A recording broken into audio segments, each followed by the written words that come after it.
Chapter 862. The giant steadily advanced forward. Because of his special bloodline, Giant had chosen armored skin and epic strengthening as he advanced into the realm of legends. In theory, according to the natural growth of the HP of the giant species, which was higher than other species, and the HP bonus of the giant semi-purebred warrior, his total HP should be a little higher than Soren's. As a god, Soren's HP was close to that of a giant dragon's. Similarly, the giant's HP and strength were close to that of a giant dragon's. At this moment, the giant was like a city wall, successfully blocking the enemy's attack and keeping everyone outside the ship's anchor. With a good enough meat shield, the battle would be half won. Ugly Monkey and Lulu wandered around the giant, killing the injured sharkmen from time to time. As for the high priestess, she didn't make a move at all. Only the saint priestess, Miran, would cast some healing and buff spells from time to time. The drow warriors guarded the flanks. They did not join the battle directly, but scattered to block the enemy's retreat. The battle did not last long. These sharkmen were quickly defeated. A small portion of them abandoned their homes and fled into the sea, while the rest were captured. High Priest. The giant carried a 2-meter-tall sharkman like a chicken and threw him in front of the high priest. This is the shaman you wanted. It's still alive. At this point, Giant pointed at the half-dead sharkman on the ground and smiled embarrassedly. These sharkmen were too weak. It had almost squashed one of them to death by accident. As a giant warrior, its strength had increased at an astonishing speed after breaking through the legendary realm. It had already surpassed most of the swamp giants. The high priest gestured to Milan, the saint necromancer beside him, to cast a healing divine spell. Then, a trace of psionic radiance appeared in his eyes, directly controlling the spiritual will of the sharkman in front of him. The high priestess was a level 30 psionic warlock. She alone was enough to eliminate these monsters because no one was immune to her mind control. If it wasn't for Soren, her stage would have been in the wider astral plane. The material plane was already too small for her. After a while, the high priest released the control on the sharkman and said calmly, "Found it. It's in the underwater canyon ahead." But the sharkman said that there are very scary monsters inside. "Get ready. We'll go down in the afternoon to see what's going on." Mordor City Council Hall. The Mordor Academy was progressing in an orderly manner. When Soren proposed to let the wizards in Mordor City teach the students, they had no choice but to agree. There was only one day of class a week, so it wouldn't affect the wizards' time. As a teacher of Mordor College, they would also contribute. The city of Mordor would give them a corresponding rating according to the excellent students they taught. These contributions and ratings could be used to enter the big library of Mordor City, and the upper level of the library preserved a lot of spells and knowledge from the Arcane Empire. In a place south of the central square. At this time, a huge new building was being built. This was the expanded library of Mordor City. There were about 30,000 books stored in it, including astronomy, geography, history, literature, arcana, and so on. Most of the books were the private collections of Gloria and the Fallen Witch, and some were things that Soren found outside. Some books in the Arcane Tower were also transferred to the upper level of the library. In addition, there was an exhibition hall in the big library, where all kinds of cultural relics and antiques were placed. Soren made a relatively tight division in the library's authority. For example, the spell, Melf's Minute Meteor, could not be read in the big library without the corresponding authority and contribution.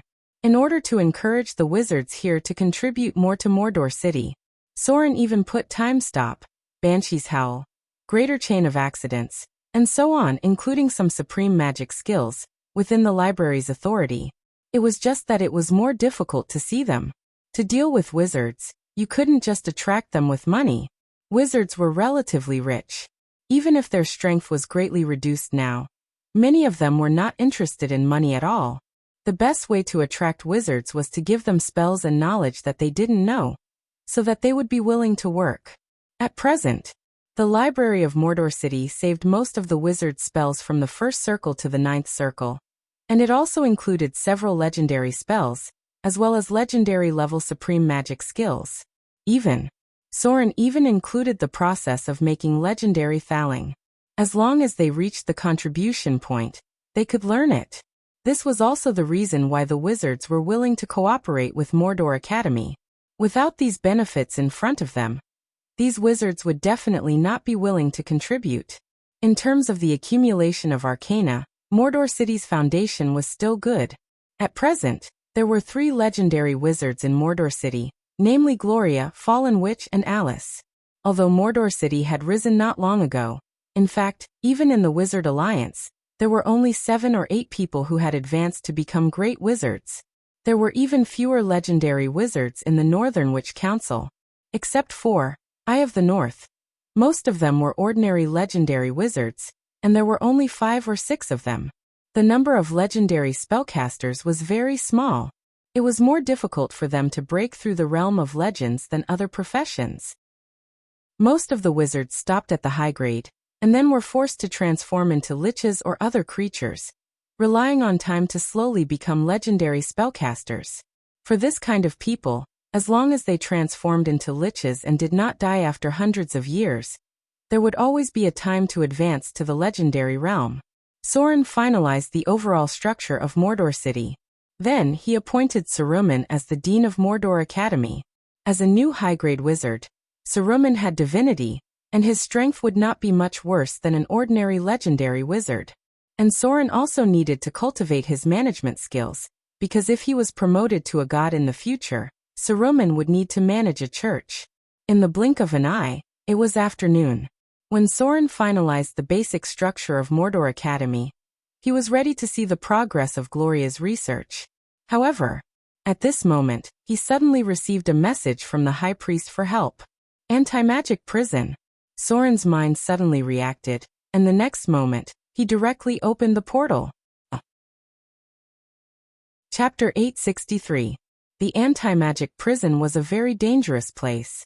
Its difficulty was still within the range of the High Priest, but it was far beyond the endurance of the rest of the team. Soren prepared 2 backup plans at the beginning. The first backup plan was that if the enemy was not too strong, then Soren would descend on the Saint Cardinal Milan as a god. The second plan was to deal with a very dangerous enemy. If the High Priest personally led the team and still couldn't defeat the enemy, then the High Priest would send a signal for help to Soren himself. Then Soren would use the High Priest as a teleportation guide to directly reach the battlefield. Soren received the signal for the second situation. The enemy was beyond the range of the High Priest, and the rest of the team were even in danger. The whole team was composed of the elite forces of Mordor City. The loss of any one of them was very serious for Soren, so he did not hesitate and directly opened the portal with his divine power. The next moment, Soren's figure appeared in the deep sea. Soren was a little unaccustomed to suddenly coming to the sea, but as a god, his ability to adapt to the environment was very strong. Soon he was as flexible as he was on land. Next to him was the High Priest who acted as a teleportation guide. At this moment, the rest of the team was quite embarrassed, especially the giant who acted as a meat shield. He even lost an arm. What's the situation? Soren frowned and glanced at the others present, and said in a deep voice, "What kind of monster did you encounter?" He waved his hand. With the appearance of the divine light, Soren directly healed the giant's injury with greater restoration. And then he saw that the broken arm was regenerating at a speed visible to the naked eye. As a high and mighty god, although Soren's strength had been greatly reduced because of the Avatar crisis and there was no way for him to cast resurrection at present, if it was only a physical injury and he was not dead, then he could save them in the blink of an eye. Even if he was cut in half, there would be no problem. The son of Dagon. The High Priest also looked a little tired at this moment, and slowly said, "My lord, there is a real son of Dagon below. It has a very strong spiritual force. All the devil fish in this area are under its control. The real son of Dagon." Soren understood the gist of the situation. He frowned and said, "I'll go down and take a look. Follow me carefully." He had once encountered the son of Dagon. However, that was an existence that belonged to the inferior class, and could not be considered the true son of Dagon. Because the son of Dagon only inherited Dagon's bloodline and physique, he did not use many of the special abilities of the Orbis demons back then. Otherwise, it was almost impossible for them to win that battle. because Dagon was best at chaotic battles and group battles. Since the high priest mentioned that he was the real son of Dagon, then the demons below him must have inherited a lot of power. Dagon had many children. As the most powerful aquatic demon lord, Dagon was an existence that could not be ignored in the ocean domain. His descendants were spread across many oceans in the multiverse, even near the Nether River. However, those places were much more dangerous. Some of the sons of Dagon had even reached the strength of a secondary demon lord, and the one in front of him was probably about the same level. Since the high priest was afraid of it, then it must have the power of a domain. The seawater was shrouded in a violent arcane energy. Soren was sure that the anti-magic prison was below because such strong energy radiation could only be produced in very few places. As Soren continued to go deeper, the devilfish began to appear around him. He did not see the son of Dagon yet, but he sensed a dangerous aura through the gods. The next moment, a row of data appeared in front of Soren's eyes. You have entered the chaos domain. You are affected by the son of Dagon's chaos domain. All your tests of resistance have been affected by -2 negative status. It was indeed the son of Dagon who had a domain. At this time, Soren also saw a huge shadow entrenched in the depths of the underwater canyon. It had discovered Soren. Then, another row of data appeared. You are affected by the son of Dagon's nightmare spell. Test of resistance triggered. Test of resistance passed. You are immune to the spell's effects. You are affected by the son of Dagon's enchanting curse spell. Test of resistance triggered. Test of resistance passed. You are immune to the spell's effects. You are affected by the son of Dagon's enchanting insignia spell. Test of will triggered. Test of resistance passed. You are immune to the spell's effects. A bunch of spell immunity data popped up. Soren could not help but frown. No wonder the high priest and the others could not defeat it. With the strength of the son of Dagon in front of him, perhaps other than the high priest, no one could be completely immune to so many control spells after entering the range of the chaos domain. All the control spells were ineffective. The son of Dagon seemed to have realized that Soren was stronger than any enemy it had ever encountered. Then it made a strange sound, and a large group of devilfish emerged from the underwater canyon. There were probably hundreds of them, and all of them rushed toward Soren. Go away. Soren looked at the black mass of devilfish. In an instant, a golden light appeared in his eyes, and then he roared towards the front. Intimidation. Divine power conversion. Soren's roar formed a wave on the bottom of the sea, and then all the devilfish that rushed towards him trembled. Then, as if they had seen something extremely terrifying, they directly fled in all directions. Intimidation was successful. Soren's basic skill intimidation was as high as 575 points, which meant that he could directly rely on his own aura to disperse all the creatures below legendary. If one were to use data to describe it, it would be that the large group of devilfish in front of him directly turned from red to yellow because of Soren's intimidation. All the deep-sea monsters controlled by the son of Dagon were directly stunned by Soren's roar. The idea of relying on numbers to deplete Soren's strength failed, and the son of Dagon launched an attack on him in the next moment. Suddenly, huge tentacles emerged from the depths of the underwater canyon and entangled Soren from all directions. Strangle. Facing the ferocious tentacles, Soren rushed over with no expression.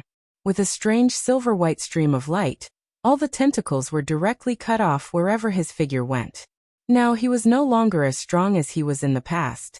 As an intermediate divine power god, and with a divine artifact in hand, even against an enemy like the son of Dagon, Soren could completely crush it.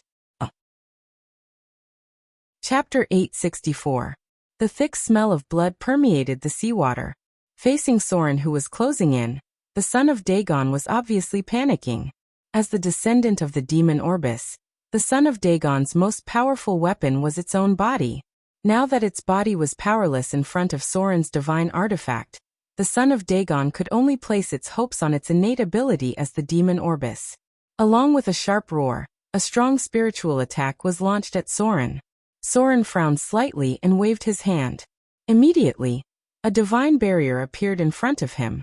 The seawater began to ripple violently. The spiritual attack of the son of Dagon could not shake Soren's divine barrier at all. In the next moment, Soren's figure flew out. A silver-white stream of light cut through the silent seabed. Soren directly attacked the son of Dagon from the front. Relying on his powerful divine artifact, he directly broke through all the tentacles. Then he waved his sharp blade and pierced into the son of Dagon's head. A row of data appeared in front of him. Son of Dagon killed. Extracting target's soul energy. You've received 365,000 slaughter EXP. Target has divine power. Extracting target's divine power. You've received 8 divine power. Little by little, the light of divine power merged into Soren's body.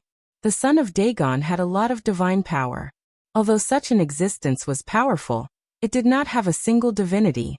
What Soren needed the most at the moment was not divine power, but divinity to further stabilize his strength. Compared to the divine power that was becoming more and more common, divinity could only be obtained from special enemies. Now that Soren's divine power was as high as 230 points, it was more than twice the amount of divinity. For Soren, leveling up to greater divinity was not a problem. However, gathering enough divinity to level up to greater divinity was very difficult. He had to continue killing gods. And it had to be a god with intermediate divine power or above. Otherwise, he could only rely on large numbers to make up for it. Plop. Huge tentacles with a diameter of more than 3 meters fell to the bottom of the sea. Filthy demon blood seeped out from the body of the son of Dagon. The blood had a trace of fierce corrosiveness, and the nearby seabed plants withered. Dispel. Purify. A golden light of divinity appeared in Soren's palm, and the evil power that was polluting the seawater was purified by him. The son of Dagon occupied the entrance to the anti-magic prison. With its huge body, it was difficult to enter, so it occupied the place with the strongest radiation. Soren frowned as he stared at the huge corpse in front of him. He then cast a spell and forcefully moved the corpse away. A deep entrance appeared in front of him. This should be one of the important strongholds of the anti-magic prison. This was because Soren could feel a very strong energy radiation. It was probably as strong as when he found the elemental furnace last time. My lord! The figure of the high priestess also appeared behind Soren. Her eyes were full of awe at the moment because the son of Dagon, who blocked them outside, was so easily killed by Soren. Soren looked back at her, then glanced at the other members of the team and said, "You arrange for others to cut up the body of the son of Dagon and bring it up. Gloria and Karina's experimental research should be useful. High Priestess. Milan. Giant. The 3 of you come with me into the anti-magic prison." The son of Dagon weighed more than hundreds of tons, and it was not easy to transport it up. Soren only took 4 people into the anti-magic prison, because they were the only ones whose strength could be stable above the legendary level. They did not know what kind of monsters were inside the anti-magic prison. People who were not at the legendary level would die if they went in. Yes. The high priestess quickly followed the order, and arranged for people to cut up and transport the body of the son of Dagon. The strength of the son of Dagon, who was killed by Soren, was equivalent to the strength of a lesser demon lord. It was similar to his demon incarnation, Sauron.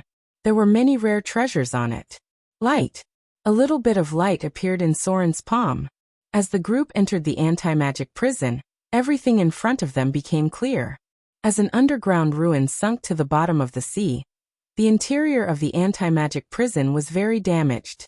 Soren could see many dilapidated buildings, most of which had collapsed. They had only moved forward a few hundred meters when they were blocked by a collapsed wall in front of them. Stone to mud. Soren waved his hand and cast a spell. Then he reached out and touched the wall gently. The wall in front of him turned into mud and scattered. A huge lavender crystal appeared in front of them. Soren had seen such a crystal in the ruins of the Battle of the Golems. He knew that he had entered the interior of the anti-magic prison. Rooms began to appear in front of them. There were many glass crystals. More than 90% of them were damaged. There were also incomplete bookshelves. The books in them were basically gone. Seawater covered the entire anti-magic prison. There was almost nothing intact. Soren walked around several rooms. Suddenly, he seemed to feel something and walked toward one of the halls. A huge metal construct appeared in front of him. Elemental furnace? No. Soren glanced at it and was quite surprised. He murmured, "It's not like an elemental furnace. The energy radiation is all emitted from it. This is not an elemental furnace. It looks like a device for elemental fission." Soren's research on alchemy was not enough.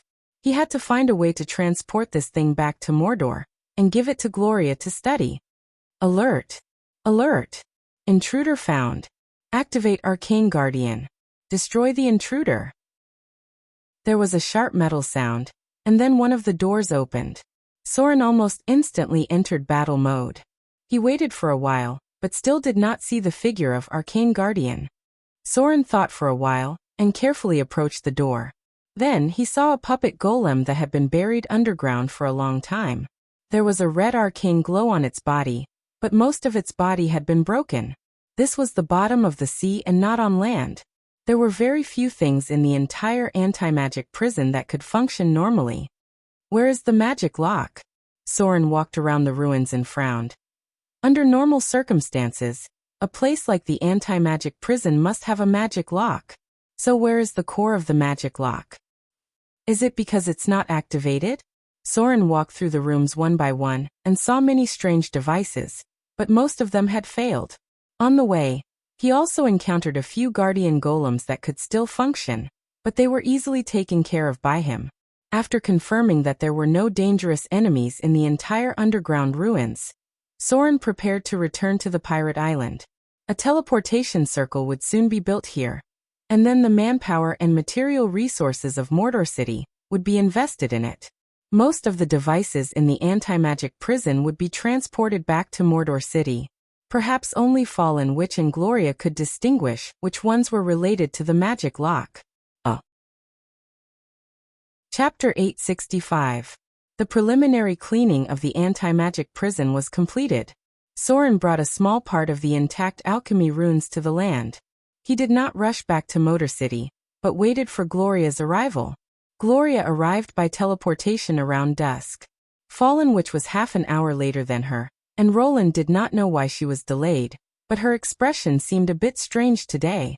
Unlike Soren, who looked at the pile of alchemy runes, Gloria and Fallen Witch couldn't help but be surprised when they saw these things. They carefully took it apart and studied it. At the same time, they instructed the apprentices beside them to constantly record something. In their eyes, this pile of severely damaged equipment was like an incredible treasure. Even some of the fine rune engravings on it were carefully copied down. Okay. Soren had to admit that he was not a pure scholar, and he could not understand the runes on these alchemy runes at all. As if knowing Soren's doubts, Gloria took time to look at him, gently lifted her long hair and said, "According to the degree of damage of these alchemy devices, we can basically be sure that the magic lock has been closed. The energy supply devices are all damaged. The magic lock only relies on self-replenishing energy to maintain operation for at most 100 years, and this place has been buried for thousands of years. The core of the magic lock should be silent somewhere on the bottom of the sea. Next, we need a lot of manpower to salvage it. According to the preliminary judgment, there will be a complete magic lock below, and it will be very large, larger than the magic lock of the Arcane Tower. The range of the magic lock is estimated to cover half of the island of Mordor. The anti-magic prison was an island. The magic lock here was naturally larger than that of an ordinary arcane tower. Gloria judged the range of the magic lock according to the number of alchemy devices, and the next salvage would be in this range. Fallen Witch next to her was not interested in the magic lock. She was studying devices similar to elemental fission. It's a bit different from elemental furnace. Fallen Witch looked at the crystal rune in front of her and murmured, "But the energy supply must be larger. This thing needs to be repaired before we can confirm whether it's an elemental fission device." The anti-magic prison required a large amount of energy. This was a very special place where many evil arcanists had been imprisoned. In order to maintain the seal on them, the magic lock had to be operated at full power. Therefore, the energy supply device must be very advanced, probably as much as the energy consumption of a floating city. Since all of you are here, then I'll leave this side to you. I'll go back and send more people over. Soren was bored after watching for a while. He could learn spells, but calmly studying such a complicated alchemy rune wasn't his style. Fortunately, Gloria and Fallen Witch were experts in this field. Now that they had arrived in Soren, there was no need for Mordor to stay here. Gloria, who had been immersed in researching new things, had no objections to this. What she wanted to do the most right now was to move everything from the anti-magic prison up. As soon as he returned to Mordor City, Soren seemed to have noticed something. The next moment, his figure appeared directly in Vivian's room. During this time, Vivian had been integrating the power of divinity given by Soren. It was very difficult for a native to become a demigod. It was not something that could be achieved in a short period of time. Soren's speed of integrating divinity and divinity was like cheating, even for a god. At this moment, a trace of pain appeared on Vivian's delicate little face. Her whole body was suspended in midair, and the dissipating power of fear formed a barrier, isolating the surrounding space. Vivian's body was changing, from the bloodline of the deity to the bloodline of the demigod. But just as she was about to succeed, a little accident happened. The will of the Dreadlord came. At this time, in Soren's eyes, Vivian's figure was suspended in midair, and behind her was a ferocious shadow of the Dreadlord. This shadow could not be seen by the naked eye, but for Soren, who was in the form of a god, he could perceive any trace of spiritual will and special existence on the soul. The Dreadlord finally couldn't hold it in anymore. Just when Vivian was about to integrate the power of divinity and become a demigod, he launched an attack on Vivian, trying to invade her mind and seize control of her body. This was a seed that was engraved on the soul. It had been left as early as the moment Vivian was born. Even Soren had no way to erase it. If the Dreadlord succeeded, then Vivian would disappear completely, and the Dreadlord would be reborn in her body. Not only could he take back his divinity and divine power, but he could also absorb Vivian's power. Finally can't take it anymore?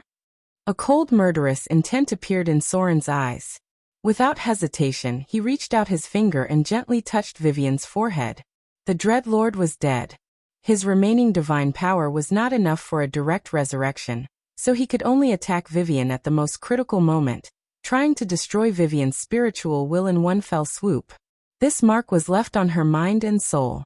Soren instantly realized the Dreadlord's plot. The next moment, he activated his divine form and directly entered the spiritual space where Vivian's soul was trapped. Time froze at this moment. Vivian's painful expression seemed to have disappeared, and a surprised smile appeared on her delicate little face. At this time, a ray of light appeared on Soren's body. A little bit of divine light merged into Vivian's body and turned into an invisible shadow that directly entered Vivian's body. Soren directly invaded the world where the Dreadlord was trying to trap Vivian in his spiritual form. The wind was howling. The whole world was gray, and a gloomy atmosphere shrouded everything, inexplicably making people feel a sense of panic. In the center of the whole world was a huge throne. Countless demons gathered around the throne, but none of them dared to approach it. Big Brother! Big Brother! At this time, a ray of golden light suddenly appeared in the sky, and then a shadow shrouded in divine light directly fell on the throne. The shadow gradually turned into a solid body, and Soren's figure appeared in the center of the throne. At this moment he looked as if he was facing a great enemy, but the next moment he was stunned. This was because he saw two identical Vivians on this throne that was constructed purely out of divine power. What the hell? What's going on? Why are there two identical Vivian in the spiritual world? At this moment, Soren suddenly became a little confused, because in the eyes of the gods, the two Vivian souls were the same. Chapter 866. The sky was gray. This world seemed to be shrouded by some kind of power.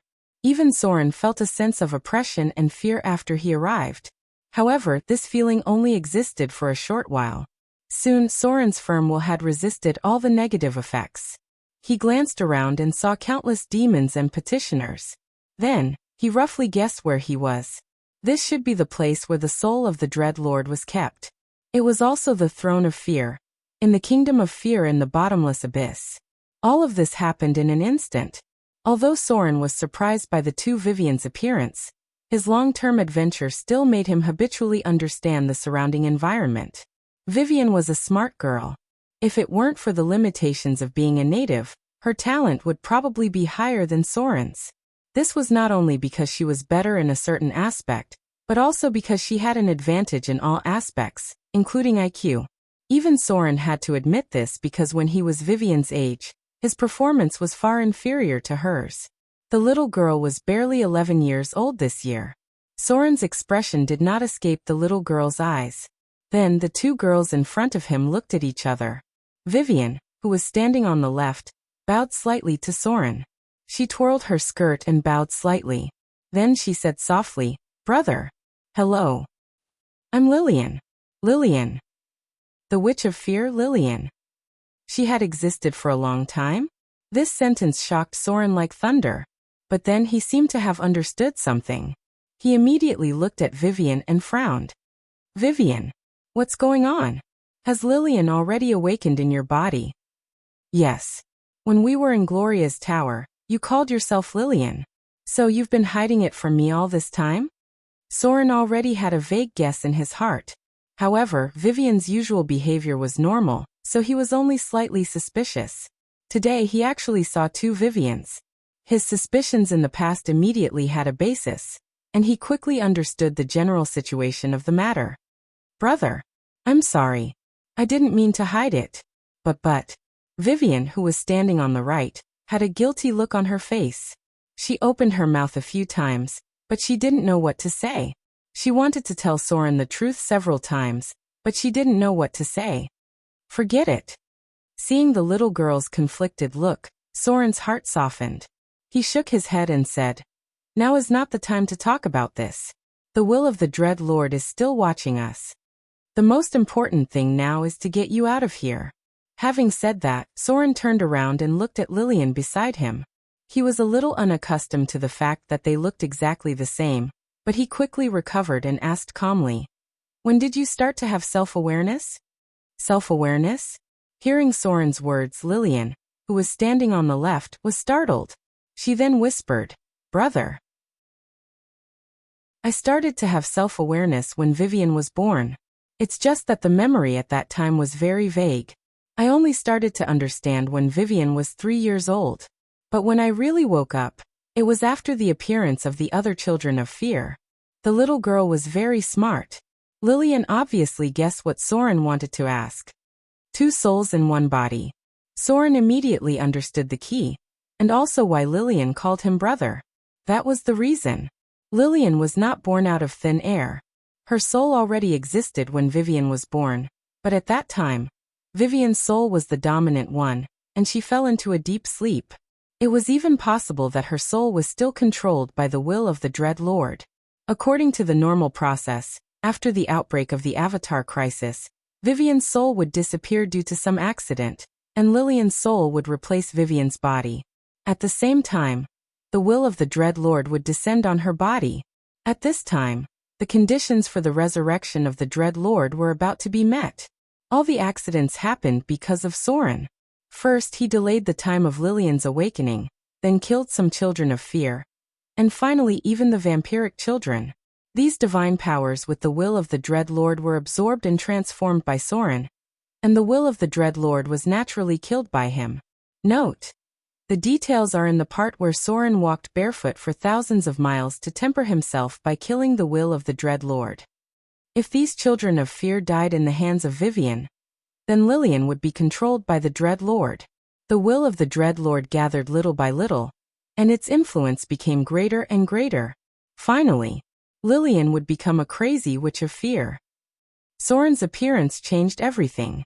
The will of the Dread Lord was eliminated by Soren, and Lillian grew in another way, and retained most of her original memories.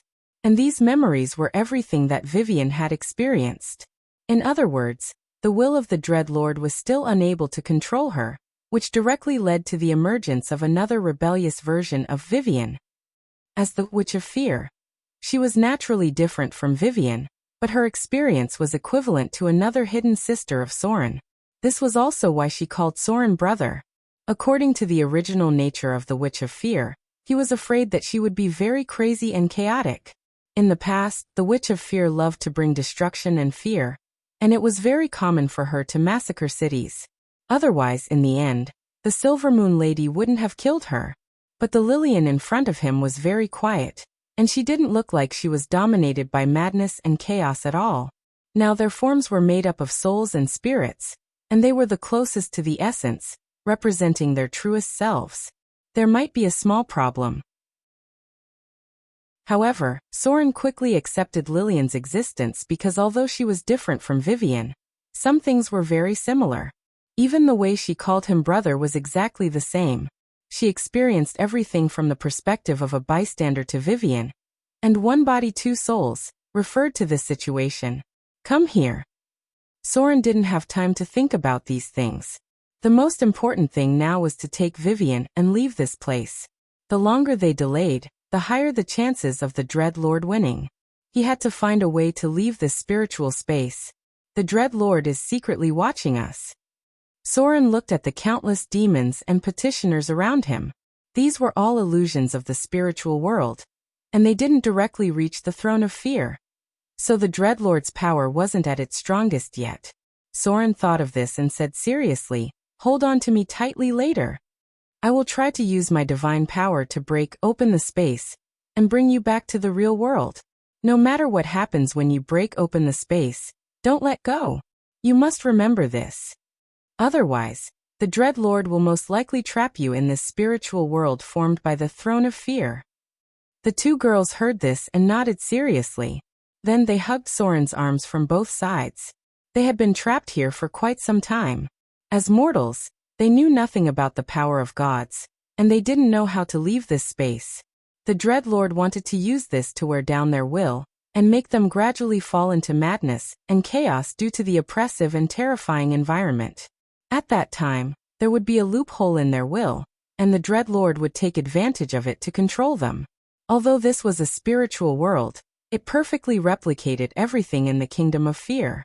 In other words, this place was shrouded in the power of the fear domain. Soren couldn't stay here for too long, and he had to bring the two girls out. "Are you ready?" Soren looked around with a serious expression and said in a deep voice, "When we break open the space later, the Dread Lords will definitely stop us. You have to be careful. P.S. There's only one update for today. This part of the plot requires a lot of thinking before it can be written. A public WeChat account posted a lowly picture that looks like Vivian today. You can go and see if it looks like her." Chapter 867. Changing Reality Divinity Ability. With the entry of Soren, the whole spiritual space became more and more oppressive. This meant that the will of the Dread Lord had begun to act. Soren's entry made him feel uneasy, and was secretly preparing to launch an attack. This was a spiritual space, a collision of will and strength. The Dread Lord, as an old great divine power, naturally had his own trump cards. But at the same time, Sauron, as a new god, also had great perseverance from a mortal to the present. The confrontation between the two sides made it so that neither side was sure to win. At most, it was a tie. The golden light of divinity appeared. Soren's whole body seemed to be covered by a golden light. The light of divinity covered Vivian and Lillian, and then a trace of visible black aura was expelled from their bodies. This was the power of the Dread Lord after he trapped them in the spiritual space. It was also a kind of negative emotion that contained fear. The arrival of Soren dispelled this evil power and made the two girls feel more at ease than ever. At the same time, in Vivian's room in the real world, Soren's body was also covered by a golden light. At the same time, the great temple of Motor City suddenly shone brightly, and a hazy shadow appeared above the statue of the central temple. The archbishop in charge of maintaining the temple immediately noticed the abnormality, and noticed that Soren was extracting the power of faith from the temple. So he immediately began to organize all the priests and believers in the temple to pray and feed the power of the temple back to Soren. Soren did not dare to be careless when dealing with the Dread Lord. Although he was dead, his soul still remained in the kingdom of fear. The power of divinity interfered with the whole space. Everything around Soren was distorted, and the figures of countless demons and petitioners became more and more illusory. At the same time, the whole throne of fear shook slightly. Soren directly used his divine power to distort reality to break the spiritual world of the Dread Lord. When a slight crack appeared and was noticed by Soren in his divine form, he immediately raised his hand and pointed to the sky. Change space divinity power. The key to breaking out of this situation was at this moment. Soren immediately used the power of the space manipulation to open up a crack, and then prepared to leave with Vivian and Lillian. However, at this moment, something unexpected happened. In the center of the throne of terror, a tall, slender, and beautiful woman appeared. She had a scar on the side of her face, but it didn't affect her beauty at all. Her expression was empty, as though she was a puppet. She turned to Lillian and said, "Witch of Terror, Lillian. Have you forgotten the purpose of your birth? Your existence is to resurrect Father, Son of Fear." As soon as the beautiful woman spoke, Soren knew her identity. However, most of the scions of fear in the material plane were already dead. The woman in front of him looked like a puppet. She might not even be a living being, but a puppet that the dread demon god had gathered. Finger of Death. Lillian gave the most obvious answer to her question. The little girl raised her hand and threw out a finger of death. Then she curled her lips and said, "I am Lillian. I am me. My fate is not to resurrect the dread demon god. My fate is decided by myself." The beautiful woman dissipated directly under the spell. Lillian's performance made Soren quite fond of her. She was very much to his liking. It had to be said that under normal circumstances, Lillian, who was not affected by the will of the dread demon god, acted more decisively like Soren. As soon as the beautiful woman died. But things didn't end like that. A beam of light rose from Soren's palm and broke through the sky, but a second figure appeared on the throne of terror. This time it was an elven ranger. Unlike the previous beautiful woman, Soren knew this elven ranger because they had encountered this elven ranger and were attacked by the hunters. This was the first son of fear that Soren killed. Now one thing was certain. All the sons of fear that appeared on the throne of terror were dead. Their souls were bound in it for some reason. The dread demon god had obviously left something in advance. The elven ranger didn't say much, but directly attacked Soren and the others. He tried to stay and kill the three people in front of him. Greater disintegration. A spell appeared directly, and the elven ranger was killed on the spot. However, with the death of the elven ranger, this time two sons of fear appeared on the throne of terror. One was dressed as a wizard, and the other looked like a barbarian. These two sons of fear were obviously more powerful. The will of the dread demon god was preventing them from leaving. When the third batch of sons of fear was killed, the fourth batch of sons of fear appeared again. It was as if they couldn't be killed. In a short time, more than 10 sons of fear had appeared in a row, and they were getting stronger and stronger. "Leave it to me." Soren frowned and glanced at the sons of fear in front of him. It was now the fifth batch. Just as he broke through the space, the sons of fear appeared faster and faster. Death's hand. Most of the sons of fear were close to the legendary level. In front of Soren, they had no power to fight back. However, the later their power seemed to be more and more concentrated, and the sons of fear that appeared became stronger and stronger. Soren even had a feeling that he might meet an old opponent. His premonition came true. When Soren killed the seventh batch of sons of fear, the whole throne of terror suddenly trembled, and then all the power began to gather toward the center. Then countless blood-red bats appeared, and directly gathered in the center of the throne of terror, to form a handsome but very dangerous man in a noble suit. Vampire demigod Reinhardt. The Dread Lord had indeed left a mark on the soul of the sons of fear. Although the vampire demigod Reinhardt in front of him still looked like a shell, his expression was obviously not the same as all the previous sons of fear. He smiled strangely at Soren and said slowly, "Leave them. Otherwise you will stay here forever." This arrogant tone made Soren frown. Then he raised his hand and sent out a divine shock wave. He said coldly, "If I can kill you once, I can kill you a second time." The divine shock wave directly hit Reinhardt and sent him flying. However, he was not seriously injured. As the most powerful son of fear, his recovery speed was amazing. Soren was always paying attention to the surroundings. Since even Reinhardt had appeared, it was only a matter of time before the Dread Lords will appeared. This would be the first head-on confrontation between them. P.S. That's all for today. Let's prepare and try to finish this paragraph tomorrow, or the day after tomorrow. Chapter 868. Ha! Strange laughter sounded. After the demigod vampire took a round of attacks from Soren, he was still intact. His body continued to repair at an amazing speed, and it seemed that the power of the Sons of Fear had gathered on him. From a certain perspective, the current him was even more powerful than when he was alive. No. The real demigod vampire was dead. His soul was finally imprisoned by the Hellpemer, so the demigod vampire in front of him should be the incarnation of the Dread Lord. Divine Shockwave. Shadow Step, Shadow Divinity. Order Death. Soren didn't want to fight with his opponent for a long time. This was the spiritual world created by the Dread Lord, which was equivalent to the enemy's home space. The longer the battle dragged on, the more disadvantageous it would be for him. The demigod vampire recovered too quickly, so Soren simply used a round of big moves. At that time, the demigod vampire was in a state of near death, and finally he used Order Death to end his opponent. The demigod vampire died on the spot. Although Reinhardt was very strong, Soren was no longer who he used to be. Now his strength had improved a lot compared to the past. As a god with mid-level divine power, even the demigod vampire would find it difficult to survive one round of his attacks.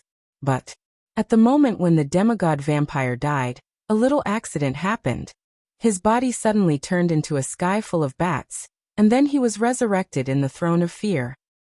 It's useless. This is our world. You can't kill me here. The handsome face of the demigod vampire gradually distorted, and a crazy smile appeared on his face. Then he rushed towards Soren again. He had fully recovered. There was no trace of injury at all. If there was any change, it was that his strength seemed to be a little stronger than before. This was something that Soren couldn't understand. He didn't know what power the Dread Lord kept in this space. At present, the only thing that Soren could be sure of was that this space had some connection with the Throne of Fear in the real world, because even if he wanted to open a crack, it would not be so easy. Plain teleportation, divine spark. However, what was the basis of this spiritual space?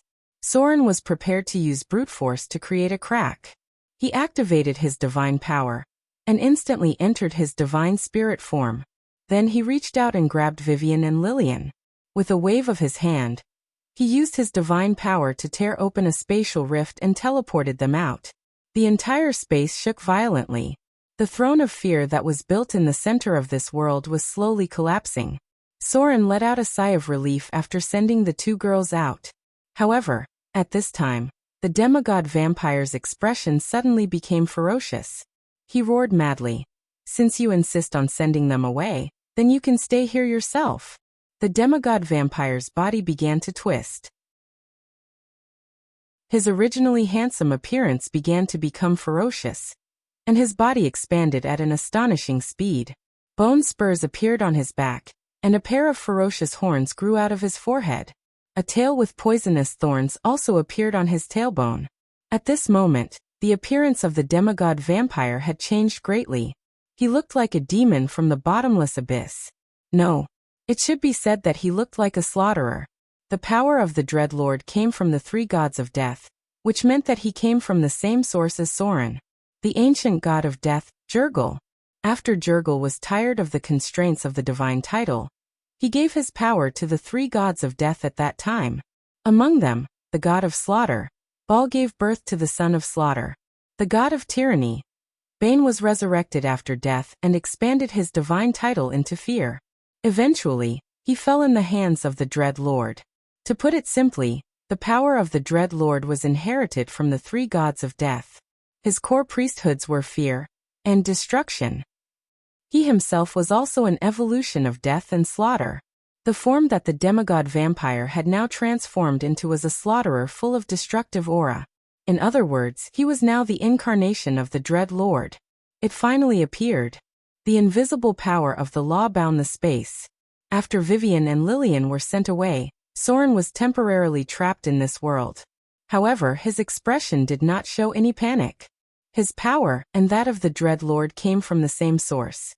Although Soren was only an intermediate divine power, which was far inferior to the greater divine power of the Dread Lord, the Dread Lord's body was already dead. It was just an incarnation controlled by his soul, which was not enough to threaten Soren's life. Slaughter domain. Death domain. For the first time, the power that was close to the origin collided violently. The blood of the son of Slaughter that Soren inherited and the fusion of the death domain spread throughout the entire space, while the demigod vampire's Slaughterer incarnation shrouded the entire throne with the power of destruction and fear. Shadow divine title. The space was still in the hands of the Dread Lord, which was a little unfavorable for Soren. So he activated his divine title of Shadow in an instant. And then he saw that everything in the whole world was covered with a gray haze. The sky became gray. The earth became gray. Everything was like a shadow that made people feel depressed and uneasy. In this spiritual world, Soren's shadow even directly reflected on everything, making the whole space look like a shadow plane. A silver-white stream of light emerged. Soren's figure disappeared in an instant. The next moment he appeared behind the Slaughterer.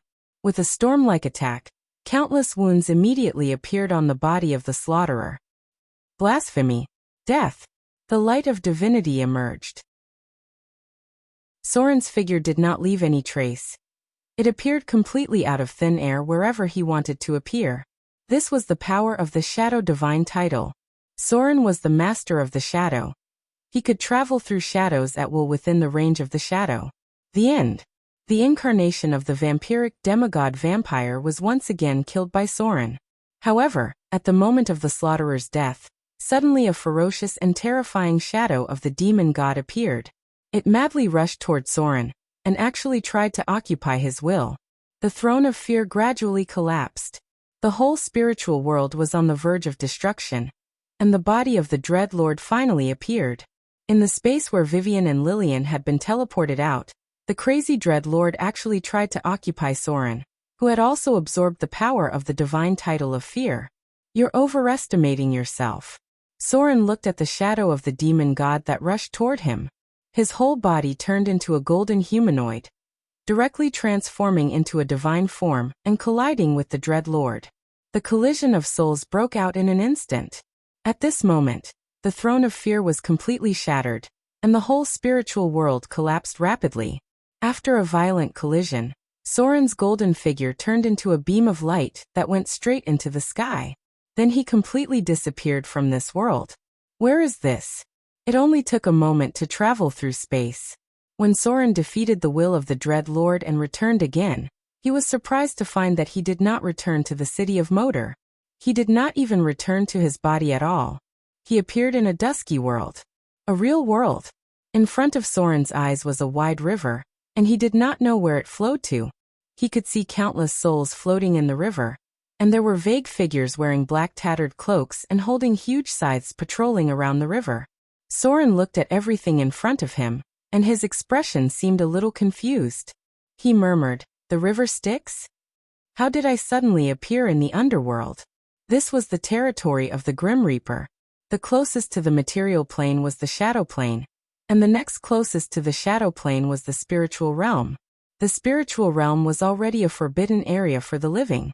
Most of the creatures there were in the form of spirits and undead. Below the spiritual realm was the river Styx. The river Styx began to branch from here.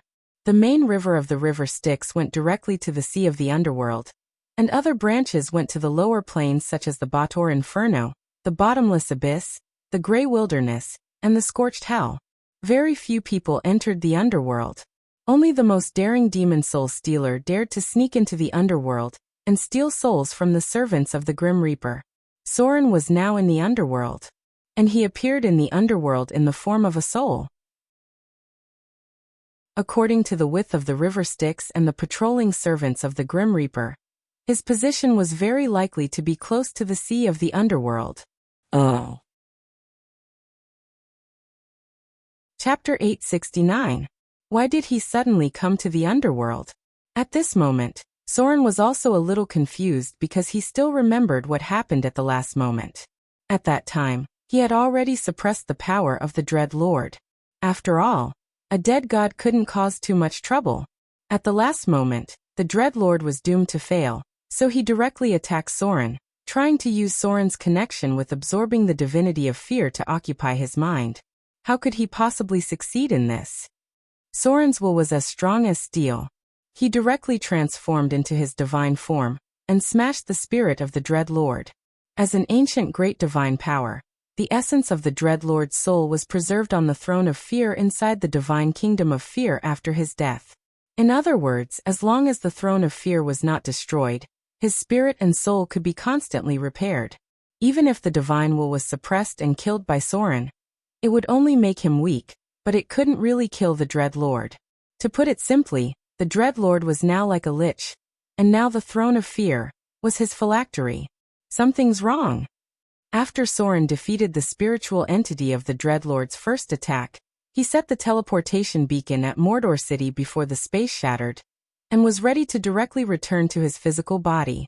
Under normal circumstances, it was almost impossible for a god to have an accident when using the divinity of plane teleportation to teleport. Therefore, Soren's appearance in the underworld was most likely due to a man-made reason, and the person who could interfere with his teleportation and set it in the underworld must have a much higher divinity than Soren. There were not many such existences in the whole multiverse. As for the one who had something to do with the underworld, it seemed that there was only one, the ancient god of death Jurgel. As soon as Soren thought of this, he heard a calm and indifferent voice saying slowly, "The new shadow god, the one outside of fate, welcome to the underworld. I was just wondering when you would think of me, the god of death Jurgel." Even though Soren had yet to see him, his voice was enough to prove his identity. Jurgel's last words also proved his identity. This was because some abnormally powerful gods had the ability to sense, for their divine names, not to mention speaking them out loud, just hearing them in one's mind would produce a divine sense. As soon as Soren thought of Jurgel, the god of death, he was able to sense the presence of a divine being. This kind of divine power was beyond Soren's understanding of divine beings. The fog in front of him gradually dispersed. A pair of death servants in tattered gray cloaks appeared in front of Soren. In front of them was a boat of the river Styx, with necromancers holding books and pens on both sides. They were all natives of the underworld. The Grim Reaper rarely received souls personally. To the deities who held the divine title of death, their duty was to maintain the order of death in the multiverse and the movement of souls. On the other hand, the death that mortals would sometimes unwittingly see was actually an attendant chosen from their believers. Just like the otherworldly oracles that Soren prepared to help him manage the kingdom of God, the death servants were a different kind of oracles. These existences similar to petitioners would not be trapped in the underworld. They were endowed with a little divinity of death, and could travel between many planes. "Lord of Shadows, please come with me." A hoarse voice was heard. The necromancer with a withered face made an inviting gesture to Soren and slowly said, "My lord Jurgel wants to see you." No one knew how long this necromancer had existed. His soul was full of the smell of decay. The ancient Grim Reaper, Jurgel, liked to record death. Many of his followers started recording all kinds of deaths in the Thorium era. The necromancer in front of him was probably above level 35. Although his name was not spread in the multiverse, Soren could sense that this necromancer was not much weaker than some famous liches left behind from the Nesser era. This was the foundation of time. As the oldest Grim Reaper in the multiverse, Jurgel probably had many servants like this under his command. Yes, Soren was not afraid at all. Instead, he was a little curious and directly followed the necromancer to the boat of the Styx. Jurgel was not a god that needed to be afraid. This was because to a certain extent, he was a god that disliked the affairs of the other gods. Even when the god of murder went crazy, Jurgel only had a slight trace of mockery. He did not have the slightest intention of interfering. Even before the rise of the three death gods, Jurgel was already tired of his priesthood. He gave away almost all of his core priesthoods, only keeping a part related to the death records.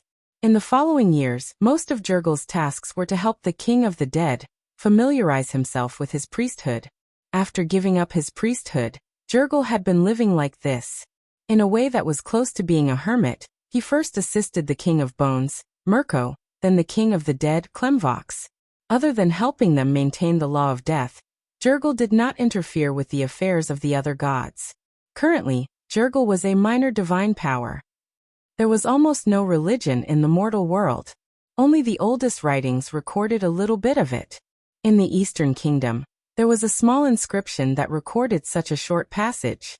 The ancient Grim Reaper, Jurgel, was tired of fulfilling his duties.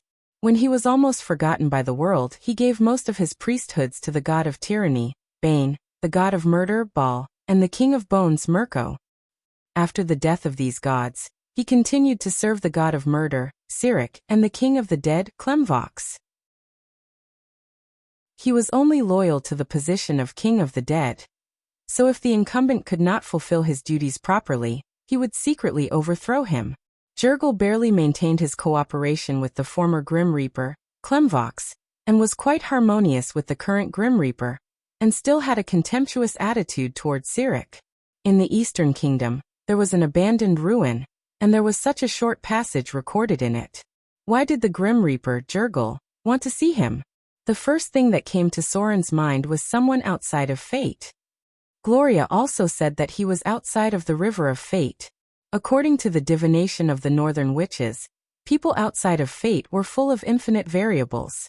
The most representative of them were Sirik and Klemvox, who had inherited the priesthood of death respectively. Although Jurgel was powerful, Soren was not afraid. The source of his power came from Jurgel, the Grim Reaper, and this existence almost no longer interfered with the affairs of mortals and gods. P.S. First update. Today is the 3rd. Chapter 870. Soren soon met Jurgel. This legendary ancient god of death looked very ordinary, just like an ordinary necromancer scholar. At this moment, he was holding a quill pen and writing something on a parchment on the boat of the river Styx. The Church of Jurgel had always been recording death, and it could even be said that it was waiting for the moment when everything ended.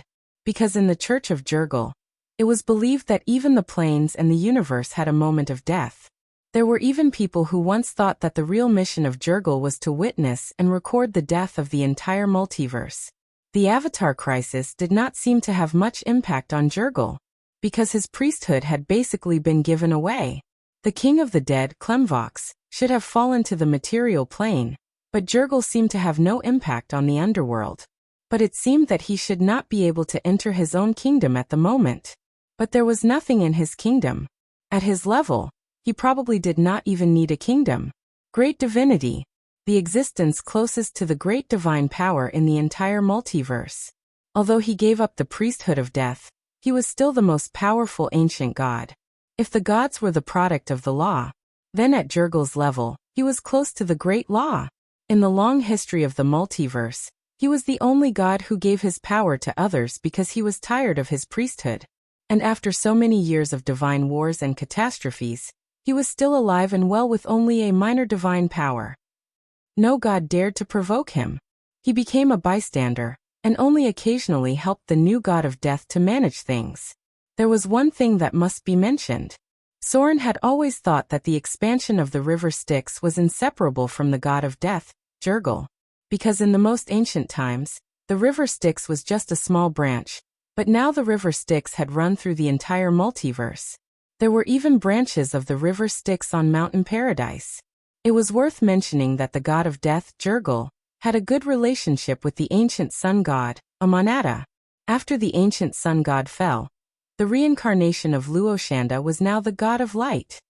The expansion of the river Styx was not recorded in history. But since the birth of many planes, the river Styx had flowed from the highest level of Mountain Paradise to the deepest part of the abyss. Soren would never believe that Jurgel, the god of death, wasn't behind all of this. Furthermore, there had been the Wall of the Faithless in the past, but the Nether River was now maintaining the cycle of life and death across the multiverse. Very few souls were sealed inside the Wall of the Faithless, with most souls being transported to the Origin Sea through the Nether River. and eventually reborn from death. That was how the development of death came about, and Jurgel's shadow was behind everything. Young deity. Jurgel's face was withered, and he looked like a mummy. As the oldest god, he didn't seem to care about his appearance. The ancient god of death slowly put down the quill and looked up at Soren. You seem to have a lot of questions. Yes. Soren nodded. After thinking for a while, he asked directly, Did you summon me here? Jurgel glanced at him and said calmly, I guess so. Soren frowned. Why did you summon me to the underworld, Lord Jurgel? He went straight to the point. For a bystander like Jurgel, Soren didn't need to beat around the bush. Even in this avatar's crisis, Jurgel was still a little detached from the world, because even this avatar's crisis couldn't completely affect him. If gods were regarded as gods, then the avatar's crisis was a tribulation of heaven and earth. And Jurgel had already transcended the tribulation. There must be a reason for such a being to meet Soren in person. Such a being must have his own mission. Just like Father Oak could sacrifice himself without hesitation, Jurgel must have his own ultimate goal, and it was very likely that this goal was beyond all the gods. Just a small matter. Jurgel's tone didn't change. He said slowly, Everything has an end. And those who welcome the end but don't want to return to death always make me feel a little troubled. I have a little trouble that I need you to help me solve. Trouble? Soren listened to Jurgel thoughtfully. Welcome the end but don't want to return to death. Are you talking about the Dread Lord? The Dread Lord was dead, but he wasn't completely dead yet. His power came from Jurgel, and his state of being near death could indeed make Jurgel feel troubled. Jurgel nodded slowly. Then he looked at Soren and said, People outside of fate are full of infinite variables. Transcending death means transcending fate. The last avatar's crisis gave birth to a group of new gods. And this time's avatar's crisis means that the laws of the multiverse have changed again. Some gods should disappear with the laws, but because of you, there are some changes outside of fate.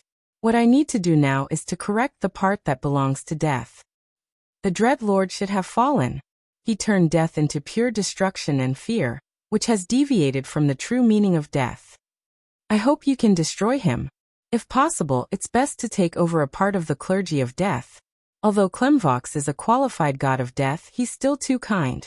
Eternal sleep is just to maintain the rules of death, but it can't make death go any further. The Lord of Eternal Sleep, Klemvox. After Klemvox took over the clergy of death, he was obsessed with letting the undead enter eternal sleep. He was not as cruel as the other gods of death. After the last avatar's crisis, Klemvox took over the clergy of death. He spent most of his time with Jurgel in the Crystal Tower of the Underworld, learning about the responsibilities and requirements of the position of King of the Dead from the latter. Although the Forgotten One, another name of Jurgel's cold practical views and merciless cold-bloodedness troubled Klemvox, he still respected Jurgel very much. It was not an exaggeration to say that he believed in this ancient god. Although the two got along quite well, Klemvox was a kind warrior when he was alive. There were many contradictions between his ideas and Jurgel's. Strictly speaking, Jurgel the god of death should be ruthless and neutral. He believed that death treated all things the same, and there was no difference between good and evil. Klemvox, on the other hand, was more inclined to kindness. The church had been doing more to appease the undead for so many years, and he even developed the field of eternal sleep. Is that all? Soren frowned and looked at Jurgel, then slowly said, The Dread Lord is an enemy that I have to destroy. Even without your order, I will find a way to kill him completely. The Dread Lord must die. If he doesn't die, Vivian won't be safe. Jurgel was not surprised by Soren's words, because he had long noticed this new god. When Soren became a god, he had already entered Jurgel's sight. He said lightly, If that's the case, there's another thing that may trouble you. But this is also a fate that you can't escape. Chapter 871. Fate. Soren could not help but frown when he heard that. Death god Jurgel did not have any reaction to this. Instead, he said calmly, As a new god, your performance has surprised many people. However, There was someone who was even more amazing than you. In just a few years, he went from a mortal to a god, and a powerful one at that. He obtained most of the death priesthoods. Do you know who he is? Soren could not help but tremble when he heard Jurgel's words. He then said in a low voice, "Yes. He is Sirik." Jurgel's eyes moved a little when he mentioned this name. He then continued, "That's right.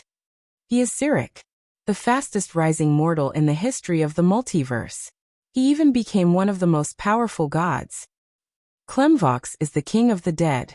But the one who obtained most of my death priesthoods was Sirik. He first took Mirko's death priesthoods, and then Baal's massacre priesthoods. He even took in most of Banon's believers when he died. However, Sirik's ambition was too great. He was eventually destroyed by his own crazy ambition. As a god, you should know a little about this history. Later, under my guidance, Klemvox took Mirko's death priesthoods from Sirik, and became the king of the dead. Sirik's madness did not stop because of this. After losing Mirko's death priesthoods, he turned his ambition to the god of tyranny, Banon, who had just been resurrected. This battle between the gods was not recorded in history. However, in the end he succeeded. The god of tyranny Banon fell. The priesthoods that originally belonged to Banon became empty because of this. However, the gods at that time were already afraid of what Sirik had done. They were afraid that Sirik would cause another catastrophe after obtaining the power of the god of tyranny. Hence, the priesthood of the god of tyranny eventually fell into the hands of a lucky person in this conspiracy.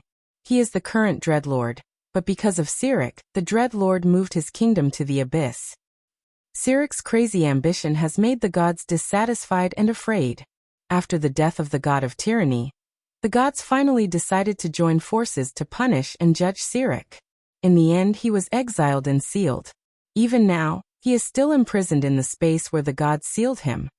The words of death Jurgel ended here. However, Soren had already understood the general situation of the matter. This matter was indeed related to the god of murder, because according to the original history, Sirik should have escaped during the middle and later stages of the Avatar crisis. For Sirik, this troublemaker, most of the gods had a headache because his ambition was too great. He was not satisfied with being one of the strongest gods at that time. He even tried to become the only true god at that time. If he had not done this, Sirik's ending would not have been so tragic. At that time, the gods could not defeat Sirik at all without joining forces. At his peak, Sirik was very close to the great divine power. At the same time, he mastered the priesthoods of death, slaughter, and conspiracy, and incorporated most of the original followers of the three gods of death. It could be said that he became the evil god with the most followers and the most priesthoods at that time. What Death Jurgel was really worried about was not the Dread Lord, but the god of murder, Sirik, who had not yet been released. The priesthood of Baal was on him. At present, the situation of the death god system was that Klemvox was in charge of the priesthood of the king of the dead. He was currently a great divine power. And the Dread Lord was also a great divine power, but now he had fallen. The core of the slaughter priesthood was on Sirik, and he was also in charge of the conspiracy priesthood.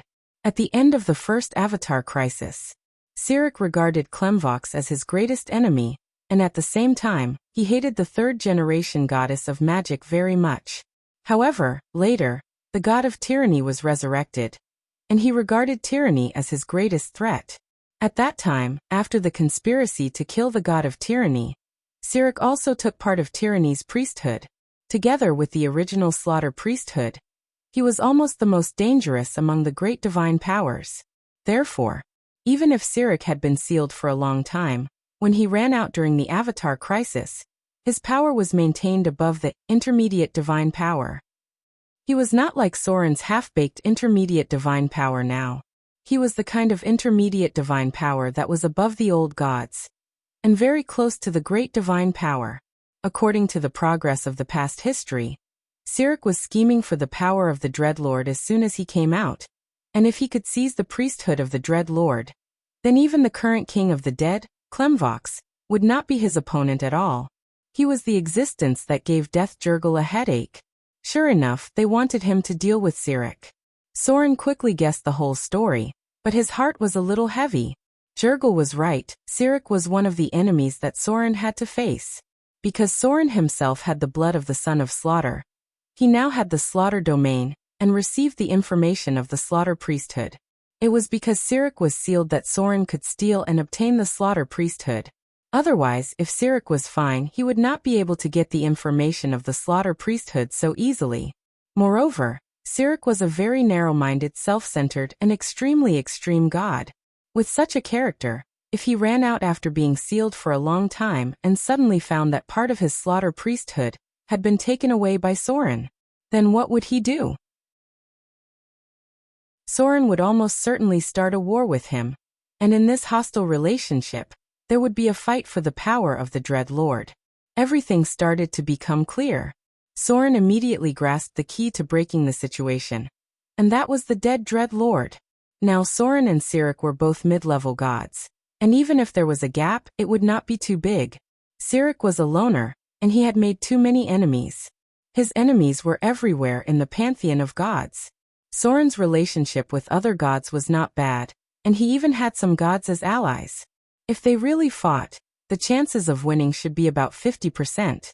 So the power of the Dread Lord was the key. If Soren could obtain the power of the Dread Lord, or if he could help Vivian obtain the power of the Dread Lord, then there would be no problem in dealing with Sirik. But if Sirik obtained the power of the Dread Lord, then Soren would have almost no chance of winning. That was probably the reason why Jurgil wanted to see him today. Perhaps to this primordial god of death who no longer cared about the affairs of the gods. Sirik was a troublemaker who caused a huge headache. P.S. Third update. Please pay attention. Chapter 872. Sirik was an anomaly among the natives. Looking at the history of the entire multiverse, no one rose faster than him. Even the adventurers who were lucky enough to become gods during the Avatar crisis were far behind him. If one only looked at the first half of Sirik's story, then he had the aura of a protagonist. He went all the way from a mortal to one of the most powerful gods at that time. However, if one added Sirik's record of courting death in the second half of the story, then the whole story had the illusion of a protagonist turning into a villain. It could be said that Sirik finally forced the gods to join forces to seal him because he was too ambitious and loved courting death. After all, he was the one who had gathered all the clergies of the three gods of death. Even the main gods of the pantheon did not dare to look down on him. Sirik, on the other hand, had been acting alone for a very long time. He only had temporary allies and no subordinate gods. Soren fell into silence. He was not very confident in dealing with Sirik. Every time he mentioned Sirik, he felt that this guy seemed to have the aura of a protagonist. If he wanted to deal with him, Soren felt that he needed to hug the legs of the goddess of luck. Although Sirik was unlucky, that was also the effect of the protagonist's aura. If it was another god who courted death like that, it would not be as simple as being sealed. They would probably be dead. Schemes that would have been punishable by death in the hands of other gods were merely sealed away in the hands of Sirik. And he actually came out during the time of troubles. Dealing with Sirik was much more difficult than dealing with the Shadow Lord. Although Sirik's strength had been greatly reduced, his clergies were still murder, lie, deceit, and illusion. His domains were chaos, destruction, slaughter, evil, illusion, and crafty. That's right. Sirik also had the crafty domain, and his abilities were almost all combat type. While Soren was deep in thought, Grim Reaper Jurgil spoke again. Dealing with Sirik won't be easy. But I can give you some help. In any case, this little bit of power won't be of much use to me. Since that's the case, let it be the foundation of your death priesthood. After that, the ancient god of death, Jurgil, pointed at Soren, and a golden light appeared. Then, a strong aura of death rushed into Soren's body. Rows of data appeared. Receive the gift of the Grim Reaper, Jurgil. You've obtained the divine power of death. You have obtained partial information about the divine domain of death. The second message from the death clergy appeared. The god of death, Jurgil, gave a portion of his divine power to Soren, helping him get one step closer to the divine domain of death. My priesthood doesn't suit you. After Jurgil was done, he slowly said, So you will have to rely on yourself to wield the power of the divine domain of death. For now. The god of death, Jurgal only kept 3 priesthoods related to death. They were Fatalism, Death Recorder, and Tomb Guard. These 3 were insignificant priesthoods. And these priesthoods didn't suit Soren at all. The only reason Jurgal kept these priesthoods was to make it easier for him to record deaths. As a great existence of divinity, he almost gave up most of his divinity and divine power. All right.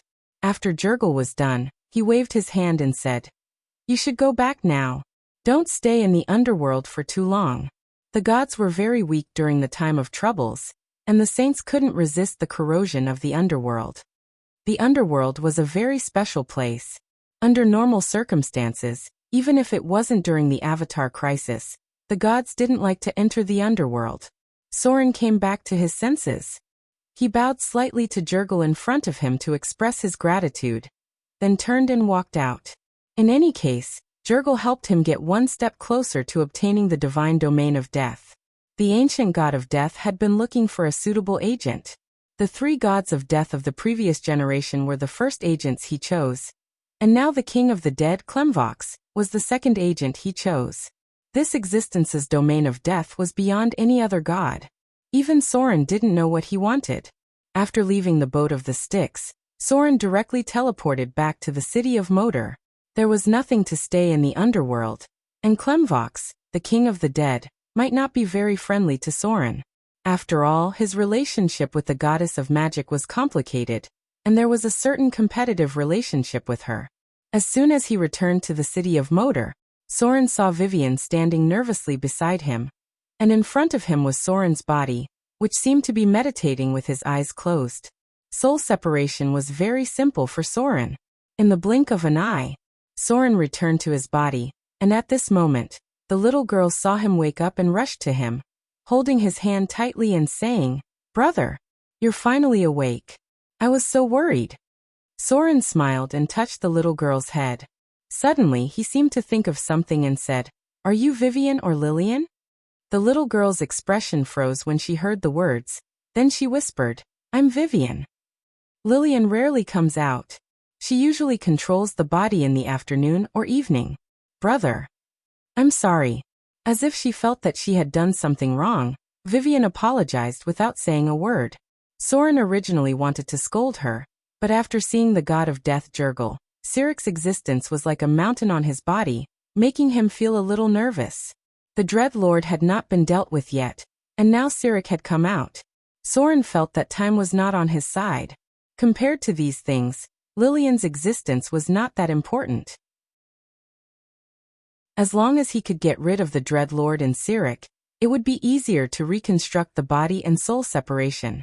Sirik must also be killed, because even if he killed the Dread Lord, if he did not kill Sirik, he would definitely turn his attention to Vivian, who had just inherited the Dread Lord's power.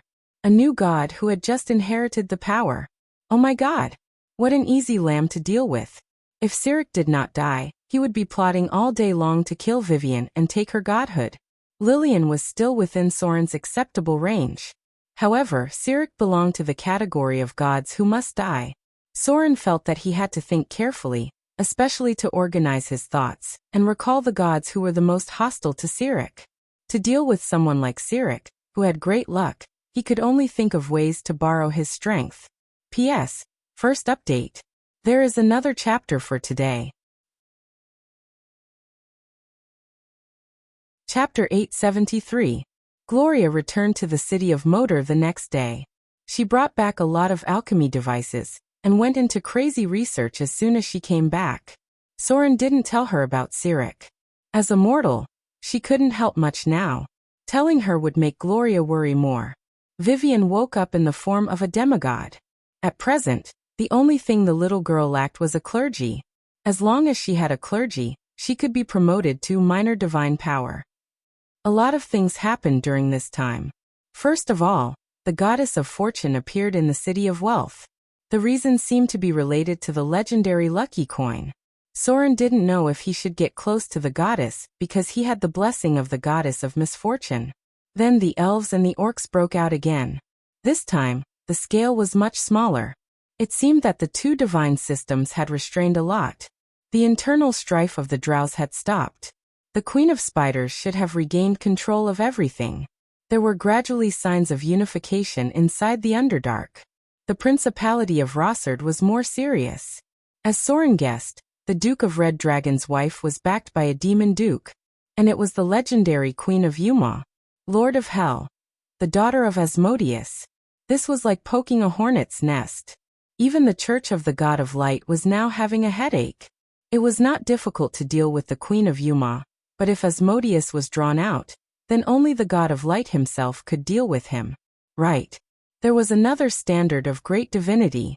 In addition to death, the other was the Lord of Hell, Asmodeus. He had experienced the ancient war and killed many ancient demons. The Queen of Yuma should be the first demon duke to appear in the eyes of the world. As the daughter of Asmodeus, she had always tried to prove her ability. She didn't rely on her father's power, but relied on her own strength to achieve the status of demon duke. So this time, the trouble caused by the Church of Light would not be so easy to solve. At least the confrontation between the demons and the church would last for a while. Soren had been paying attention to the outside world. However, because he knew about Cyric, he didn't want to intervene in many things. The latest news was related to the Halflings. As a race with a small population, the Halflings also had their own gods. This time, the Halflings' guardian goddess Yoda seemed to have appeared. The goddess who had created the Halfling race had appeared in the Shire region and had fought with a god. As for who it was still uncertain. In addition, one thing that had happened in the beginning had been made clear. It was the Death Valley mentioned earlier, where a strong aura of life suddenly appeared. This was obviously a miracle created when a god who was in charge of life fell to the mortal world. This goddess was Angress, the elven goddess of life. She was also the current wife of the elven god system's chief god, Corlon Larison, the person who replaced the Queen of Spiders, Lolth, as the matriarch of the elven pantheon. She was in charge of spring, birth, fertility, and planting, an extension of the life priesthood. It was because she fell to the mortal world that there were strong signs of life in the Death Valley. At present, she had returned to the elven god system. As for why she didn't see her husband until now, the outside world didn't know the reason at all. A few days passed in the blink of an eye. The third wave of the Avatar crisis was still brewing, and the figures of the demons began to appear frequently. It seemed that in the first few waves, they had become more active than the demons. In the eyes of the demons, the material plane was a rich treasure. A large number of high-quality souls were waiting for them to harvest, which could greatly improve their power and status. Recently, some special people began to appear in Motor City. Most of these people were women, and they were all young and beautiful women who could sing and dance. Most of these beautiful women were bards, dancers, performers, and so on. They had a special emblem on their chests, which was a triangle formed by 3 different colors, yellow, orange, red of hexagons. This was the emblem of the Goddess of Joy. No one knew when it started, but the believers of the Goddess of Joy came uninvited. Now many performers serving the Goddess of Joy could be seen in Port Motor. They either sang and danced in the taverns or performed directly on the streets. From time to time, passers-by couldn't help but stop and watch. Occasionally, there would be a burst of cheers. These beautiful women all had good skills, and their beautiful dance made Port Mordor happy. Soren had been secretly paying attention to these things, but he had no intention of directly interfering. The Goddess of Joy had her own mission. At present, because of the Avatar crisis, there was no joy in many places. When war came, gods like the Goddess of Joy would become very awkward, which was why her followers came to the city of Mordor. At present, in the material plane, only a few places, such as Motor City, Arendelle, and the Northern Council, could still make them happy.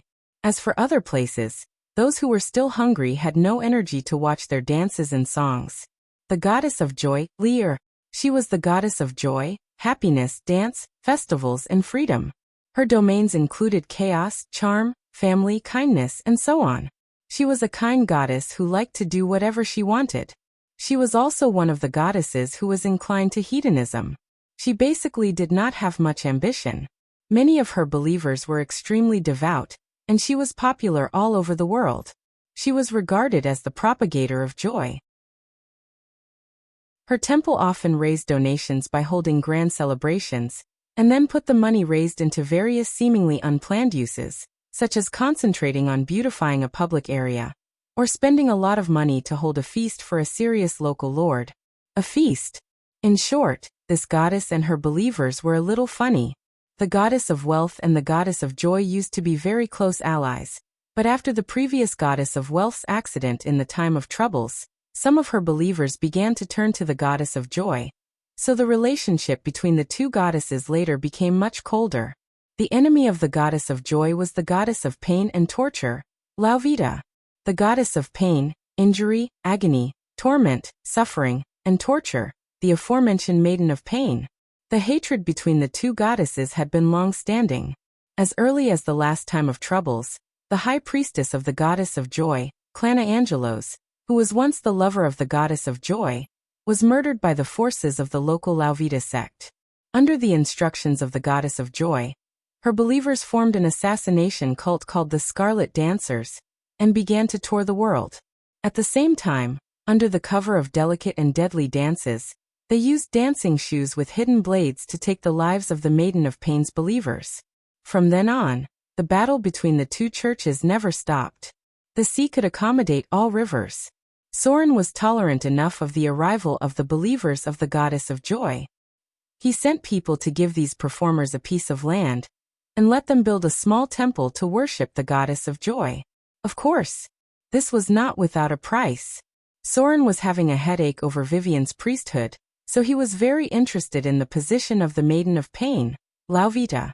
Originally, he wanted to let the high priestess contact them, but considering that the goddess of joy was a famous lesbian goddess, he thought that he should have the opportunity to contact her again. P.S. Second update. Please pay attention. Chapter 874. The monthly votes will be voided soon. Everyone who has a monthly vote, please vote. After 12 o'clock it was cleared out. Soren began to plan for Vivian's priesthood. What do you think Vivian should choose as her starting priesthood? The priesthood of fear is still too early. She must first have a transitional priesthood. Chapter 875. Port Mordor, Deepwater Alley. It only took a day for the believers of the Lady of Joy to build a small altar. Most of these believers were quite handsome, and many of the performers had to have a certain level of appearance. At this moment, these believers were performing the last important ritual. A pair of beautiful human girls picked up 2 weapons and threw them on the ground. Then, under the guidance of the priests, the surrounding believers covered the weapons with a pair of fresh flowers, completely burying the 2 weapons in it. This ceremony was called Abandon Violence, and it was also a ceremony that represented the principles of the Lady of Joy. This goddess did not like to fight. Then, the believers began to prepare for the celebration. As mentioned before, the Lady of Joy was a bit of a funny goddess, and those who believed and served her were also a bit funny. In the Church of the Goddess of Joy, almost every holiday that had nothing to do with evil beliefs was a reason for the church to hold celebrations. In other words, they could always find reasons to hold all kinds of celebrations full of joy. As for how many people would participate, it was not something they could decide. The arrival of the Goddess of Joy added a touch of vitality to the city of Mordor. However, Soren had always had strict restrictions on the gods. He did not exclude people who liked and believed in the Goddess of Joy, but he would never allow this kind of hedonism to prevail in the city of Mordor. Therefore, the whole process of the ceremony was filled with members of the church, and a small number of hedonistic civilians in the port of Mordor. Flowers, wine, music, and dancing. A simple celebration soon began. Beautiful singers danced around the altar, and bards played a variety of instruments next to them. The priest was praying in it, and with the atmosphere of joy, a little light invisible to the naked eye was gathering. This was the divine power of the Goddess of Joy being injected into the altar. She had noticed the altar that she had just built and quickly connected her faith to it. This meant that she had been silently paying attention to the city of Mordor.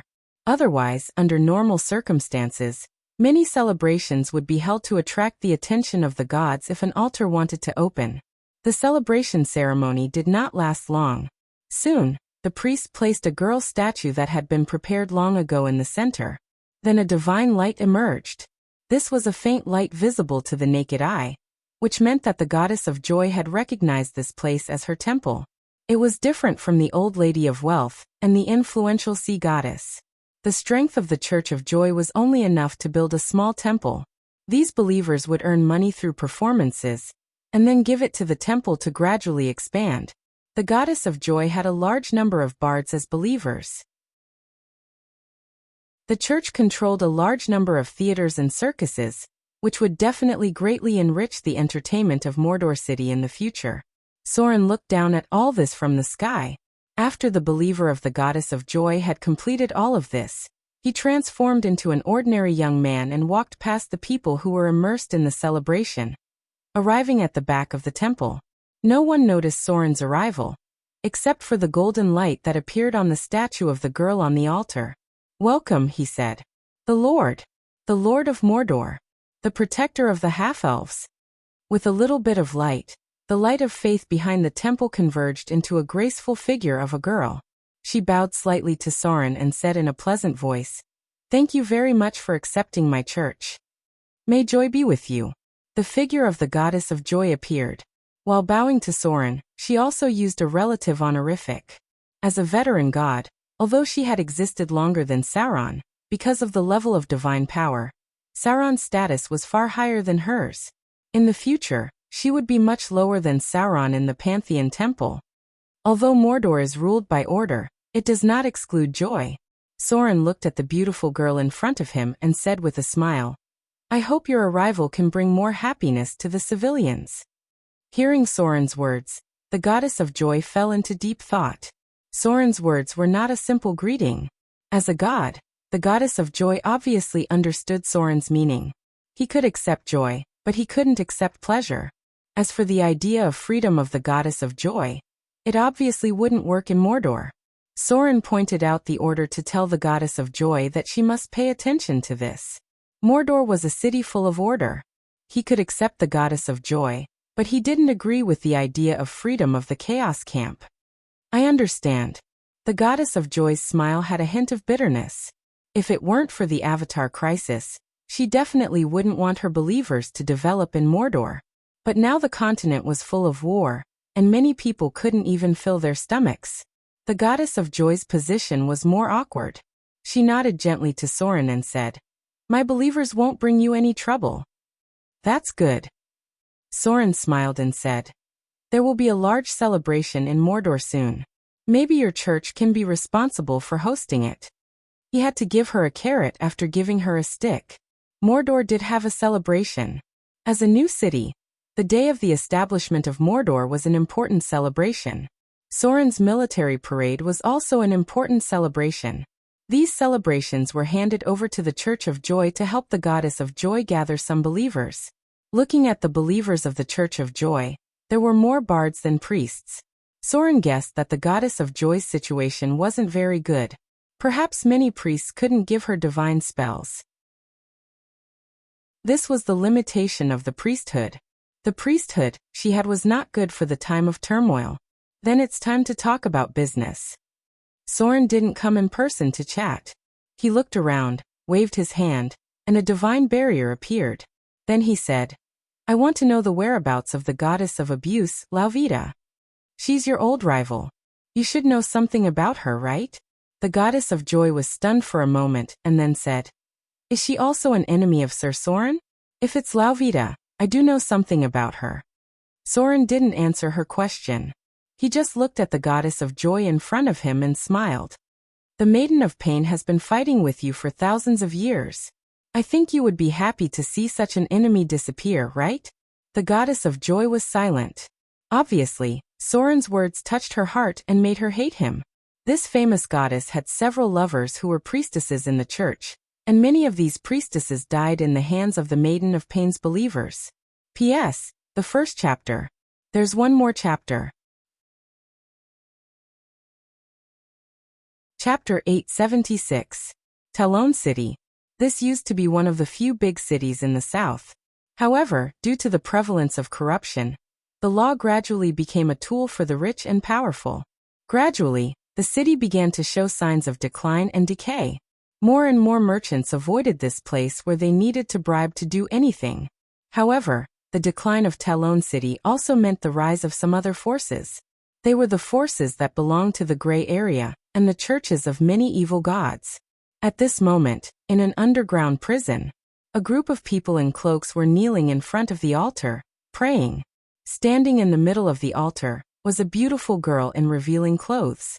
She held a long whip in her hand, and after praying for a while, she suddenly whipped herself violently. This time, she used almost all of her strength. A bloody whip mark appeared on the beautiful girl's back. At this moment, the other people under the altar also took out their whips and whipped themselves. Then they knelt on the ground and prayed. Many of La Vita's believers and priests specialized in using whips. It was just like how many of Soren's believers were good at using machetes. These were all changed because of the preference of the god. All of this did not end quickly. After a period of self-abuse, the believers began the next step of the prayer ritual. This special ritual was called Flame of Candlelight. The believers first chanted hymns and danced around the burning candles. Then, under the guidance of the priest, some beautiful girls began to appear. They kept burning their bodies with the flames of the candles. At the same time, they asked other believers to drip the candles on their bodies. The whole process lasted for a while until the ritual was completed. The high-grade priest extinguished the candles with holy wine. At this moment, the ritual reached its climax. When all the believers were covered with whip marks and candles, a divine radiance appeared on the altar. Then a hazy figure of a girl appeared. Then everyone began to pray passionately. The priest even sang hymns loudly. The whole ritual lasted for about 2 hours. When everything was over, the girl on the altar gently waved her hand. A breath that made people feel peaceful and happy appeared. At this time, the priests also began to cast divine spells to heal flesh wounds. Under normal circumstances, they would only heal minor injuries. Occasionally, there would be believers who would hurt themselves badly to please the goddess. The Maiden of Pain, Lauvita, was an aggressive, domineering, and fearless goddess. She protected all the torturers, sadists, and bullies on the continent. The Maiden of Pain was obsessed with inflicting pain, whether physical or psychological. Laurita's church usually had a huge influence in large cities that were in decline, because the corrupt bureaucracy in the cities usually turned a blind eye to their corrupt behavior. And the people in power in the church were all female humans or half-elves. The church usually recruited new members from the rich and powerful of the city. Her priests were unrelenting in their tortures, or in their feigned love with the young noblemen, and then in their cruel abandonment of them. And they endeavored to destroy all affections and friendships, and then to flirt with their victims with pretended intimacy, and then to ridicule them. For the believers of the Maiden of Pain, excellent acting skills and beautiful appearances were very useful tools. The Maiden of Pain's alignment was lawful evil. Under normal circumstances, evil gods of this alignment acted like devils, and most of them had a plan. This could be seen from the teachings of the Maiden of Pain. Judging from the church's rituals, the Maiden of Pain wasn't much different from other evil gods. But if you read her teachings, you would realize that this goddess wasn't simple. The teachings of the Church of Pain were long. If you simply picked out a few, you could summarize them into the following few. This world is full of pain and suffering, so the only thing we can do is to face the inevitable pain, and pay back more pain to those who caused our pain. Article 1 of the doctrine: mercy is the best companion to pain and pain, because only mercy can deepen the pain of torture. Remember that endless cruelty and torment will only make the abused rise up in revolt, and so it is necessary to stop the torment occasionally, on a whim, and give them unexpected comfort and healing, so that they may not understand the will of the goddess, and thus the foolish people will all the more thirst for the mercy of the Maiden of Pain. The second doctrine of the Church. The whip, the flame, and the cold are the 3 useful tools given by the goddess to her believers. Article 6 of the doctrine: no matter when we inflict torture and punishment, we should preach the teachings of Laurita. Pain is a comprehensive trial, It can strengthen the mental resilience and let those who have survived the ordeal gain true joy. Only those who know the rules of the goddess can inflict real punishment and abuse. Article 9 of the doctrine. Wherever there is a whip, there will be goddess Lorita. Fear Lorita and desire her grace. The last paragraph of the doctrine. The teachings of the Maiden of Pain were very interesting. Especially in the last paragraph. Pain is a comprehensive trial. It can strengthen the mental resilience and let those who have survived the ordeal gain true joy. This was the highest realm of masochism. Moda City. Council Hall. When Soren decided to deal with the Maiden of Pain, all the information about her was secretly sent to him by the spies in Motor City. Soren's church did not have many things, but there were a lot of rogues, and the efficiency of collecting information was several times better than other churches. The information from the Goddess of Joy was very important, but Soren still needed to deal with the Maiden of Pain, and her church still needed to be dealt with by Soren's church. In this way, he must first know the internal situation of the abused church. The other things were relatively ordinary. After reading a lot of information, Soren became a little interested in Lorita's teachings. Very surprised. Soren actually saw a little bit of positive energy in Lorita's teachings, even if it was just a nice way to put it. But if this point was used to convert, it would be of great use. Treat pain as training. If he could grasp this point and convert it, then there would be no problem with Vivian's clergy. A pure abuse clergy was still too low-end.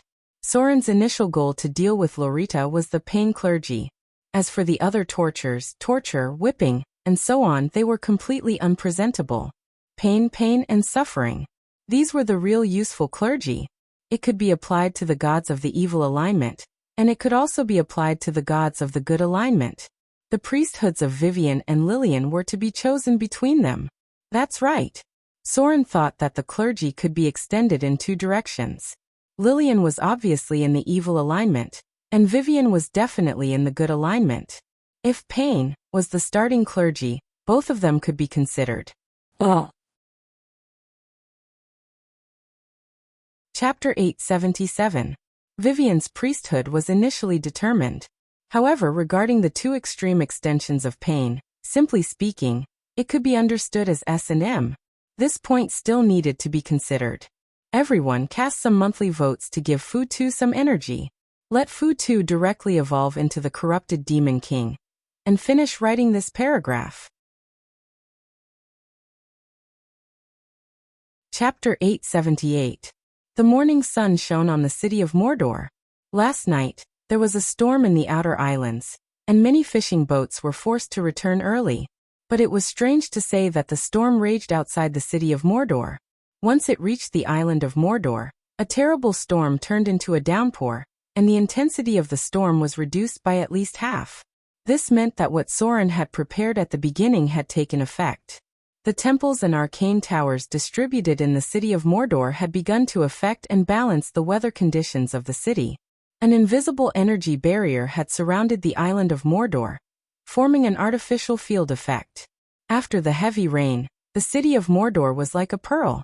But when people got up early to prepare for work, there was a commotion on the other side of the street. Then the guards of the city of Mordor rushed over, and many curious people followed to watch. It didn't take long for the riot to subside. Many citizens of Mordor City who came to watch the fun saw the little girl, who was walking a Quetzalcoatlus with a wingspan of 15 meters arrogantly with a rope as if she was walking a dog. Many new citizens were puzzled. They didn't know who this little girl was. Many old residents of Mordor smiled and looked at the cute little girl calmly. A huge Quetzalcoatlus walked past them. The little princess of Mordor. Her Highness Vivian. She hadn't shown up for so long. They thought Her Highness Vivian had gone somewhere. For the old residents of Mordor, they had long been used to such a scene. Since a long time ago, Vivian would go out for a walk with the former Quetzalcoatlus every day. It was just that the little princess had not shown up for so long, and she looked more beautiful, and the Quetzalcoatlus behind her was getting bigger and bigger. The guards consciously maintained order on both sides of the street. Vivian, on the other hand, was used to the curious gazes of the people.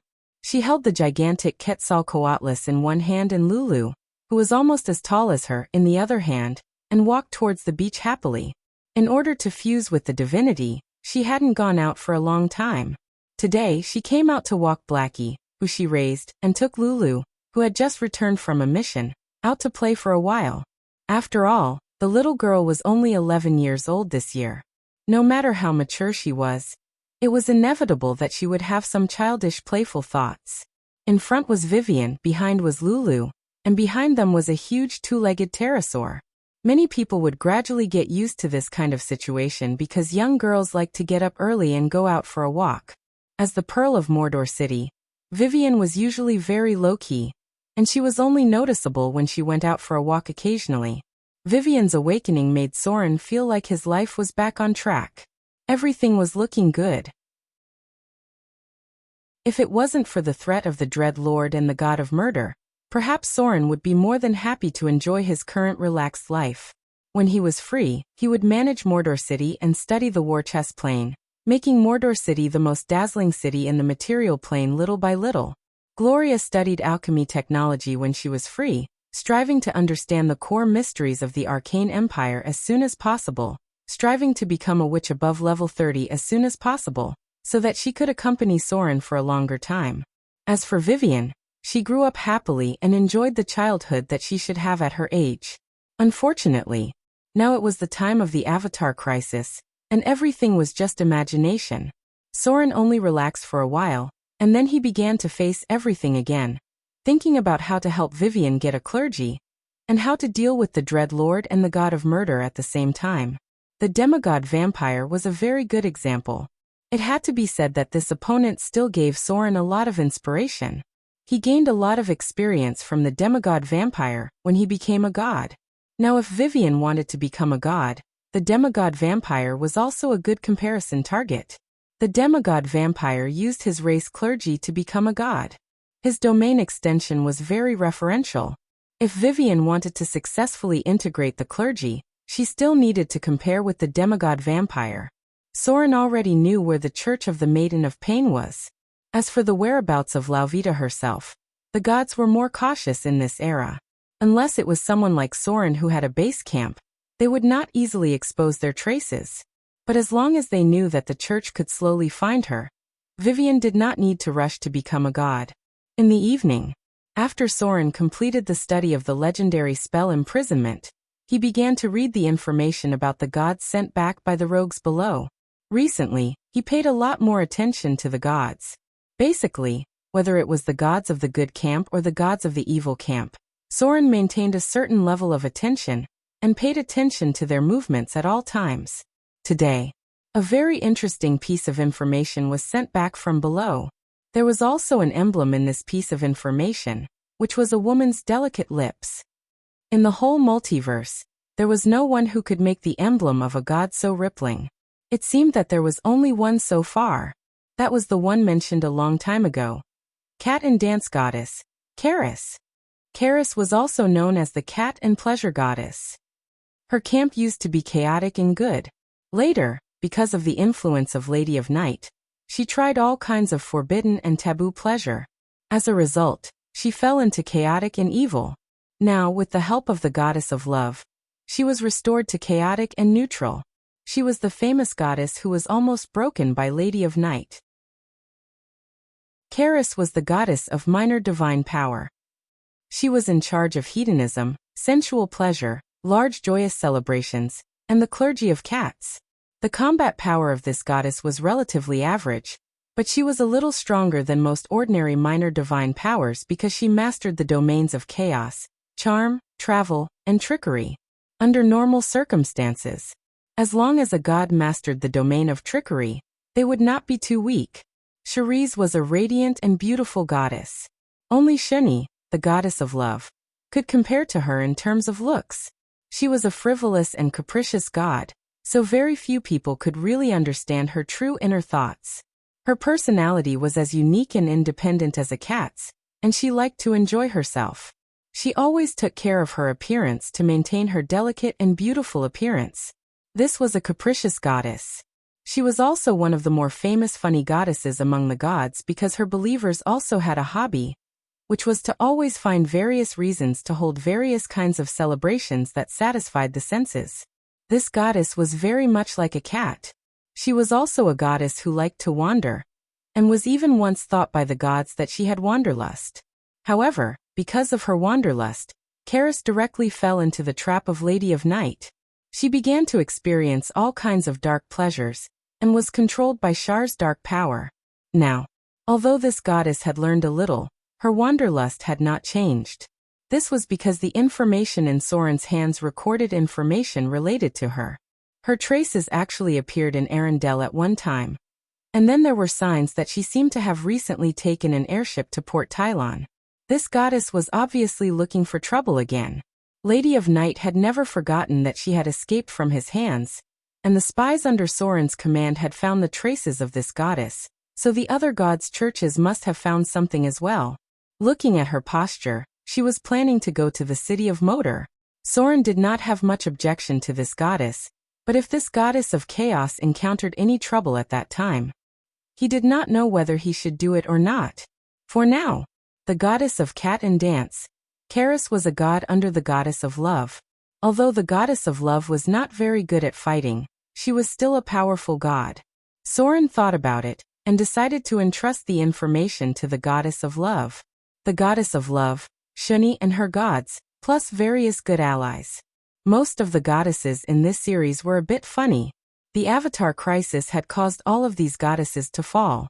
With Soren's understanding of them, he only hoped that in the middle and late stages of the Avatar crisis in the future, fewer goddesses in this series would die.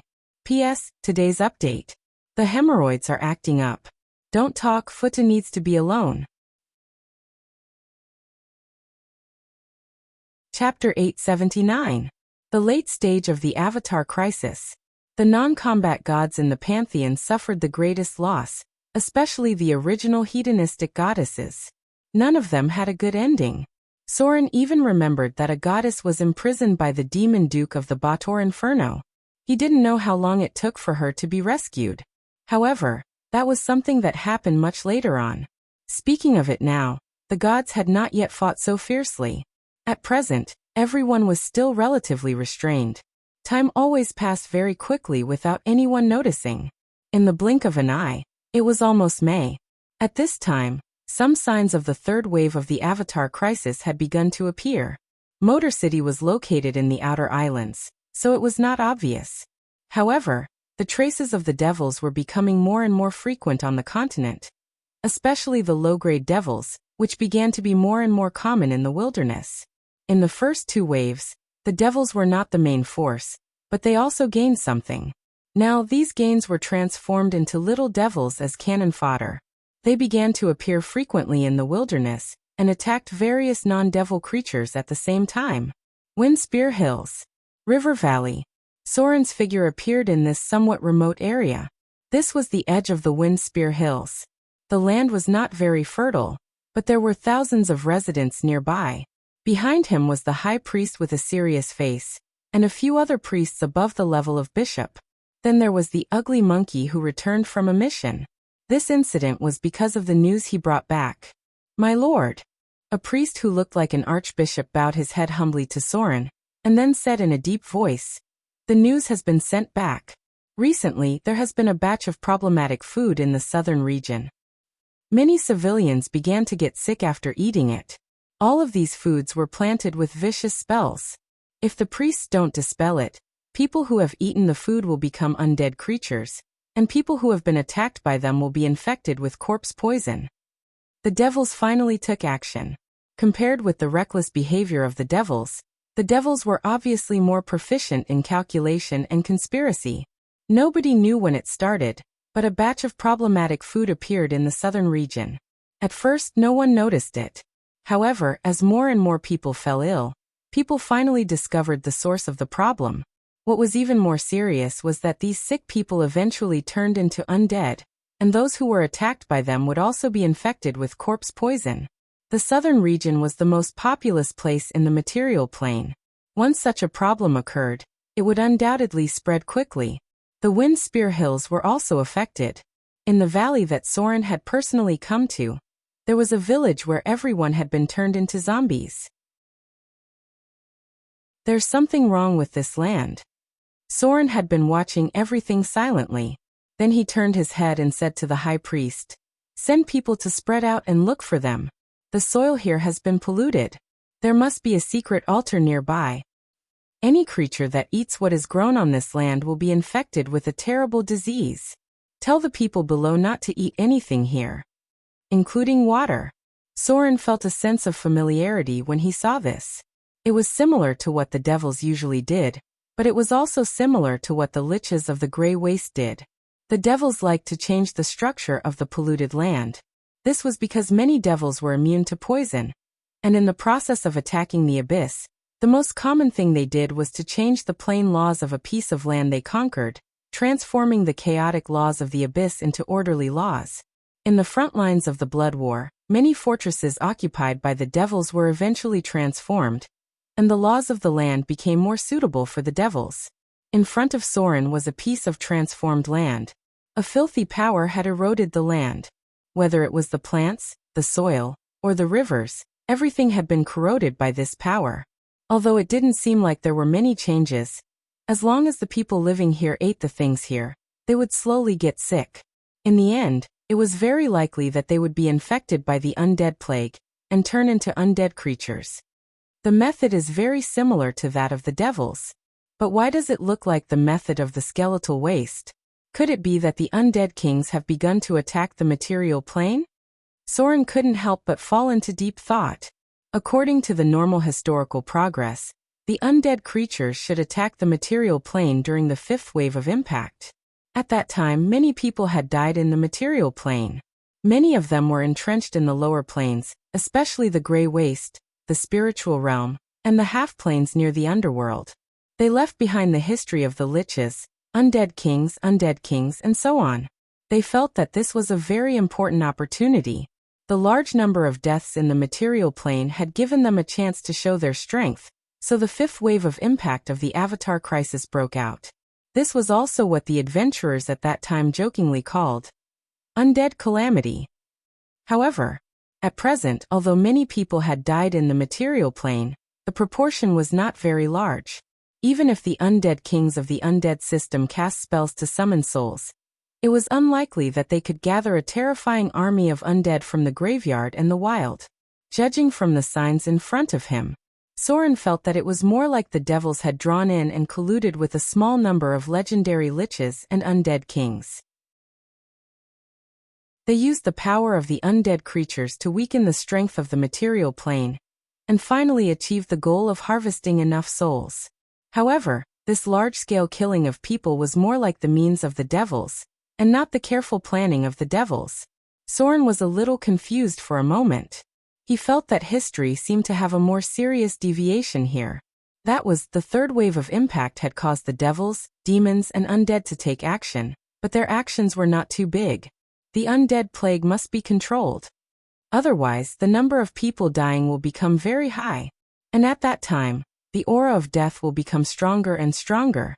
By then, even if no one casts spells in the graveyard of the material plane, many corpses that have been buried long ago will crawl out. By then, I'm afraid that the fifth wave of impact will come early. According to history, the third wave of impact was the Devil Legion, the fourth wave of impact was the violent elemental life, and the fifth wave of impact was the undead calamity. The first wave of impact had caused a large number of deaths, so when the fifth wave of impact came, even the gods could not sit still anymore. During that time, it could be said that there were undead everywhere. The people who had died in the past all crawled up one by one because of their resentment, and the entire material plane was shrouded in the aura of death.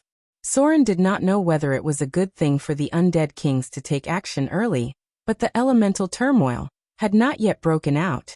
Since he could react quickly, the god of light, the lady of Silvermoon, the goddess of agriculture, and the other gods should be able to react quickly, right? Soren thought for a long time.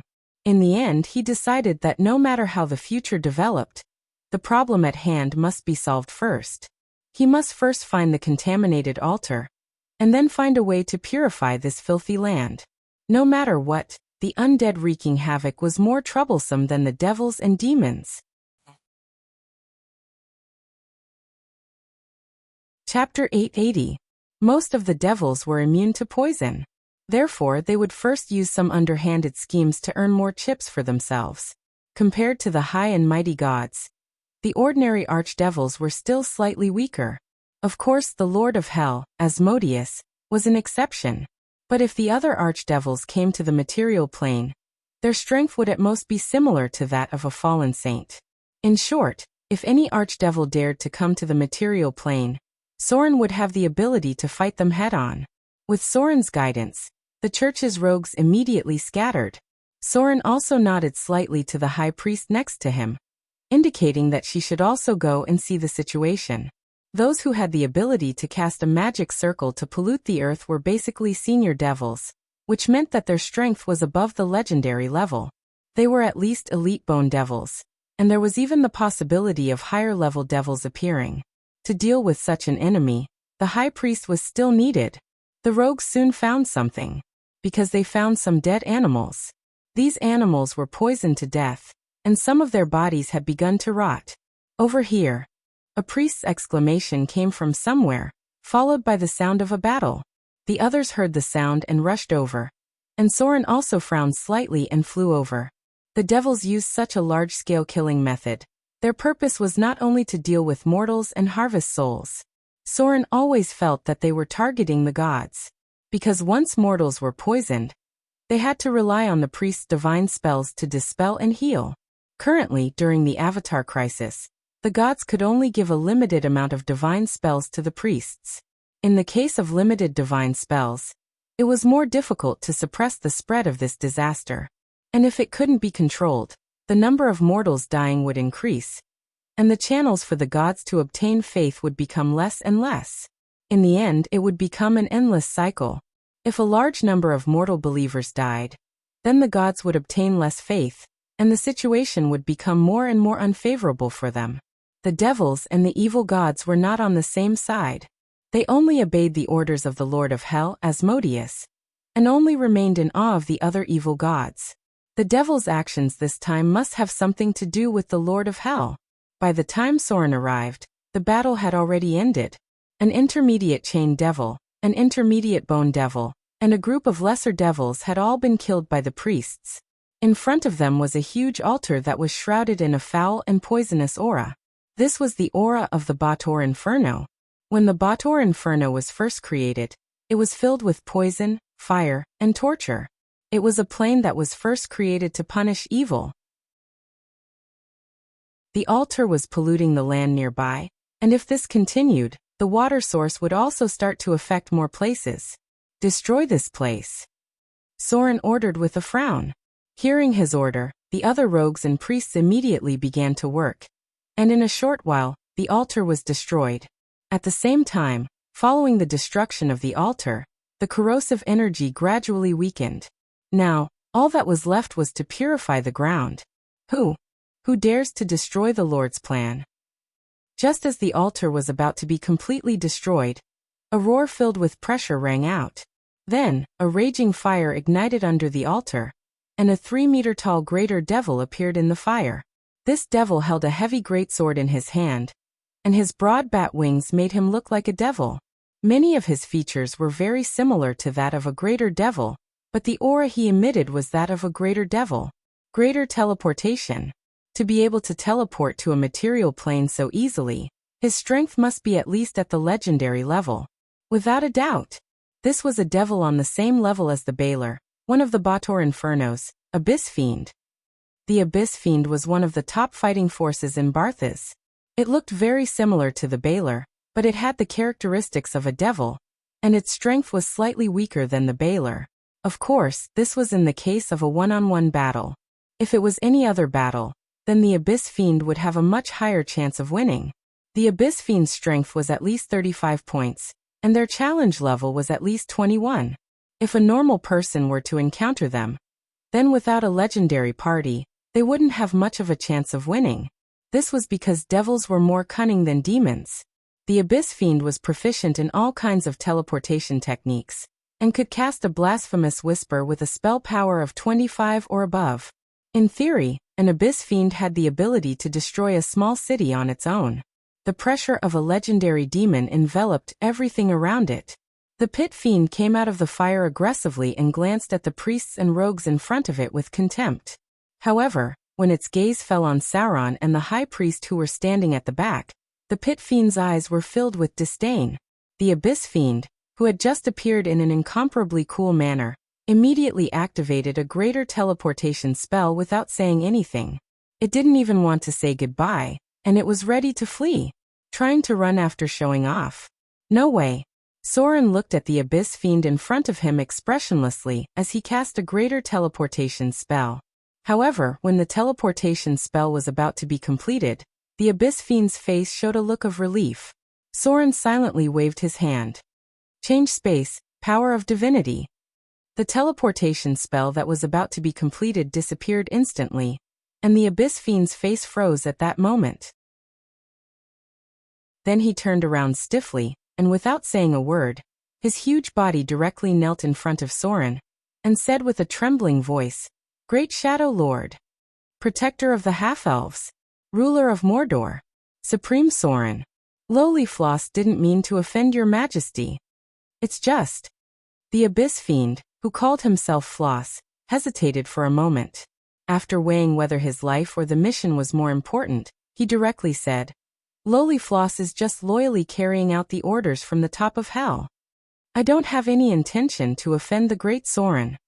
This guy knelt down quite straightforwardly. Sauron's expression finally changed a little, and the others present were a little stunned. It seemed that they couldn't react in time. At first, he appeared in an incomparably cool manner, but after seeing Sauron, he immediately turned 360 degrees and knelt on the spot. The abyss fiend's performance was too dramatic. Everyone present didn't know whether to laugh or cry after they reacted.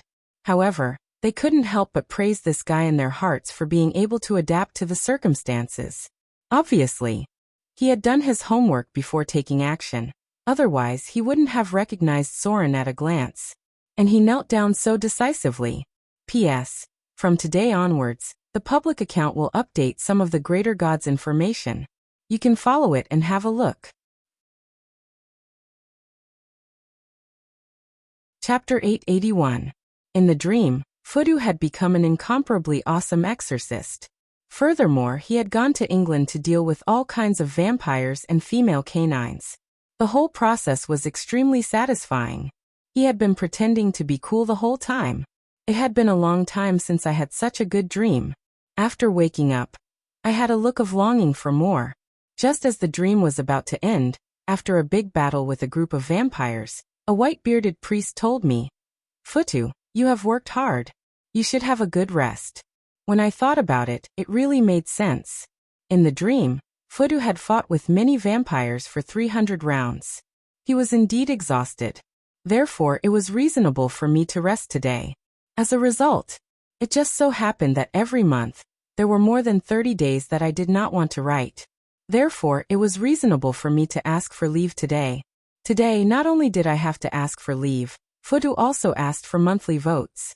By the way, I gave myself a thumbs up for being so shameless.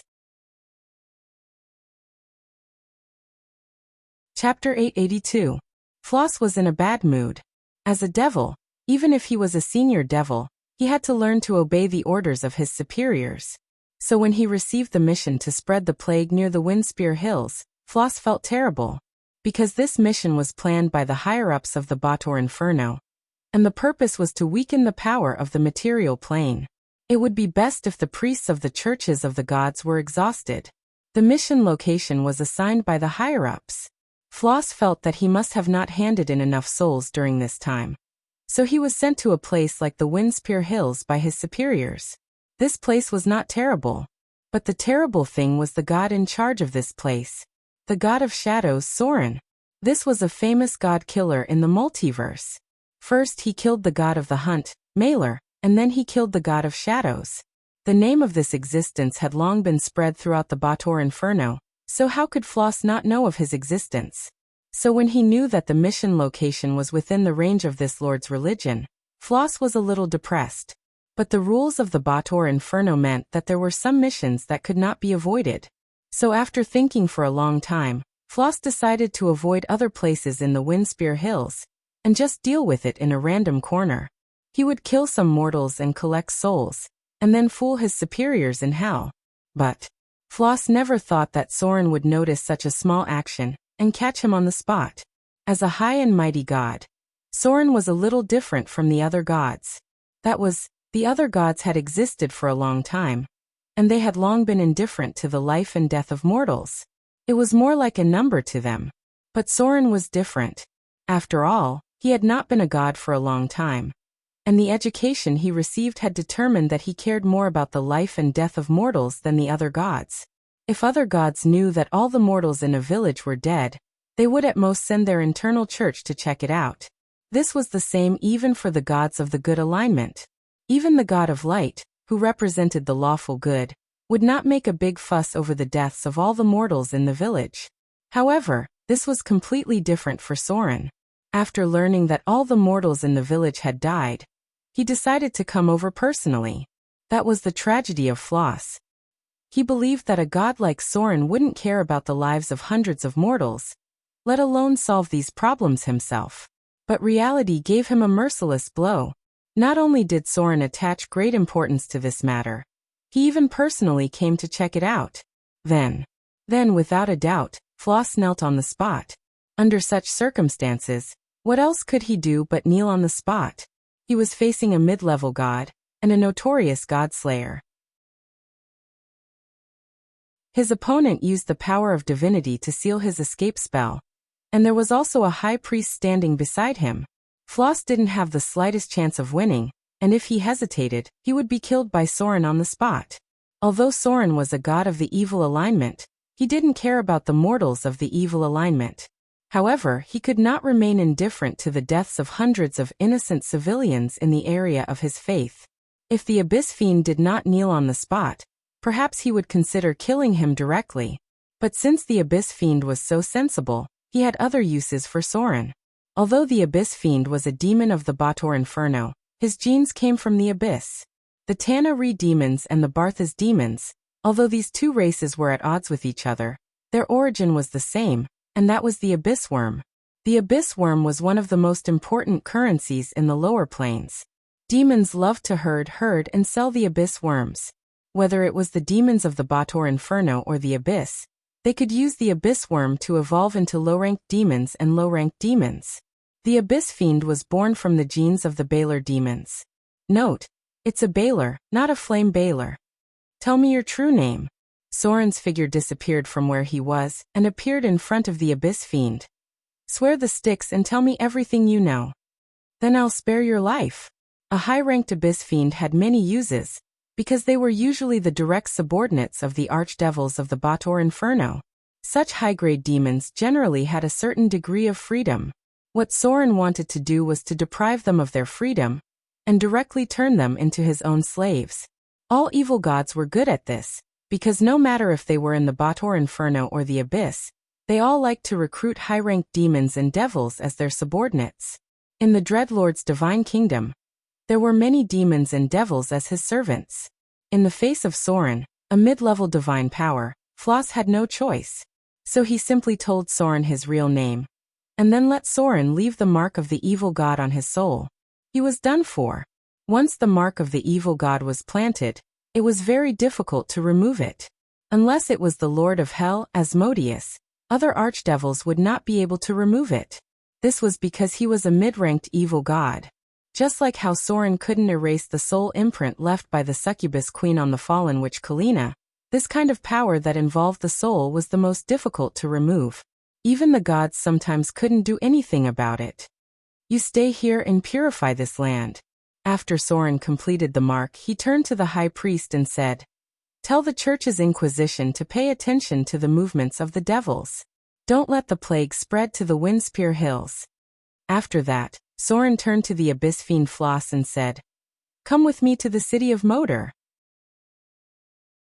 I have an important task for you. As long as you can do it well, I won't be stingy with the rewards. I can even give you a part of the power of divinity. I will let you gain the power and status you deserve in my divine kingdom. But if you dare to play tricks on me, I don't suggest that I extract your soul and study it. At this point, Soren's voice became cold. It was easy to deal with the devils. The creatures of the lawful evil alignment had their own rules of conduct. When dealing with the devils, they always had to remember one thing, and that was to coerce them. Power and power were what they desired. The Bator Inferno had a strict hierarchy. It was more difficult for the devils to be promoted than the devils. Soren had to promise them enough benefits and tell them the consequences of going against him. The devils were very smart. Generally, very smart people would know what to do in this situation. P.S. First update. Today's update. Chapter 883.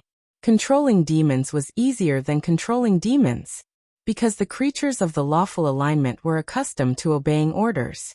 Compared to the chaotic nature of demons, after controlling a demon, you didn't have to worry about it being like a demon. But if you controlled a demon, then you must always be aware that the demon would never be loyal to you. They were always thinking about how to betray you. It was just that before they had the confidence, these devils would work obediently. Demons believed in order and rules, but not because the latter could promote the progress of the whole society, but because they believed that they could seek their own interests from these rules. Every demon was eager to be promoted to a higher level, so that they could change the rules at will to meet their goals. The ideal of the demons was to go from obeying the rules to making their own rules.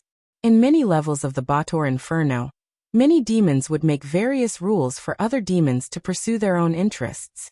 As a high and mighty god, especially a god with mid-level divine power, he was a god.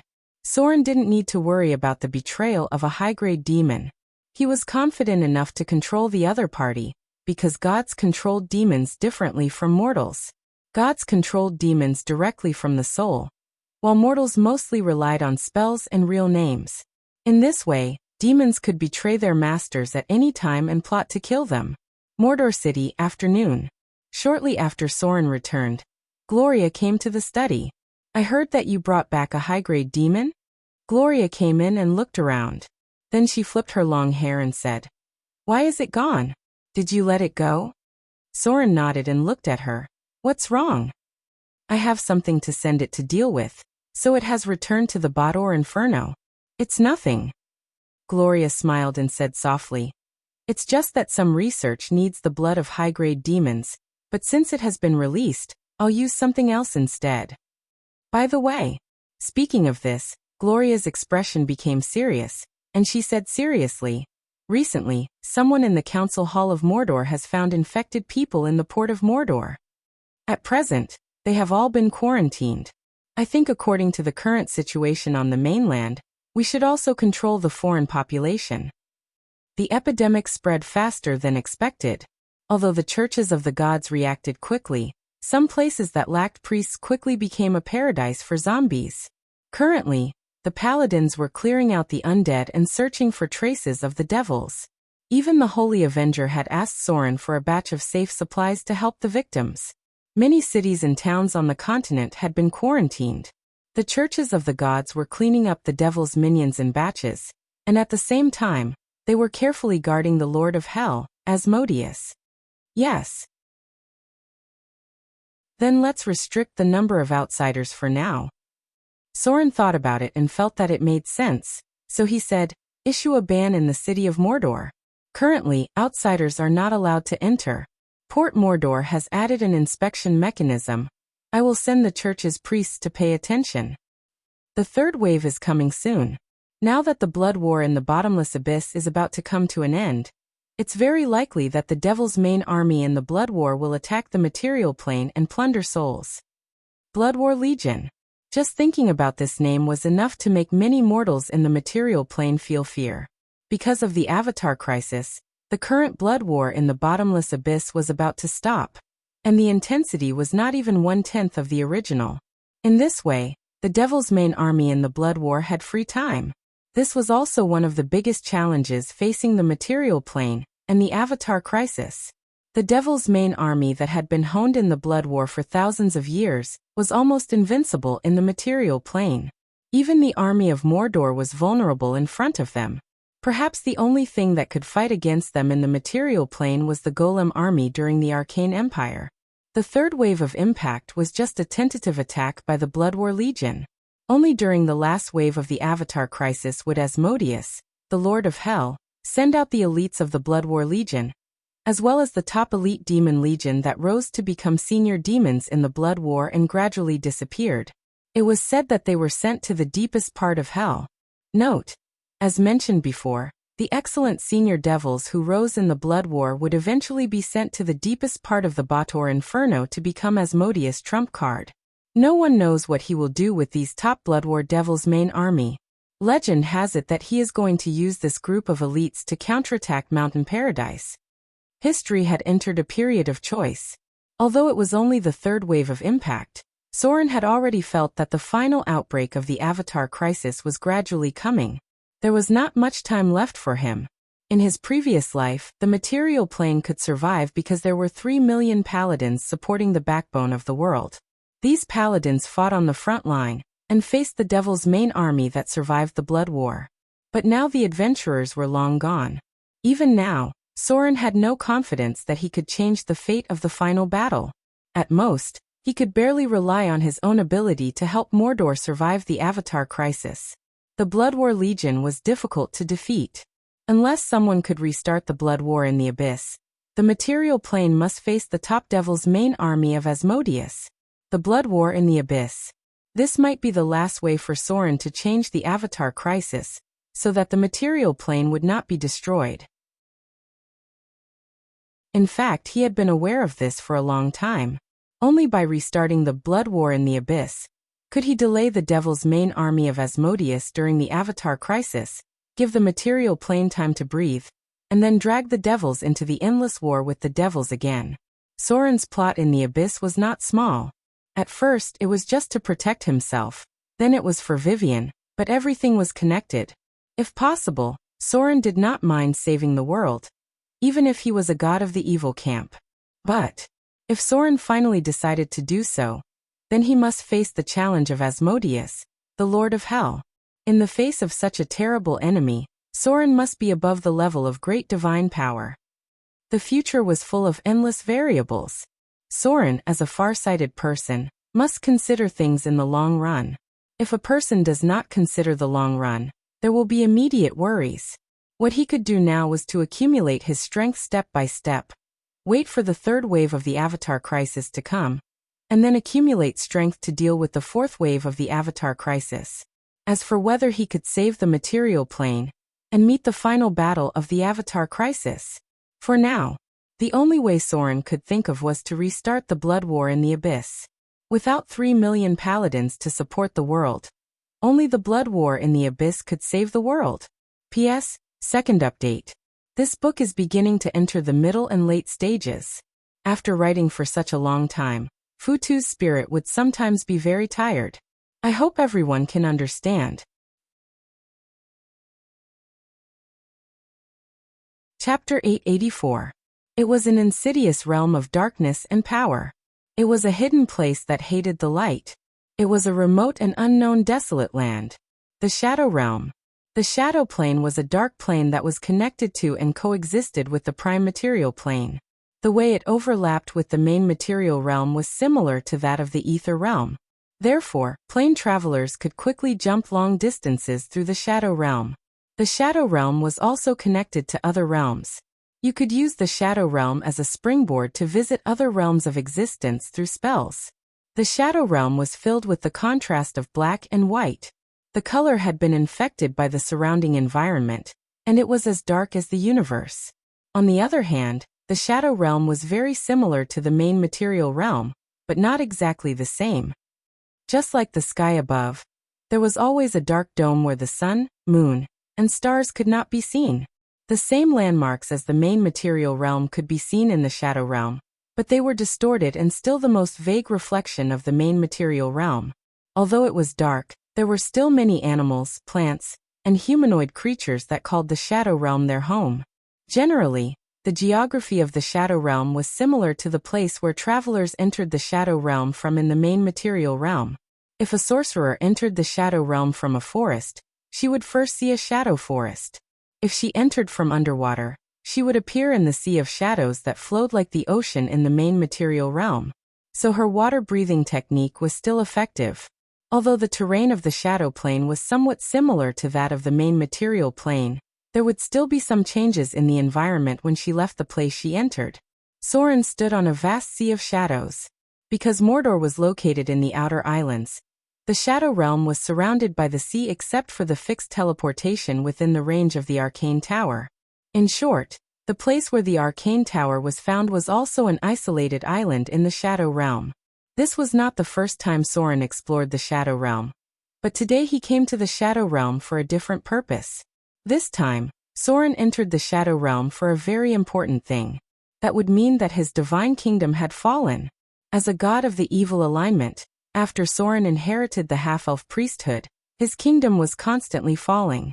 Under normal circumstances, Soren's kingdom should have fallen directly to the lower realm.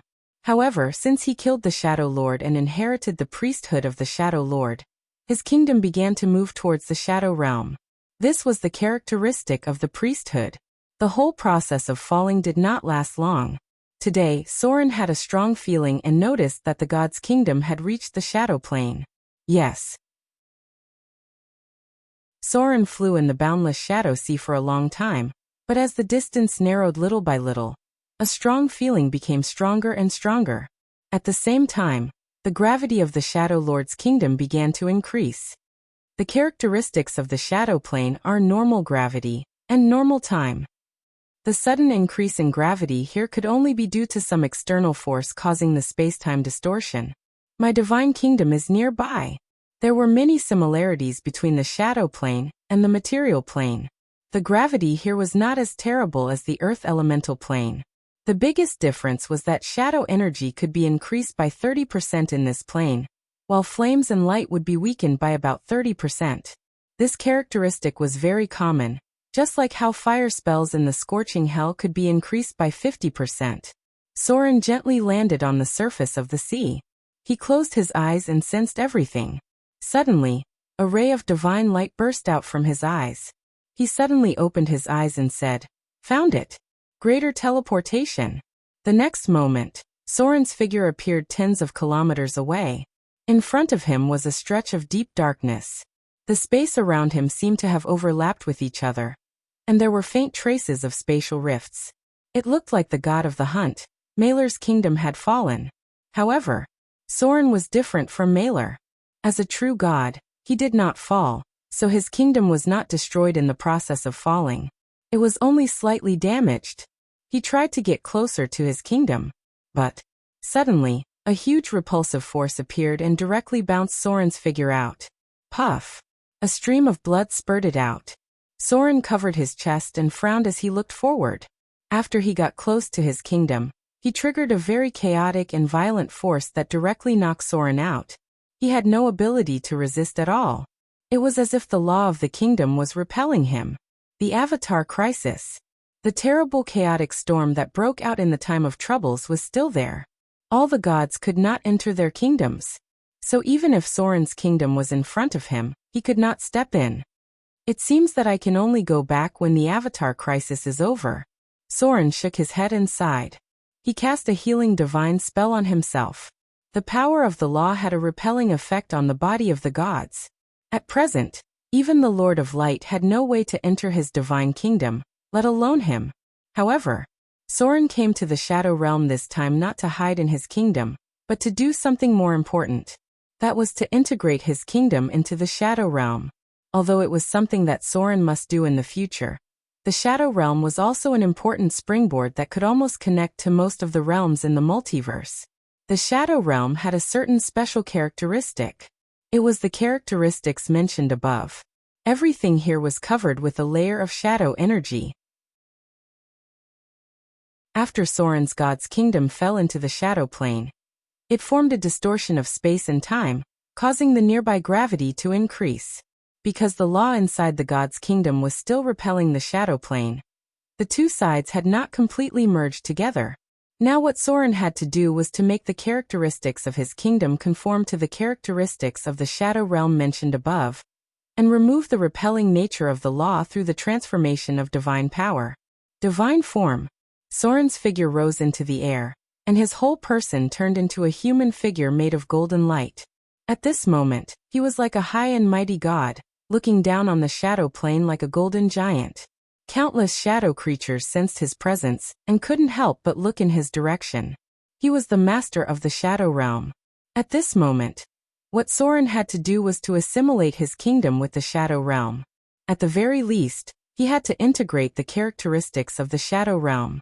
Otherwise, the power of the law would be repelled step by step, and eventually the kingdom would be damaged. Change reality. Shard of divinity. The surrounding space gradually distorted, and traces of cracks in the realm were repaired by Soren's divine power. At the same time, with the power of the divinity of shadow, the energy from the shadow realm began to gather around him. Change space. Shard of divinity. Countless shadow energy gathered around Soren like a torrent, and then he injected it into the god's kingdom. Although Soren could not perceive and see everything in the god's kingdom, he knew that everything inside the god's kingdom was slowly changing. A little shadow emerged. The shadow energy from the shadow realm was assimilating the interior of his kingdom. Among the original elements of earth, water, wind, and fire, there was an element pool from the shadow. To stabilize his kingdom in the shadow realm, Soren had to completely transform his kingdom. Normal gravity. Normal time. Infinite space. Although he could not enter his kingdom, Soren still maintained a certain level of control. After all, it was his kingdom. While the shadow realm was merging with his kingdom, Soren was also setting the most basic structure of his kingdom. The shadow energy began to dominate. However, the characteristics of the god realm still maintained the characteristics of normal gravity, normal time, and infinite space. That was to say, the space of the god realm still maintained the infinite possibility of growth. His divine power began to be consumed rapidly. The power that Soren had accumulated during this time was quickly squandered away. However, as the god realm merged with a large amount of shadow energy, the nearby cracks in the realm were disappearing little by little. At the same time, the change in gravity caused by the distortion of time and space gradually disappeared. Soren's half-elf kingdom was merging into the shadow realm. Realm shift. Although it had merged into the shadow realm, Soren had to do more than that. He began to move his kingdom, and then approached the location where the Shadow Lord was originally located. This would take a while. Soren only set a coordinate and let the two kingdoms gradually get close to each other. When the two sides were close to a certain distance, what Soren had to do was to merge the two kingdoms together. It was not difficult to move the kingdom, but it was moving up and down. Because of the characteristics of the realm, it was easier to move up and down, but moving the kingdom horizontally required a lot of power.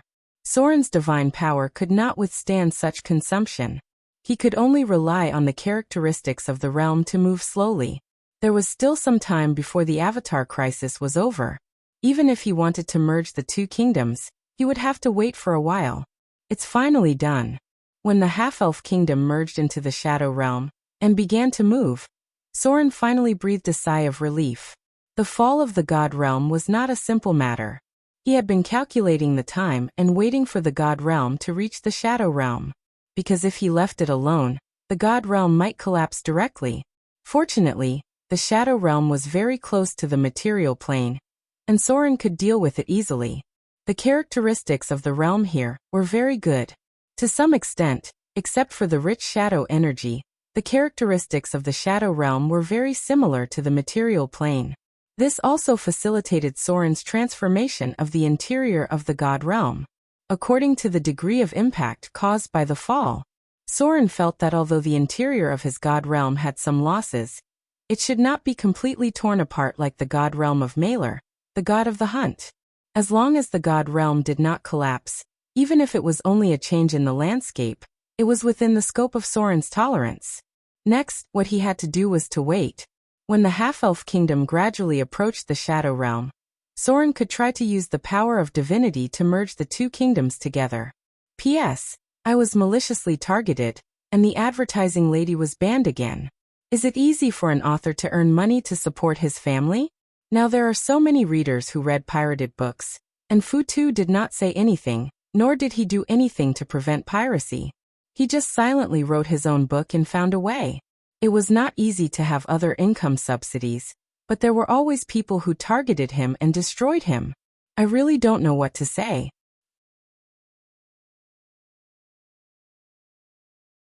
Chapter 885.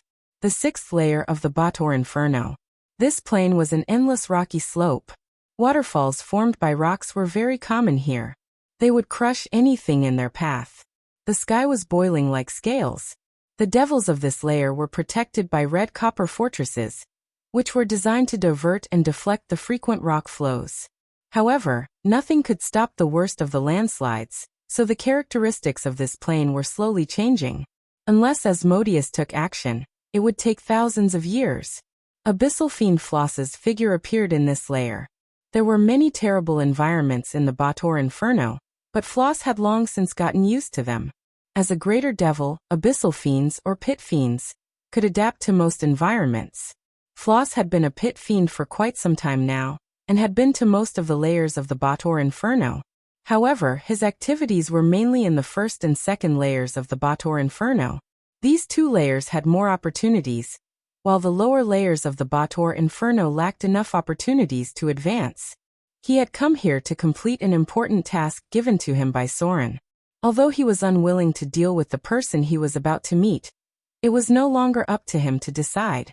The original lord of the sixth layer of the Bator Inferno was an old hag. The hag countess wasn't a greater devil, but an extremely powerful night hag from the underworld. The former devil lord Moloch had once ruled this layer, but he was later overthrown. During a great rebellion that swept through the 9 hells, he openly defied the lord of hell, Asmodeus.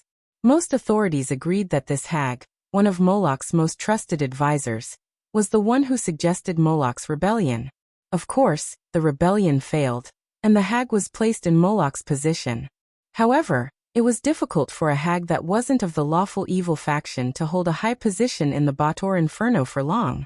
Unsurprisingly, the hag countess eventually met her end.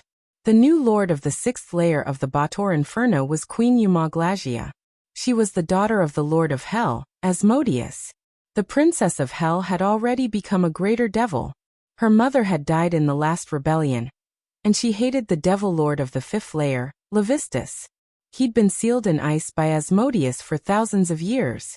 Before becoming the overlord of the sixth hell, Queen Eumaglasia had traveled the prime material plane and gained a few followers. Most of Glasia's followers were inexperienced, young, and naive humans. Glasia recruited youths brimming with vitality and made them willingly accept certain taboo experiments. The Principality of Rossard must be mentioned here. The Queen Euma's shadow had always been behind the rapid rise of Soren's rival, the Duke of Red Dragon. A warlock's bloodline required certain taboo conditions to maintain. Soren had enough reason to suspect that it was the Queen Eumaglasia's help that allowed the Duke of Red Dragon's wife to possess her current strength. Moreover, the Queen Euma had been searching for humans in the prime material plane for a long time to conduct experiments. The Duke of Red Dragon was likely to be one of the successful experiments. In this plane ruled by the daughter of the Lord of Bator, Asmodeus, the pit fiend Floss kept a low profile.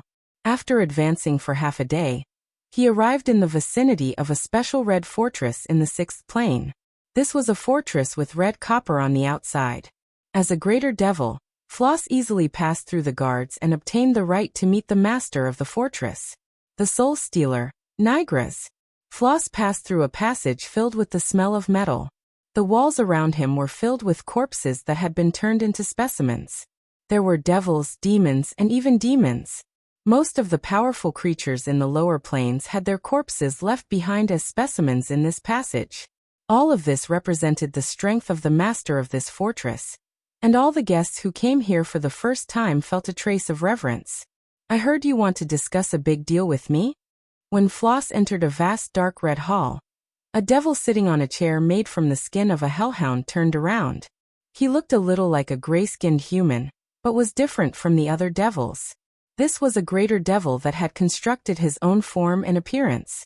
He looked like a human with a single horn, gray skin, and scarlet pupils. "Yes." Floss tried his best to keep his voice calm. The greater devil in front of him was the legendary soul stealer, Nigris of the Bator Inferno.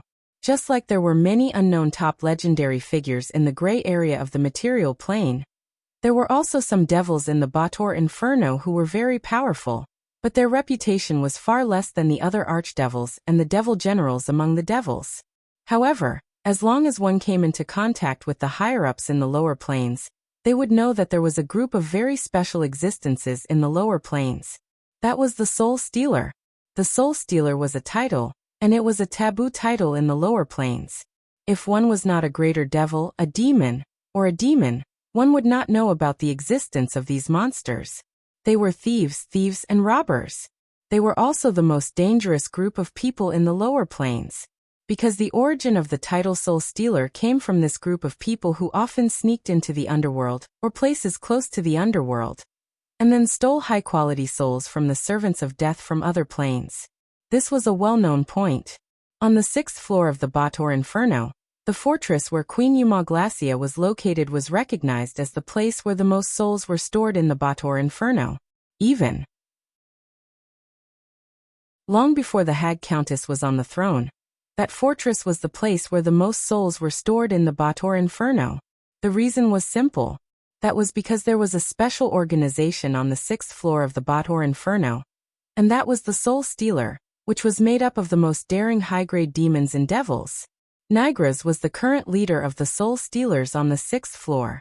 These Soul Stealers rarely participated in the fights between the archdukes. They were like a group of special arms dealers. If the archdukes lost many of their subordinates and needed a batch of high-quality souls to replenish their servants, then they would trade with the archdukes. They would sell the souls of professionals stolen from the servants of death at a high price from the underworld, the spirit realm, the yellow wilderness, and other places to them. Most of the Soul Stealers were very powerful, and almost all of the existences who could get the title of Soul Stealer were at least high-grade legends. Floss was a little nervous, but he still took a deep breath and said, "My master needs a large number of high-quality soul crystals." "I thought about it.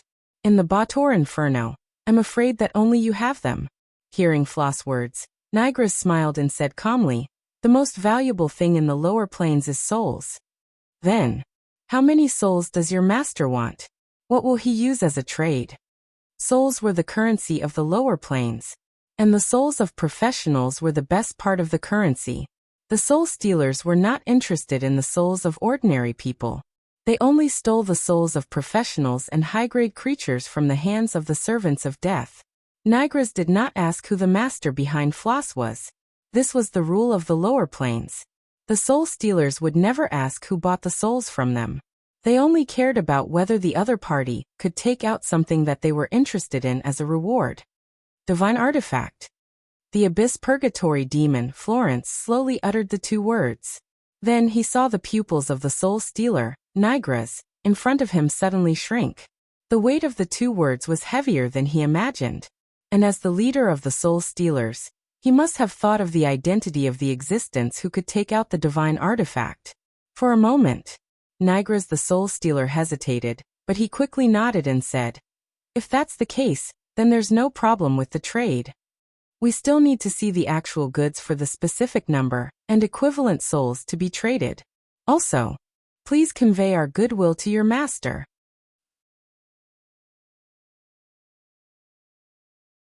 Chapter 886. After discussing some matters, the pit fiend Floss left the castle. Not long after he left, Nigris sent a greater devil to secretly deliver a message to the largest palace in the 6th level of the Bator Inferno. About 10 minutes later, a teleportation portal appeared. The radiance of an advanced teleportation spell appeared, and 3 graceful figures, 1 big and 2 small, appeared in the Soul Stealers' hall.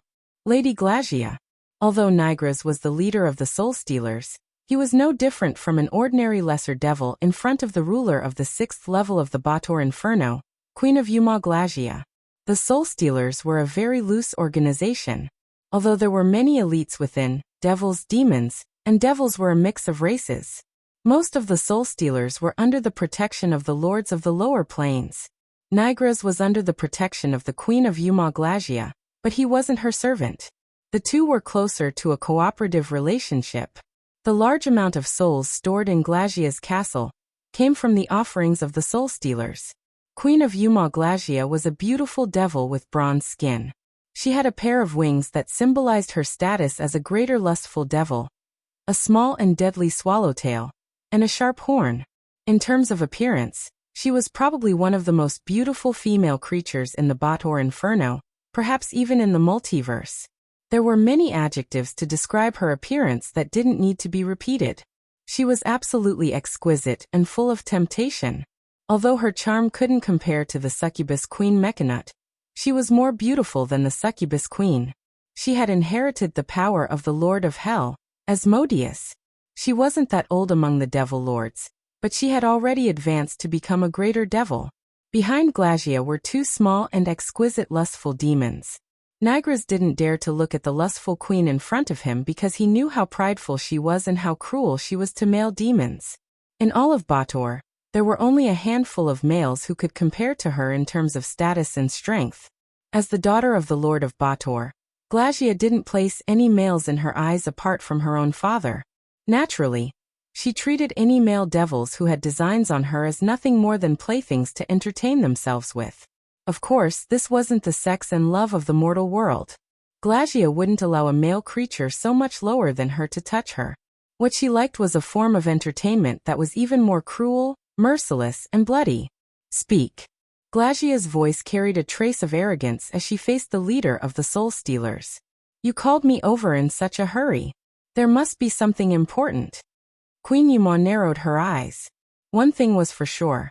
If what he said next didn't satisfy her, Nigris knew that he would have a hard time in the future. Yes. He hurriedly nodded and said in a deep voice, a greater devil came to make a deal with me today. He actually asked for 6,000 mid-grade soul crystals right off the bat. Next, Nigris told Queen Yuma about the details of his conversation with Floss. As the overlord of the 6th layer of the Bator Inferno, she was involved in most of the major transactions of the soul stealers. It was highly likely that a Grand Duke or Lesser Devil Overlord was preparing to expand their army, and there might be information that Glagia needed. In the lower planes, many devil overlords like to buy wild abyssal worms from night witches and ghost nannies, and then choose the ones with potential to become mid-grade devils. However, most of the elite troops of the Archdevil Lords were creatures that had been personally created using their souls. Devils born this way had great potential, and were very loyal to their creators. In other words, the Devil Lords had already left a mark of enslavement on these souls when they transformed them into devils. 6,000 middle grade and above souls? That's enough to form an elite army. After hearing Nigris' words, Queen Yuma Glagia couldn't help but sink into deep thought. He's actually using a divine weapon to make a deal. Could it be that there's an evil god standing behind him? An evil god. Many evil gods had attached their divine kingdoms to the Bator Inferno, and many of them were close to the Bator Inferno. That was why the greater devils had a lot of dealings with them. Glagia's expression grew solemn as this matter involved an evil god. Can you guess who it is? She turned to look at the soul stealer in front of her. There are only so many evil gods near the Bator Inferno. Do you know who's behind him? The majority of evil gods were in the lower planes. However, dealing with the soul stealer didn't necessarily require an evil god whose divine kingdom was in the Bator Inferno. Evil gods from other places like the Grey Wastes, the Azura Field, the Scorching Inferno, and so on could also secretly find a representative to buy souls from the Bator Inferno. I don't know. Nigris shook his head. However, I can confirm that the evil god behind the pit fiend isn't simple. I actually sensed a monitoring imprint on him. It's very likely that he's an evil god with lesser divine force or higher. Hearing the soul stealer's words, Glagia furrowed her brows and pondered for a moment. Let's do the deal as per normal. Once the divine weapon is delivered, bring it to me immediately. Most divine artifacts had their own requirements. Mortals wouldn't be able to use them if they didn't meet the requirements. However, for greater devils with a trace of divinity, and even more powerful devil overlords, divine weapons were shockingly valuable. Sometimes divine weapons didn't need to be used. Devils could always think of various ways to corrupt and transform a divine weapon. whether it was to corrupt it or find a way to extract the divine force within it. This was something that all devils were tempted by. Your subordinate understands. Nigris hurriedly nodded. Glacia's face revealed a trace of satisfaction when she heard this. Serve me well. If you can prove yourself, I'll recommend you to my father. Queen Yuma's father was naturally the Lord of Hell, Asmodeus. Nigra's expression immediately revealed a trace of excitement when he heard this. Moda City. Study. Today was a good day. Although the outer islands were becoming more and more stormy as summer approached, and even Motor City would experience heavy downpours from time to time. However, Soren had received a piece of good news today. The devil servant he'd sent out had contacted the soul stealer in the Bator Inferno. If the transaction was successful, Soren would be able to obtain a large number of mid-level and above soul crystals from the soul stealer, and these soul crystals could all be used to make steel golems. With the further development of Motor City, ordinary golems could no longer meet Soren's requirements. Moreover, creating higher-grade steel golems required even better soul crystals. This was something that could only be satisfied in the lower planes. From golems to steel golems, the combat power would soar in a straight line. An army composed entirely of steel golems, let alone an army from a material plane. Even an elite demon army from the abyss would be able to fight to their heart's content. At present, Soren had already dealt with the soul crystals. What he had to do next was to find a way to obtain a large amount of steel to meet the consumption of the golem factory at full power. Of course, that was a little difficult to do, because with the current level of civilization in the material plane, it was impossible to meet the steel output required by Soren. Soren still had no clue about the steel-making technology during the Arcane Empire. The magic steel forging process was still under research. Therefore, the only thing Soren could do now was to increase the manpower investment and mobilize the Grey Dwarves from the Underdark. The steel forging technology of the Grey Dwarves could temporarily meet the consumption of the golem factory. As for the other parts that were not enough, he could only find a way to purchase materials from the Northern Witch Council. Although Motor City was developing rapidly, there were still shortcomings in many aspects. The Golem Army was a very important part of Soren's plan. He had now initially solved the problem of energy supply, and now he was almost solving the shortage of soul crystals. The only difficulty preventing him from building an army of steel golems was how to get enough high-quality steel. The weight of a steel golem was at least 2 tons. Unlike the relatively cheap golems, the steel golems were far more expensive than the golems in terms of craftsmanship and cost. If Soren wanted to build an army of steel golems, the materials consumed would be amazing. With the current level of civilization in the material plane, he might have to rely on himself to find a way.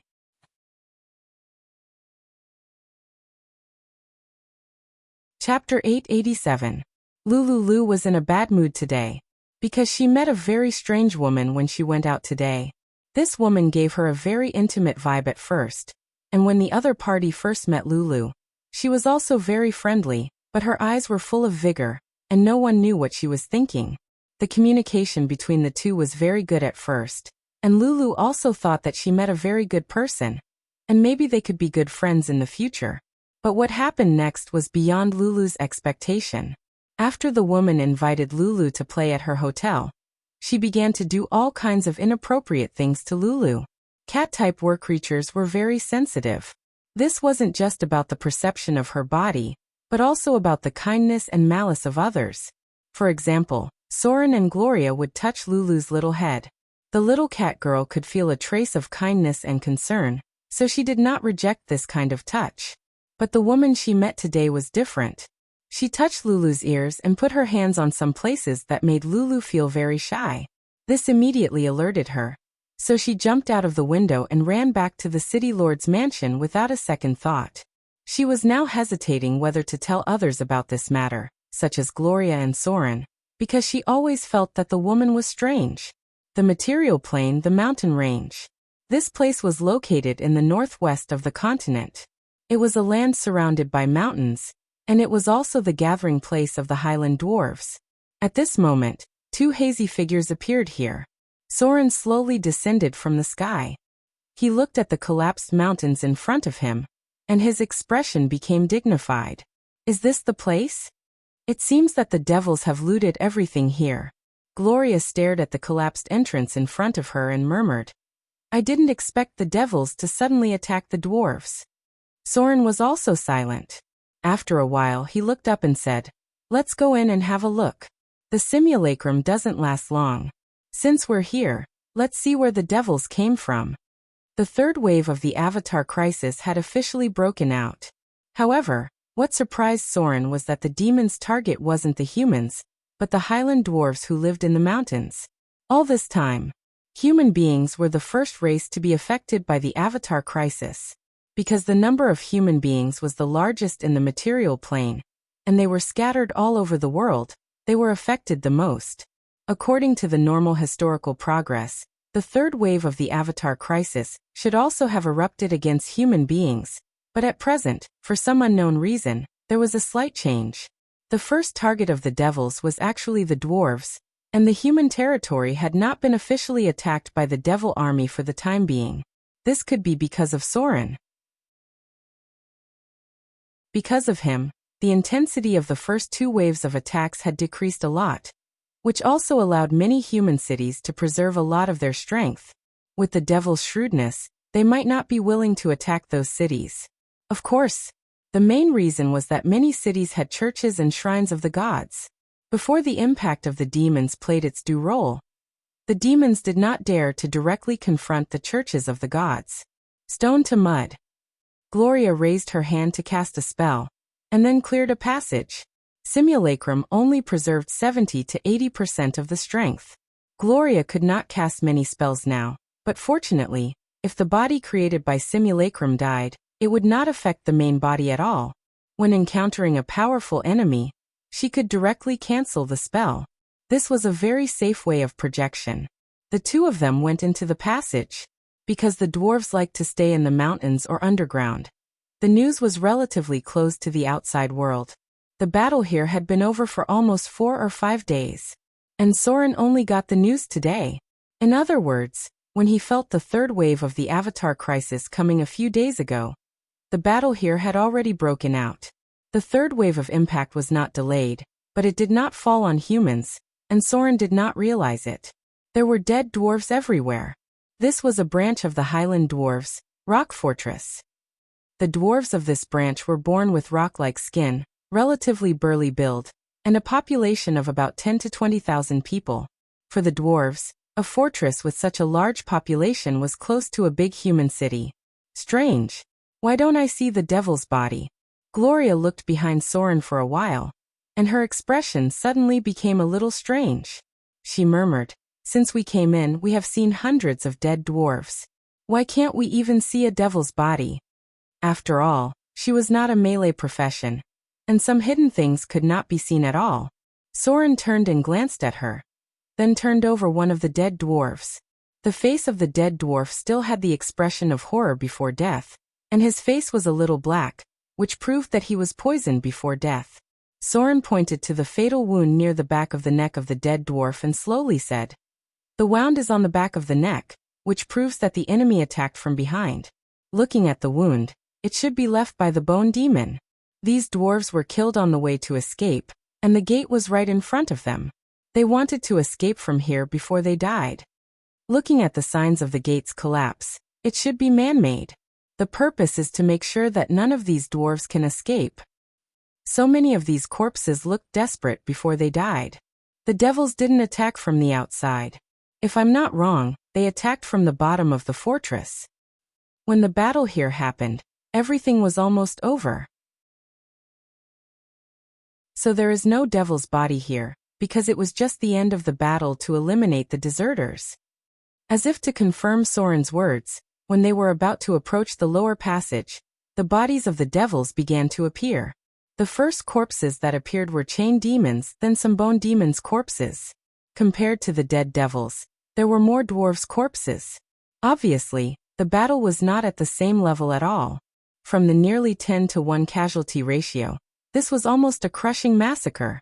Gloria's face became more and more dignified as she murmured, I'm afraid that the equipment of these dwarves is stronger than the regular army of Mordor.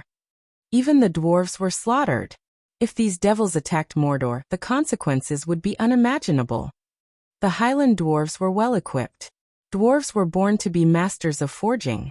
Their equipment level was the highest among all races on average. Almost all dwarven warriors had a set of excellent enchanted equipment, and their natural strength and physique made their starting point higher than humans. But from what they saw, these dwarves, who were far more powerful than humans, were completely slaughtered. These are not ordinary devils. Soren paused when he heard Gloria's words, then waved his hand toward the ground, and the emblem on a devil's corpse fell into his palm. Gloria saw his movements and wondered. "What did you find?" Soren opened his palm and showed her. Gloria's face changed slightly when she saw the emblem, and murmured, "The Grand Duke of the Devil Bear?" Soren nodded slowly. This was a special emblem that did not belong to any god's church, but belonged to a special devil. The commander of the bloody war, Bear. The lord of the first layer of the Bator Inferno, the leader of the 8 generals of hell, and the supreme commander in charge of commanding the devil army in the Abyss Bloody War. Gloria was naturally very knowledgeable as a legendary wizard. Although Bear's emblem was not common, she still recognized it at a glance. There was a short silence. Then Gloria's voice was a little dry. "It was the Bloody War that attacked here." Bloody War. When these 2 words were mentioned, Gloria's voice obviously hesitated. However, when Soren nodded silently, her expression suddenly became more dignified than ever. She looked at Soren and said slowly, "I'm afraid this material plane is going to face a great catastrophe."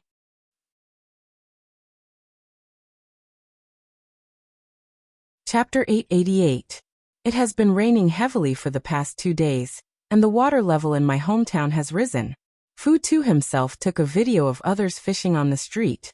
Tomorrow, he will send it to the public WeChat account for you to see. In addition, he also said that he also caught a grass carp weighing 3 pounds in front of his house. Ugh. The deeper they went underground, the more dwarf corpses there were. However, the approximate casualty ratio was still maintained at 10-1. The lives of 10 dwarf warriors could be exchanged for the life of a middle-level devil. The devils who invaded here basically did not have low-level cannon fodder. All of them were elite troops who had officially participated in the bloody battle. The efficiency of slaughtering these dwarves was simple and neat. The only place where the Devil Legion paid more casualties was near the temple area. That is, the place where the main god of the dwarf divine system, Moradin, was enshrined. The divine power and the glory of faith that shrouded the temple area had dissipated. The Devil Legion somehow polluted the temple and completely destroyed it at the same time, eliminating the connection with the gods. During the period of the Avatar crisis, the defense of the temple was very amazing. However, now that the power of the gods was seriously damaged, the temple could only retain a little of its original power. No god would take the risk to directly send an incarnation to guard the temple. The main god of the temple was the dwarf god Moradin. In addition, the temple area also worshipped 2 other gods. One was the dwarf god of exploration, Dumasun, and the other was the dwarf god of theft, Vegadin. Both of these gods were mid-level divine power. The former mainly explored treasures, minerals, secret treasures, and so on. It had a wide range of beliefs among the dwarves and miners. The latter was the god of the dwarves who was in charge of wealth, luck, and opportunity. He also had the divine domain of dwarves, luck, trade, craftiness, and so on. He was also the god of theft. Obviously, Vegadin was much better off. Wealth and luck were 2 very important divine domains. Under normal circumstances, there would be a treasure trove under Vegadin's temple. Soren took a look and found that a secret room had been opened. The demons seemed to be aware of this as well. After conquering the dwarven fortress, they brought back most of the valuable spoils back to the dwarves. Unlike the demons in other planes, the demons in the first and second layers of the Bator Inferno often dealt with merchants from other planes, so they cared more about gold and silver coins. They knew that they could use these coins to buy supplies from the plane merchants. There were many planes in the multiverse. It was common to see human planar merchants in the Bator Inferno, but they didn't come from the material planes. Most of them came from other demiplanes, and even special places like Sigil City. As long as there was profit to be made, the devils would deal with any race or creature. Below the dwarven fortress was a huge furnace. Soren sensed the presence of the dimensional crack from here. No wonder the dwarves were caught off guard. It turned out that the demons suddenly emerged from the flames near the furnace. Many devils were immune to fire damage, so it would be difficult to defend a dwarven fortress from here. However, this also proved that this group of demons had done their research before attacking. They knew the structure of the fortress and the contents of the information. This was different from the other devil lords. It was obviously the work of Barty. It's almost time. Gloria didn't look too good after walking around this place full of corpses. The witches were a little spoiled, so she didn't see many of the mountains of corpses and seas of blood that were common to close combat professions. The simulacrum spell didn't last long. It was almost time for it to wear off. Soren looked around and nodded. Cancel the spell. Let's go back. There's nothing valuable here. As the spell was lifted, the figures of the two people disappeared from the spot. The next moment, Soren walked out of the study. Gloria also walked out of the laboratory with a serious look on her face. I have something to talk to you about. Gloria walked to Soren's side and said seriously, everything I saw today is really. If Mordor was attacked like this, and we happen to not be in the city, I'm afraid it would be impossible to resist such an attack with the defensive power of Mordor. I want to test the defense system of the magic lock recently, then arrange steel golems in some positions. These golems won't be activated usually, but once the city is attacked, the magic lock will automatically activate the defense system in the city, and let the steel golems step on the battlefield immediately, activating the device. Just like what Soren found in the arcane ruins, after triggering the alarm, the defense measures would be automatically activated, and the golem army would appear immediately to eliminate the invaders. This was a relatively subtle application, and it had to be attached to the magic lock. Soren nodded and said, okay.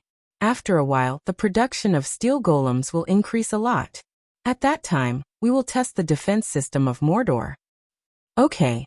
Gloria nodded and then said, by the way, Mother wants to do a large-scale experiment in a few days.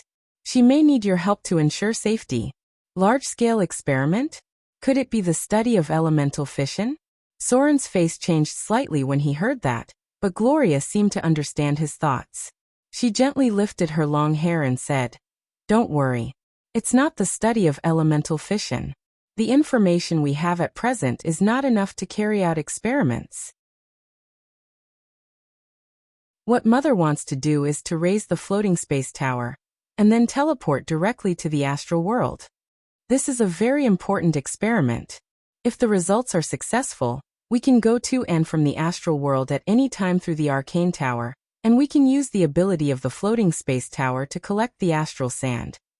The floating space ring and other materials need some materials from the astral world. If the arcane tower can go to and from the astral world freely, we can try to build it into a small fortress, just like the steel fortress of the Githyanki's floating in the astral world. So that's how it is. Soren thought about it and suddenly felt that it was a good idea. The resources of the astral world were huge. Although he could easily go to and from the astral world, it was very troublesome to collect them by his own strength.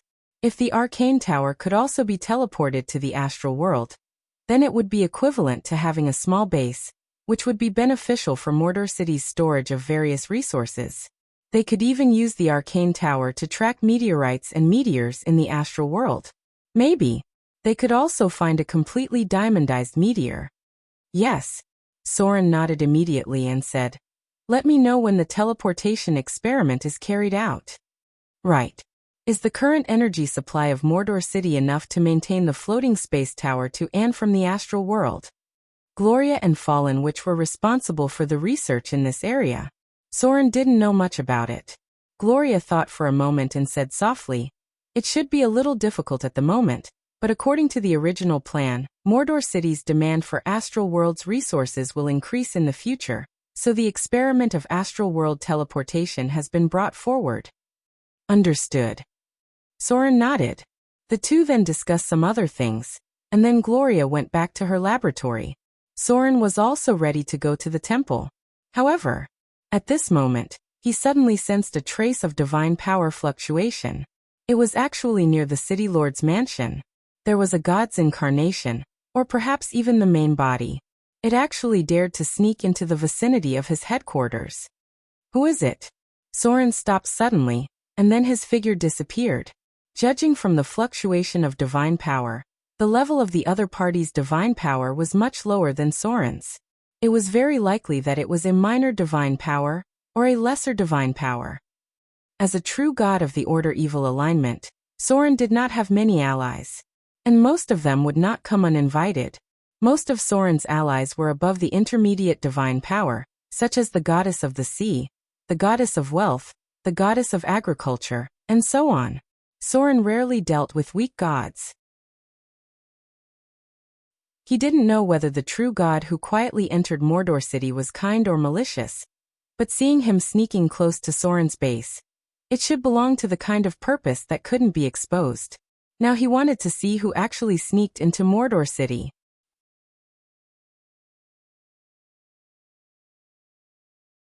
Chapter 889.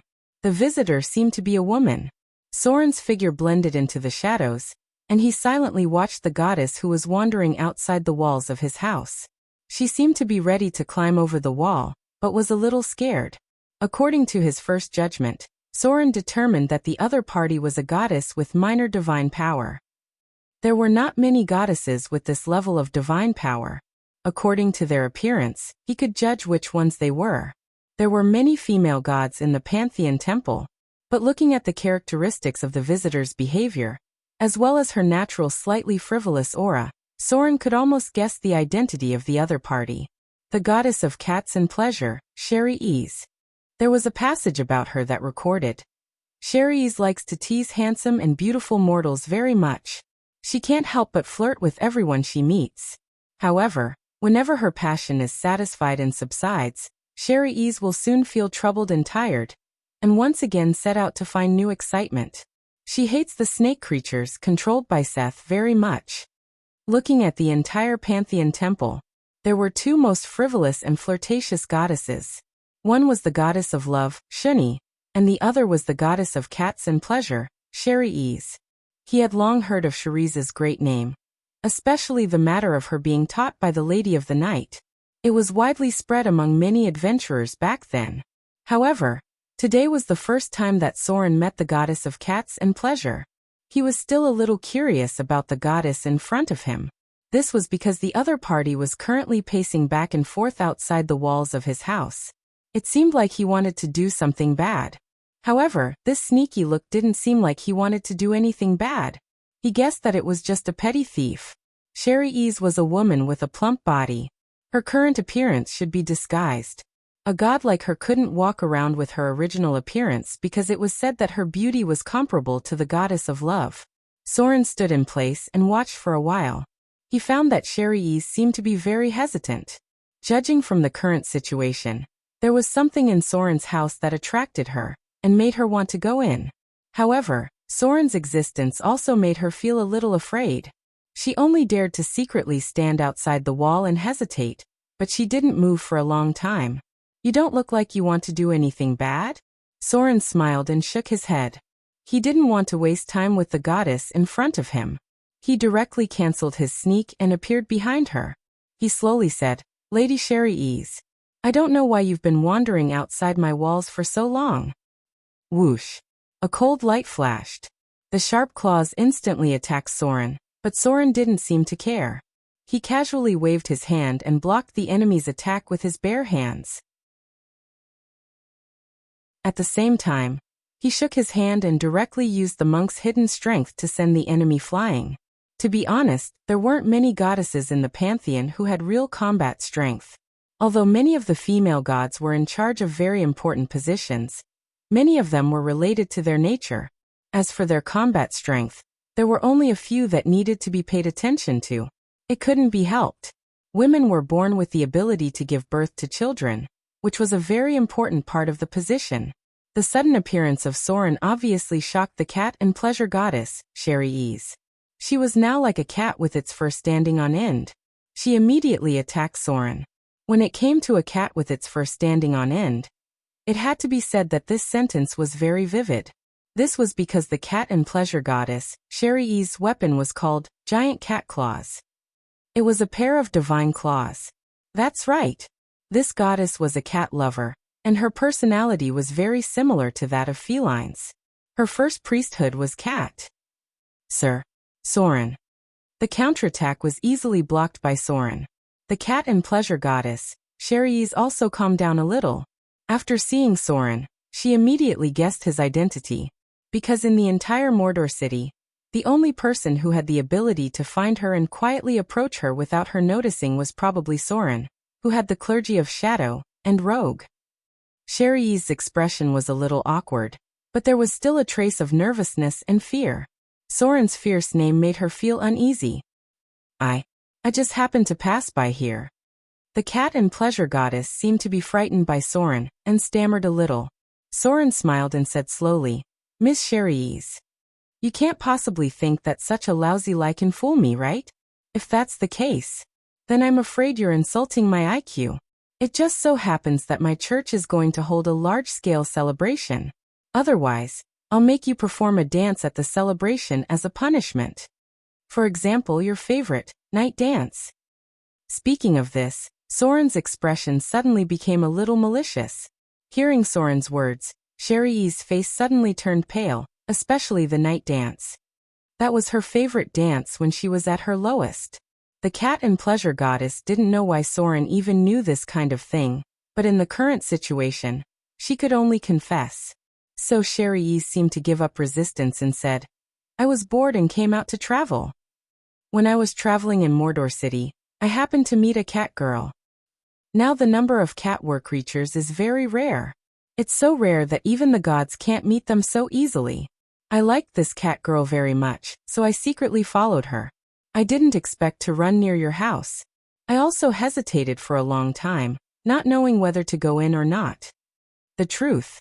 When the goddess of cat and pleasure spoke again, Soren was ready to detect lies. But what he never thought was that the real reason that came out of the other party's mouth was so speechless. Okay. No wonder her believers were a bunch of idiots. This was a typical example of a crooked stick having a crooked shadow. Like an unreliable god, there would be a group of unreliable believers. That's my sister's little maid. Soren glanced at her and knew what she was thinking.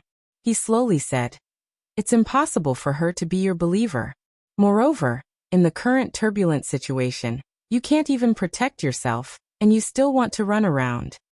As a god, I feel a little worried about your thoughts. Hearing Soren's words, the cat and pleasure goddess's face suddenly turned a little red. She was a goddess with wanderlust. During the last time of troubles, she also fell into the trap of the Lady of Night, because she ran around blindly. Unexpectedly, she still didn't learn her lesson. With the current situation in the material plane, Sheri should be obediently hiding behind the goddess of love to seek protection. After all, the goddess of love was also a great god, and she more or less had the ability to protect her. The Lady of Night is currently missing. Soren looked at the cat and pleasure goddess in front of him and slowly said, But she has never forgotten that you escaped from her hands. Hearing Soren's words, Sheri's face suddenly changed. She could feel a trace of kindness from Soren, but the nature of a cat made her dislike being disciplined like a child. After all, she was a goddess. A true goddess. And it was many years earlier than Sauron's ascension. But she couldn't refute Soren's words, because with her strength, she really couldn't protect herself when facing many enemies. Currently, she was safe only because of the disguise of a god. If she met an enemy who could see through her disguise and craftiness, then Sheri's would be in a very dangerous situation. Facing the silent cat and the goddess of joy, Soren thought for a moment and waved his hand. A golden light of divinity shot directly to a corner of the port of Mordor, followed by another light of divinity. The next moment, a hazy figure appeared in the temple of the goddess of joy and quickly approached Soren's position. It couldn't be helped. After all, Sheri's was still a true goddess. Soren could talk to her, but he couldn't discipline her. He had a good impression of the goddess in front of him, so he might as well form a good relationship with her. To deal with this kind of wanderlust goddess, Soren could only use his trump card. Parent, please. Because of the past history, the cat and pleasure goddess Ceres had always been under the goddess of love, which was equivalent to half a god of the goddess of love. You all know the relationship between the two priesthoods, pleasure and love. So to a certain extent, the goddess of love was her parent. For this goddess with great divine power, Soren felt that it was still necessary to have a little contact with her. No matter what, he would first get to know her and form a good relationship with her. There would always be a use for her in the future. Just right. Today, he could use the reason of catching the cat and pleasure goddess home, let the goddess of joy contact the goddess of love, and then directly bring Ceres back, so that she wouldn't always run into danger outside, and also take the opportunity to meet the goddess of love.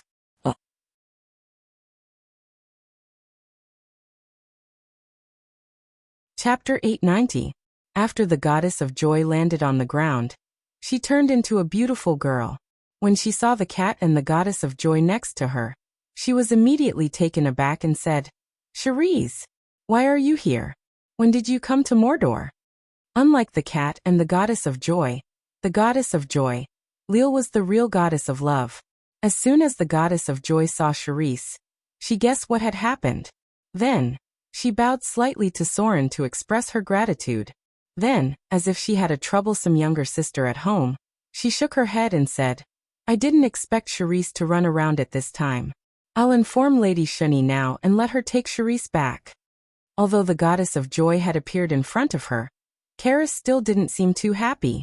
However, after hearing the name of the goddess of love, Shuni, she finally felt a little scared. Her expression also became a lot more honest, but her eyes still looked like she had her own thoughts. As a goddess of chaos who had wanderlust, Ceres did not like to be disciplined, but in the face of the goddess of love, she often did not have any temper at all, because the other party was indeed a very powerful god, and she had saved her life before. The goddess of joy was extremely efficient. About a few minutes later, a golden light appeared in the Temple of Joy, and then it fell directly in front of Soren. A god's avatar. Obviously, the goddess of love would not come to Mordor in person. Sending an avatar was the most convenient and safest thing. May love be with you. Dear Lord of Shadows, teacher of the rogues, protector of the half-elves, the goddess of love. Shuni was a beautiful woman with long red hair. She was mature, elegant, and full of enthusiasm that could infect anyone. Just like what was recorded in the books, the goddess of love liked to appear as a beautiful woman with long shining hair. She also liked to be flattered and praised, just like what was written in the books. Many gods thought that the goddess of love was an insignificant and not dangerous person, just like most of her believers. They were all regarded as frivolous and superficial people who loved vanity, but there was no danger in this. Although she did not have a fighting divinity, however, Soren knew one thing for sure. Any god with great divine power would not be easy to deal with when they got serious. If the goddess of love were to really unleash her full power, gods like the goddess of ocean, the goddess of agriculture, and the goddess of wealth would not be her match at all. No matter what, she was still a great divine power who had existed for a long time. This was the first time the goddess of love, Shuni, had addressed Soren in a formal manner, so Soren returned the greeting. He bowed slightly and said, "Welcome. The embodiment of love and beauty, Your Excellency Shuni." The official title of the goddess of love was the goddess of love and beauty. Her core priesthood was beauty, love, and passion. She likes anything beautiful. When Soren called her the embodiment of love and kindness, he was actually flattering her. Just as Soren had expected, the goddess of love was very satisfied with the way Soren addressed her. A warm smile immediately appeared on her beautiful face. She slowly said, "Thank you very much, Sir Soren. If not for you, Ceres would have been in big trouble this time." At this moment, the goddess of love was like a mother or elder sister, who felt helpless towards her rebellious little girl. There was a trace of doting, a trace of worry, and a trace of helplessness. She was also in charge of a part of the protection priesthood. The goddess of love was a passionate and kind goddess. Regardless of her personal life, Shuni was a worthy divine ally just based on her personality. This was because she was always willing to lend a helping hand to her allies. This was not an exaggeration at all. In the long history of the goddess of Silvermoon, she had once been at her weakest. At that time, she was so weak that she was weak. Because she was no match for the goddess of night, she had even sought refuge under the goddess of love as half of her god. Later on, the goddess of Silvermoon recovered part of her power and began to search for her own path again. The goddess of love did not hesitate to let her go and had always been her staunch ally. It was the same for the cat and the goddess of joy. In order to save her, the goddess of love had completely offended the goddess of night. Because of this, the two gods had secretly competed with each other. In order to resist the revenge of the goddess of night, the goddess of love had always been secretly supporting the goddess of magic and the goddess of Silvermoon. She was now quite friendly towards Soren. And this was also related to another reason. This was an alliance of the goddesses of the pantheon. This faction of goddesses included the goddess of magic, the goddess of love, the goddess of Silvermoon, the goddess of joy, the goddess of cat and dance, the goddess of music, and so on. Even the goddess of wealth was once a member of this faction, but she had slowly faded away. It was worth mentioning that the goddess of love also used a whip as a weapon. It was a whip called the soft silk belt. Soren had always thought that it was called the whip of love, but he did not expect it to be such a common name. He did not know why. Many of the goddesses of the pantheon liked to use whips as weapons. The goddess of love was a target that could be roped in. She was not a threat to Soren, but she had the combat power of a great god. For Shuni's kindness, Soren gave a sufficient response. However, the goddess obviously did not intend to stay in Mordor for too long. After capturing the cat and the goddess of joy, she said to Soren, "Mistra's whereabouts are unknown." The name of the goddess of magic. Sir Soren, you have to be careful now. It is said that the goddess of night has returned. I'm worried that she has some conspiracy against others. Shar. The embodiment of night, the axis of evil. The goddess of love's hint was obviously related to Soren's mastery of the shadow priesthood, because these were the priesthoods that the goddess of night had always wanted. The goddess of magic was still missing. However, according to the goddess of love's tone, the goddess of night seemed to have signs of returning. This was not good news. In the current situation, the biggest enemy of the goddess of night was undoubtedly the goddess of Silvermoon. However, because of the priesthood of shadow, Soren would definitely be in the forefront of the goddess of night's attention. It was necessary to win over the goddess of love. Soren knew very well that when fighting against the oldest great divine power, he must have some other great divine power allies around him. I understand. Soren nodded and said to the goddess of love, "I'll be very careful." Shuni smiled when she heard this. She was still so enthusiastic. Maybe it was because of her priesthood, or maybe it was because of her natural personality. The goddess could maintain a good attitude even during the turbulent times. She smiled at Soren and said, "I see the glory of love in you. And it seems that more than one lady is attached to you. I will send you my blessings.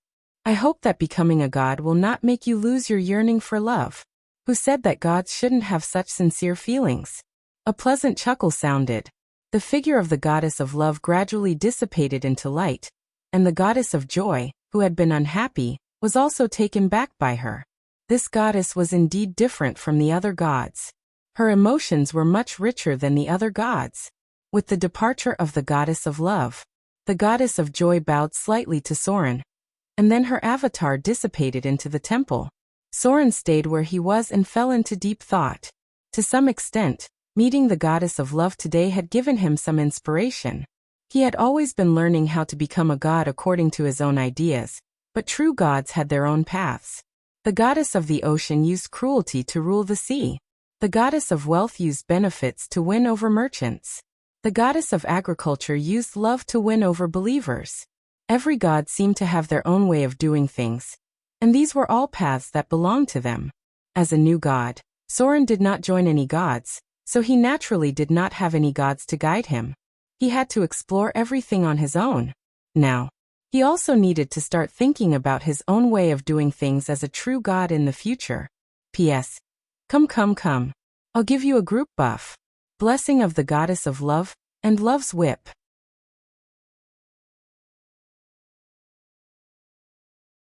Chapter 891. The city of Mordor was a pearl overseas. Although Sauron's actions gradually became low-key, especially after he became a god, his interference in secular power gradually decreased. But as the core of the south coast, the city of Mordor still attracted enough attention from outsiders. Now some gods' churches began to pay attention to the city. It seemed that many believers of gods began to appear in the city of Mordor unknowingly.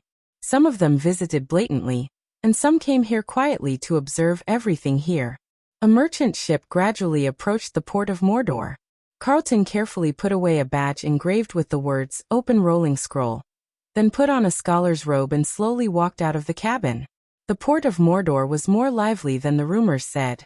However, the purpose of Carlton's trip was not simply to travel.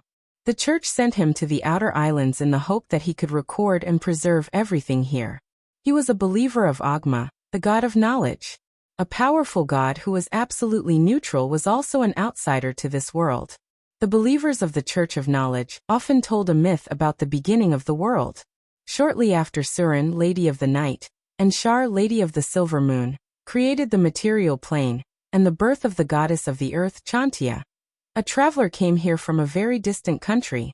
When the traveler came to this world, he saw that the whole world was chaotic, and many changing concepts needed to be settled. Over the next billion years, the traveler defined and named each concept. The name bestowed by the traveler created a power that solidified all the originally unpredictable concepts, forming a physical world. This traveler was Ogma. He was a god from outside the world, and one of the ancient gods of the material plane. Ogma was a conservative god, but in a long history, he had been strictly fulfilling his duties. The rise of Mordor entered the eyes of this ancient god, so his church also began to pay attention to the city, and sent believers to the outer islands to record everything here.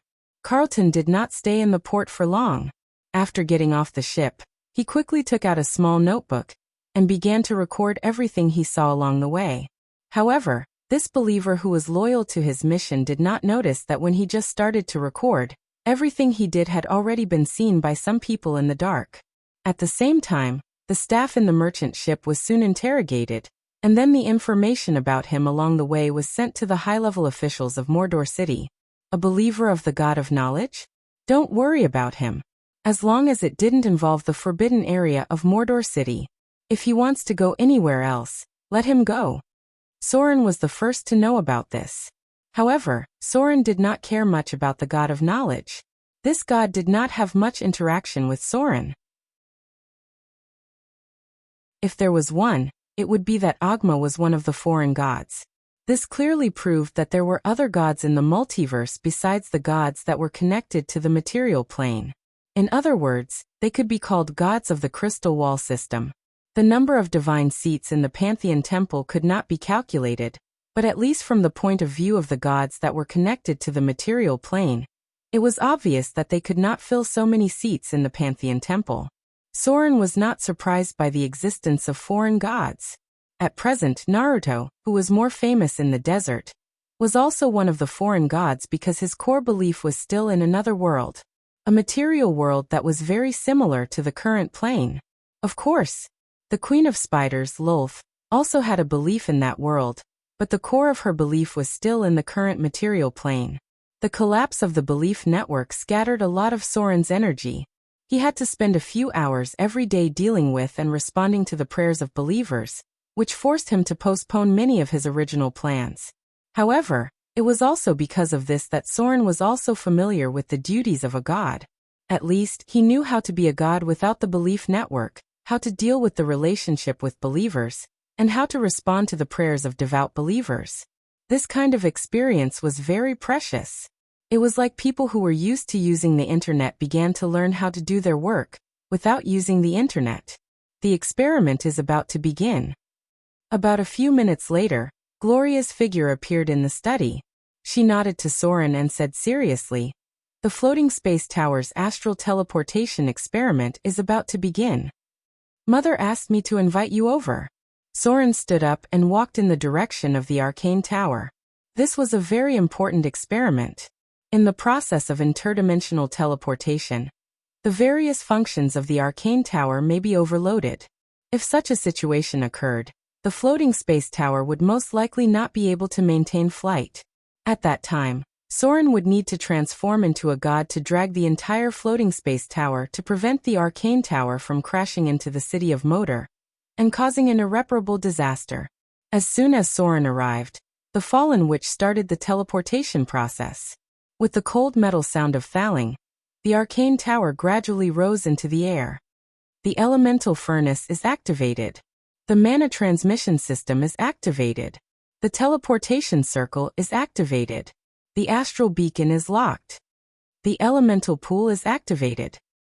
The energy shield is activated. The teleportation circle is being transported. Countdown to activation. 10, 9, 8, 7, 6, 5, 4, 3, 2, 1. A dazzling brilliance emerged. The next moment, the floating space tower, which was suspended about 100 meters in the air, disappeared. Soren's figure also instantly transformed into a god's form and disappeared directly from the material plane with the floating space tower. There was a deep darkness.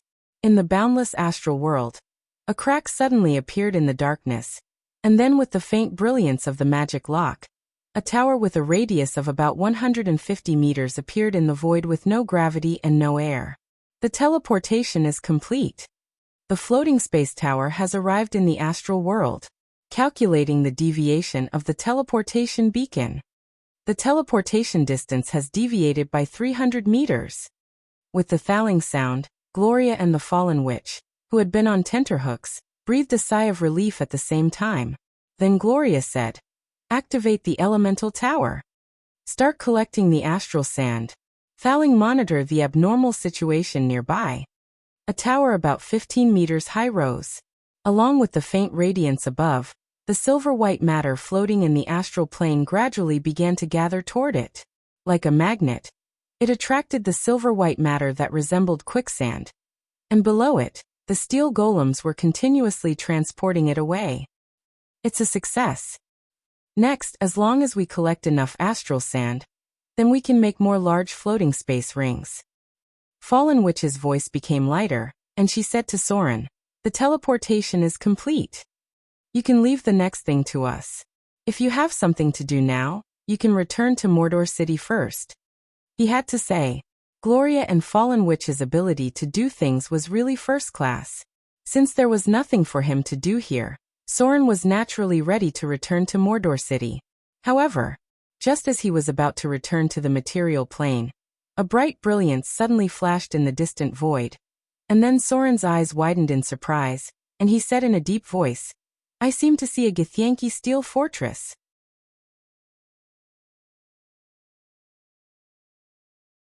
Chapter 892. Astral Fortress.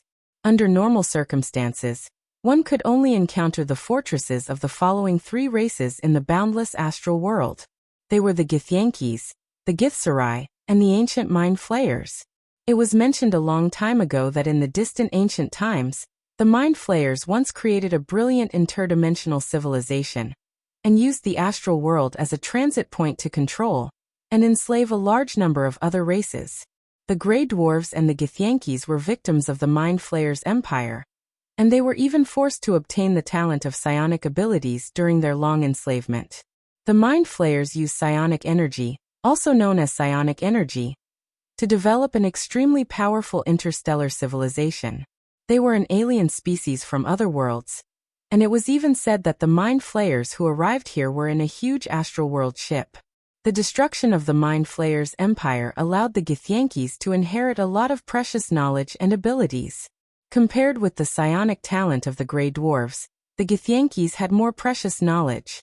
They learned how to build the astral fortress, learned very high-end forging techniques, and adapted to the environment of the astral world. They were as evil as bandits, using the astral world as a springboard to plunder the resources of other worlds. The Githyankis could appear in any plane.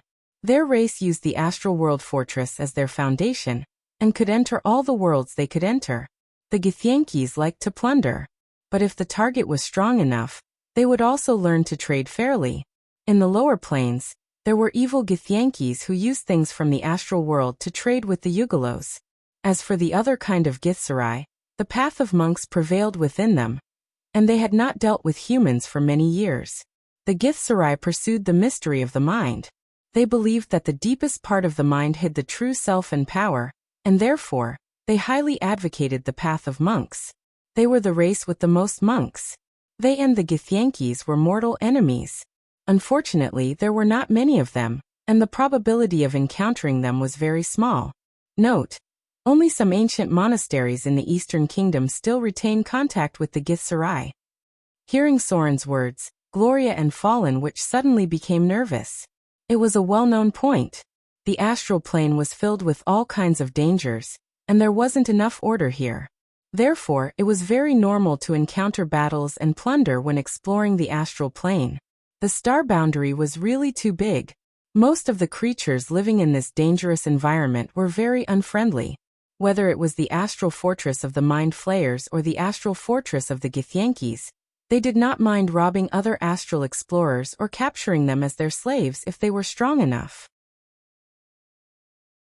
There were no laws in the astral plane. Both the Mind Flayers and the Githyanks loved to enslave other creatures and regarded slaves as an important part of their wealth. They're approaching us. When Soren first saw the steel fortress moving forward in the silver-white quicksand, he was quite surprised and curious because the probability of encountering Githyanks in the astral boundary was very low, and the probability of encountering their steel fortress was even lower. These steel fortresses drifted in the endless astral boundary. Unless it was a wanderer who drifted in the astral boundary all year round, the probability of encountering them was similar to encountering the gods and saints by chance during the time of troubles.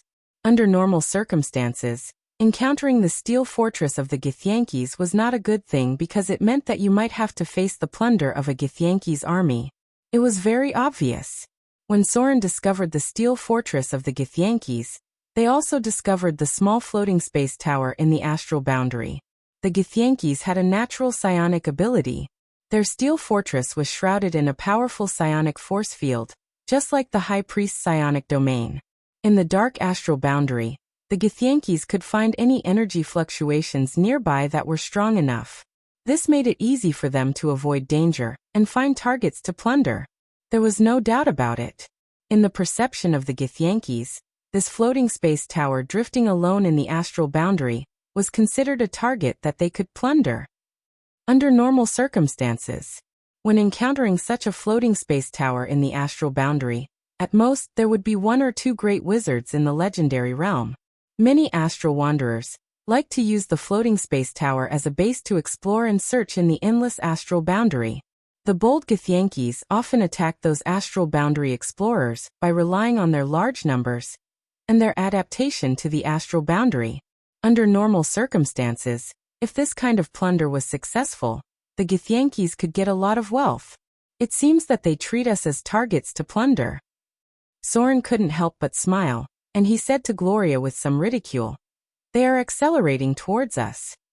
I have to say, I'm afraid these Githyanks are going to be disappointed." If Soren wasn't there, with the strength of Gloria and Fallen Witch alone, suddenly encountering a steel fortress of the Githyanks in the astral boundary, the situation could still be dangerous. But if there was an intermediate divine power God in charge, then the situation would be completely different. Soren wasn't nervous at all. Instead, he was interested to see how these Githyanks planned to rob him. Their banditry had spread throughout the multiverse. Perhaps the people above were preparing for a big fight. "You're really calm." Gloria glared at Soren angrily, and then said seriously, "The energy shield of the floating space tower is not stable. We can't let the Githyanks destroy the structure of the floating space tower. Otherwise, it will be difficult for us to teleport it back. And the elemental furnace is also inside. At present, the research of the floating space tower has spent about 5 million Kindler on it. If the Githyanks destroy it, it's up to you then." Soren still had a relaxed expression at first, but after listening to Gloria's words, he suddenly became a little nervous. He was not nervous that he couldn't beat this group of Githyanks, But he was worried that if the floating space tower was destroyed, what should he do then? With the current financial situation of Motor City, it was absolutely impossible to take out such a large sum of money to rebuild the floating space tower. Moreover, the floating space tower was now the lifeblood of Gloria and Fallen, which, if it was really destroyed by the Githyanki, Soren's life would not be as happy as it was now.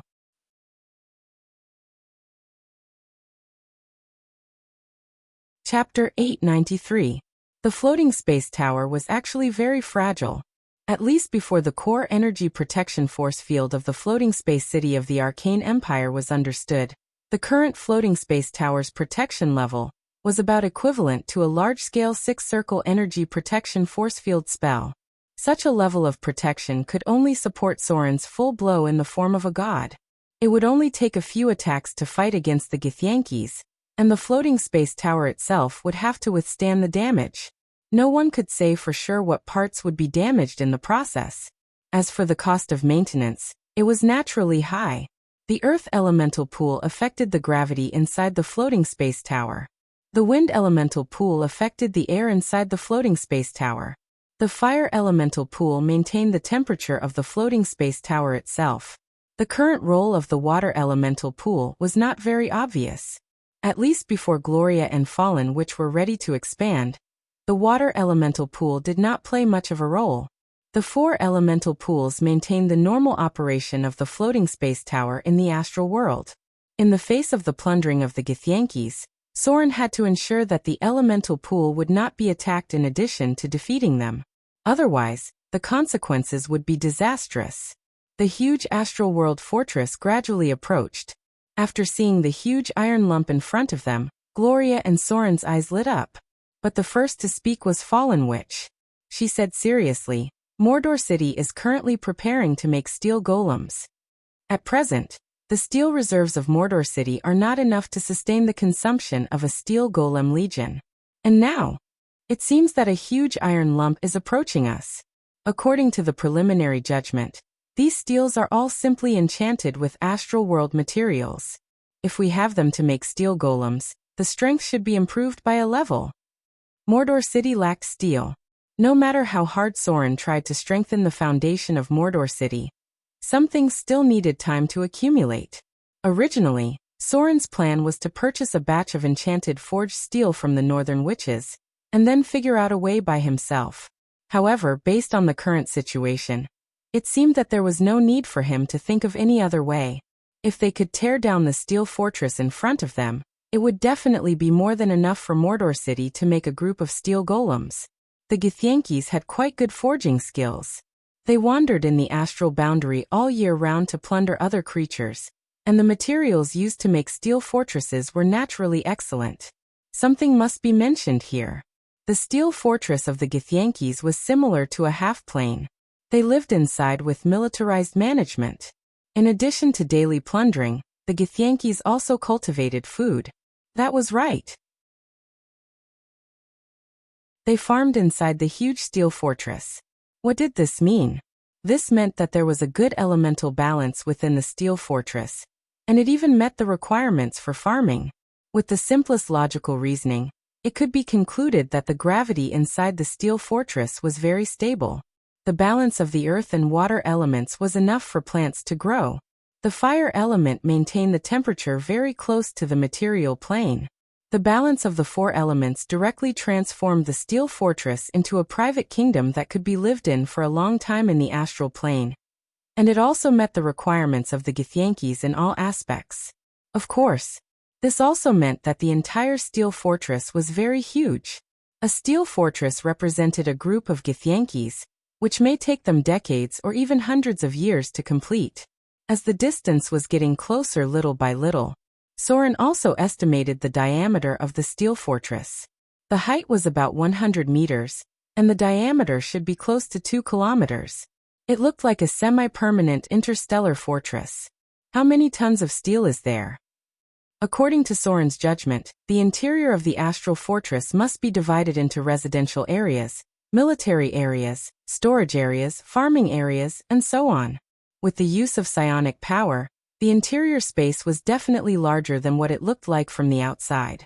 Judging from this, if this steel fortress was demolished, Soren's golem army would definitely consume a lot of energy. Be careful. They look like they are going to attack. As a mid-level god, Soren was keenly aware of the aura of psionic power. The birth of the astral fortress was inseparable from the psionic faction's creator. Psionic creation. This was because the creator had a legendary level psionic spell called Creation Spell. In short, it was to directly create a new half-bit wall in the astral plane. Genesis X Level 9 Psionic Spell. Create a new half-bit wall in the astral plane. The steel fortress in the distance was getting closer and closer. When a psionic power field began to cover the floating space tower, some psionic warriors of the Githyankis appeared above the steel fortress. The characteristics of their race allowed them to adapt to the environment of the astral plane. The psionic shield protected them, and allowed them to live freely and independently in the astral plane for a long time. With their appearance, a strong energy glow appeared above the astral fortress, and then psionic shock waves directly hit the protective force field of the floating space tower. These Githyankis were smart. They understood that the effect of the protective force field was amazing. It could be directly understood as an invisible at-force field shield. Before the energy protective force field was broken, any of their attacks would suffer huge losses. The energy protective force field could block most of the physical damage, at least before it was broken. A high-grade wizard's deflected energy protective force field could even resist a wave of storm-like shooting attacks head-on. The Githyankis used psionic shock waves. They wanted to directly break the energy protective force field of the floating space tower. Failing number 1. Start the elemental furnace. Open the magic lock. Start the magic lock protective force field. Gloria's reaction was also very fast. In an instant, she ordered the activation of the elemental furnace, and then the magic lock connected to the arcane tower was activated. With a surge of arcane energy, the surrounding astral sand directly formed a silver-white vortex due to the surge of energy. The invisible magic lock energy shield turned into a silver-white vortex because of the astral sand, like an extremely beautiful and dreamy nebula surrounding everyone. The psionic shock waves from the Githyankis seemed to sink directly into the sea. As one of the pinnacle achievements of arcane magic, the magic lock's protective ability was dozens of times stronger than the arcane tower itself. Unfortunately, it consumed too much energy.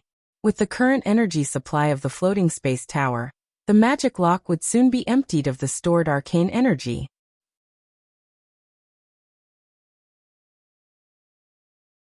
Chapter 894. The existence of the magic lock made the Githyankis hesitate for a moment. But there was no way to stop their attack because the Githyankis also understood one thing. That was, at present, no magic lock could operate for too long.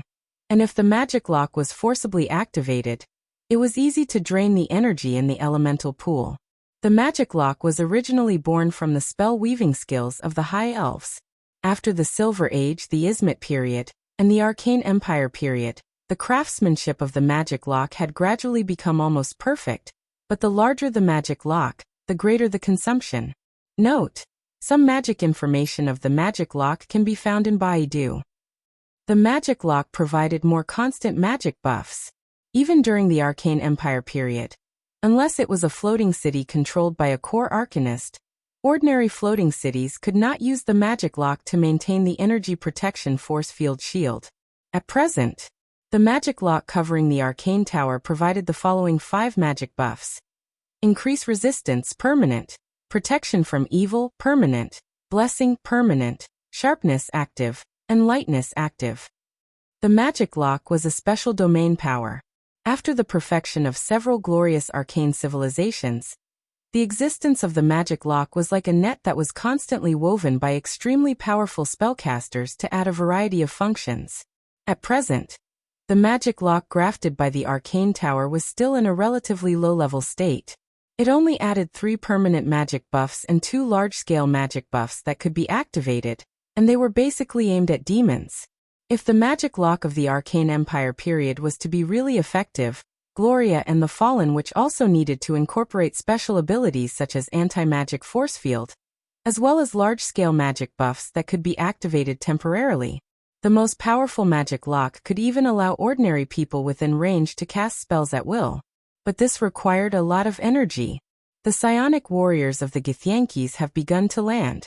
Gloria's serious voice sounded. As her voice fell, several openings opened in the steel fortress in front. And then a group of thin and slender Githyanki quickly approached. They relied on psionic armor to move directly in the astral plane. And many of their psionic spells could also allow them to perform short and medium-distance teleportation. Intruders detected. Activate the defense system of the arcane tower. Activate the steel golem. Enter battle mode. A cold mechanical voice sounded. As the Githyanki landed inside the floating space tower, a door cracked open at the bottom of the arcane tower. Rows of steel golems in the underground storage room were directly activated. And then they walked to the surface of the floating space tower with heavy steps. The defensive power of an arcane tower naturally couldn't be limited to just a few spells. The golems were a very important part of it. There are quite a lot of enemies. Let's get this over with quickly. Soren thought for a moment, and felt that it was better not to dawdle with these Githyanki. He directly asked the Fallen Witch, "Can the super magic pulse cannon at the top of the arcane tower fire?" "Just fire at it. Then I will go in and take down the leader of the Githyanki." The Fallen Witch glanced at Soren and slowly said, "Sure." However, the reaction of the superconducting Mage Force pulse cannon was huge. "I'm worried that will alarm these enemies." That was true. The superconducting Mage Force pulse cannon was very powerful, but its movement was also not small. However, the target was so large that there should be no problem in hitting it. "Get ready to fire." Soren frowned and thought for a moment, then said in a deep voice, "I'll cover. Fire one shot, and then pull this astral fortress back." "Okay." The Fallen Witch immediately responded. Elemental Legion. In just a short while, the Githyanki had reached hundreds of people. Soren directly summoned the elemental stones that had not been used for a long time. He had never been afraid of the number of enemies. With the raging flames and dull footsteps, a fire elemental elder and an earth elemental elder appeared directly in front of Soren. They were like two walls, blocking the path of the Githyanki. Originally, Soren wanted to summon the legendary Dryad. But for some reason he hesitated when he summoned it and finally decided to give up. If he summoned it, Gloria would definitely ask him in the future. How should he explain this kind of thing? Whether it was the process of obtaining the ability to summon the Dryad or the function of summoning the Dryad, obviously, he could not tell Gloria in detail. So Soren simply made more moves. Anyway, as a god, he had other summoning abilities. If he was forced into a corner, he might as well summon his demon avatar. Form change, divinity power.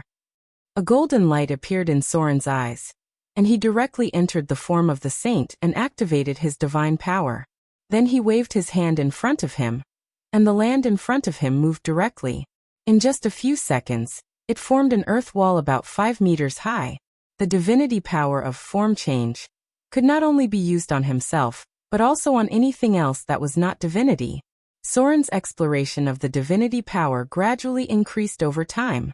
At present, the most important thing was to defend against the enemy's first wave of attack, and avoid too much damage to the floating space tower. The steel golem is in position. You can do it now. Gloria's calm voice sounded, and at the same time, an unusually bright light gathered at the top of the arcane tower, pointing directly to the astral fortress in the distance. The steel golems formed a line of defense. With the earth wall created by Soren's divinity power, they directly blocked the advance of all the Githyanki. At this time, a silver-white streamer also appeared in Soren's palm. His figure directly turned into an afterimage and rushed forward. In the blink of an eye, he killed more than a dozen Githyanki and approached the steel fortress at the same time. Form change, divinity power. As if they were aware of the existence of Soren, the Githyanki immediately realized that there was another legendary rogue in the floating space tower. The next moment, there was a fluctuation of psionic transmission near Soren. It seemed that there was a very powerful psionic warlock coming to kill him.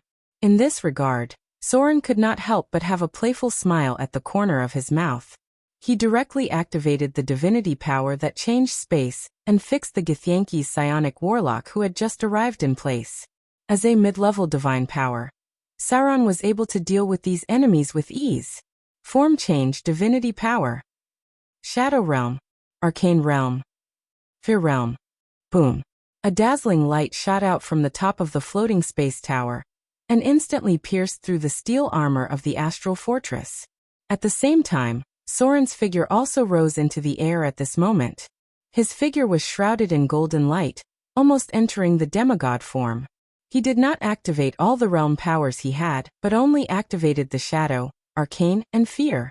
At the same time, he used the ability of the divinity to change reality to block the area with a diameter of 1 kilometer with himself as the center. Since he had already opened fire, then he might as well reveal his true form and let these Githyankis die a little faster. It also clearly told them that this time they had kicked an iron plate. The characteristics of the saint form were very obvious, because it was almost impossible for mortals to activate so many realm powers and directly distort the surrounding reality at the same time. At the moment when Soren activated the demigod form and rushed forward, the Githyankis in the steel fortress fell into a panic. This was not only because of the negative status attached by the fear domain, but also because they realized that they seemed to have robbed the head of a saint. Although the Githyankis did not believe in any gods, they knew very well that any gods, even weak ones, were not something they could easily fight against. Teleport. Prepare for teleportation. All spiritualists, follow me to the upper level of the fortress immediately. A hoarse and panicked roar sounded. A Githyankis with a slightly old face rushed toward the upper level of the astral fortress, and there were also some special Githyankis nearby. They were teleportation warlocks. Want to run? Soren, who had activated the divine form, had sharp senses. His divine perception was almost locked on to all energy fluctuations. He could not help but have a playful smile at the corner of his mouth, and slowly said, "You actually think you can run away from me? Naive." Soren's figure turned into a golden figure. With the ripples of divine power, the nearby space was forcibly controlled by him, and all teleportation channels were blocked at the same time. Space change divinity. Large dimensional anchor.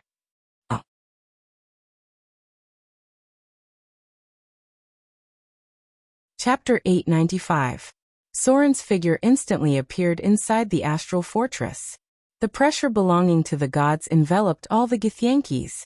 Since the birth of the multiverse, the gods had always been above all things, whether it was the Mind Stealer Empire, the Silver Age, or the Arcane Age. Although the power of mortals could develop to a certain extreme and enter the peak of the multiverse, in the end, it was impossible to truly stand shoulder to shoulder with the gods. As a consequence of the Mind Stealer Empire, although the birth of the Githyankis avoided the gods, they were still mortals after all. Dear Lord of Shadows, we didn't mean to offend your excellency. We didn't know your excellency was here. We didn't know. The leader of the Githyankis appeared in front of Soren. In the face of a mid-level god, especially when the astral fortress had been sealed, he finally gave up resistance and stammered, "We didn't mean to offend you. Please." Before he could finish his words, he was interrupted by Soren. He gently waved his hand, and with the brilliance of magic, a psionic warrior hiding in the corner who tried to sneak attack was killed on the spot. Finger of Death. With Soren's current spellcasting ability, it was almost impossible for mortals to be immune to his instant death spells. The psionic warrior of the Githyankis quickly lost all his life. The power of magic took away his soul, leaving only a pale body. You rob for a living. When you rob others, you should have been prepared to be robbed, right? Soren's attitude was very cold, without the slightest mercy. The other Githyankis suddenly felt a trace of despair after hearing his words. Not everyone dared to challenge a true god. Even Eugene, the divine ascender, had only challenged a lesser demon lord head-on. It was because of Soren that he fought against the Lord of Shadows. Other than that, Eugene had never challenged any god, not even a weak god. Although the Githyankis did not believe in gods, they knew how terrible any true god was. Not to mention Soren, who had mid-level divine power. It was easy to recognize Soren's presence, as the power of the shadows had already enveloped the entire fortress. Now you are all my captives and slaves. Everything you have is my spoils of war. I have the right to decide whether you live or die as I please. Of course, this is also according to your customs, the rules of the astral boundary. Speaking of this, Soren had a playful smile at the corner of his mouth. The Githyankis were a relatively brutal race. Because of their experience of being enslaved by the mind flayers, they were also very cruel to other races. Killing and plundering were only part of it. Because of their history of cruel enslavement, the Githyankis liked to use psionic power to control and enslave the minds of other races. They were a group of bandits wandering in the astral world. Soren was the god of the Order faction. Therefore, he would not carry out meaningless killing. After the power of the shadow priesthood shrouded the entire fortress, he decided to treat them according to the law of the astral boundary and the style of the Githyankis, turning them all into his slaves. Since he was a slave, his life and death were in his hands. You can try to resist. I know you are good at dealing with slaves who resist. But, similarly, I will also deal with those who try to resist in the same way as you. Soren's calm voice spread throughout the fortress, and the battle in the floating space tower had already stopped. The Githyankis did not dare to act rashly, because any of their actions could lead to Soren's merciless slaughter. The evil gods would sometimes reason with them, but those were their reasons, and they could only choose to obey or die. Soren would not forgive them. Before the Githyankis launched a plundering attack, they should have been prepared for failure. Mercy was meaningless, and resistance could only bring Soren some killing experience. So, now move the fortress close to the floating island. Soren looked at the Githyanki's leader, who was sweating profusely. As a warlord under the queen, the leader had the power of a high-grade legend, but in the face of Soren's divine pressure, he was like an ordinary person. That was the most fundamental difference between gods and mortals. Soren blocked all teleportation spells with the power of the space-changing divinity, and these Githyankis could not even escape now. And, if Soren used a group divine power shockwave, the result was likely to be corpses everywhere. The huge astral fortress began to move. Soon Gloria and Fallen Witch also appeared in the fortress. Gloria's expression was a little shocked at the moment. Although she had long known that Soren's power had surpassed her after he became a god, she was still shocked when she saw him easily suppress a Githyankis. That was the power of the gods. Even during the most glorious period of the Arcane Empire, the power of the entire arcane civilization was only comparable to the gods. A sense of distance made her feel pressured. When she first met Soren, he was just an inconspicuous thief, but now she had to look up to him.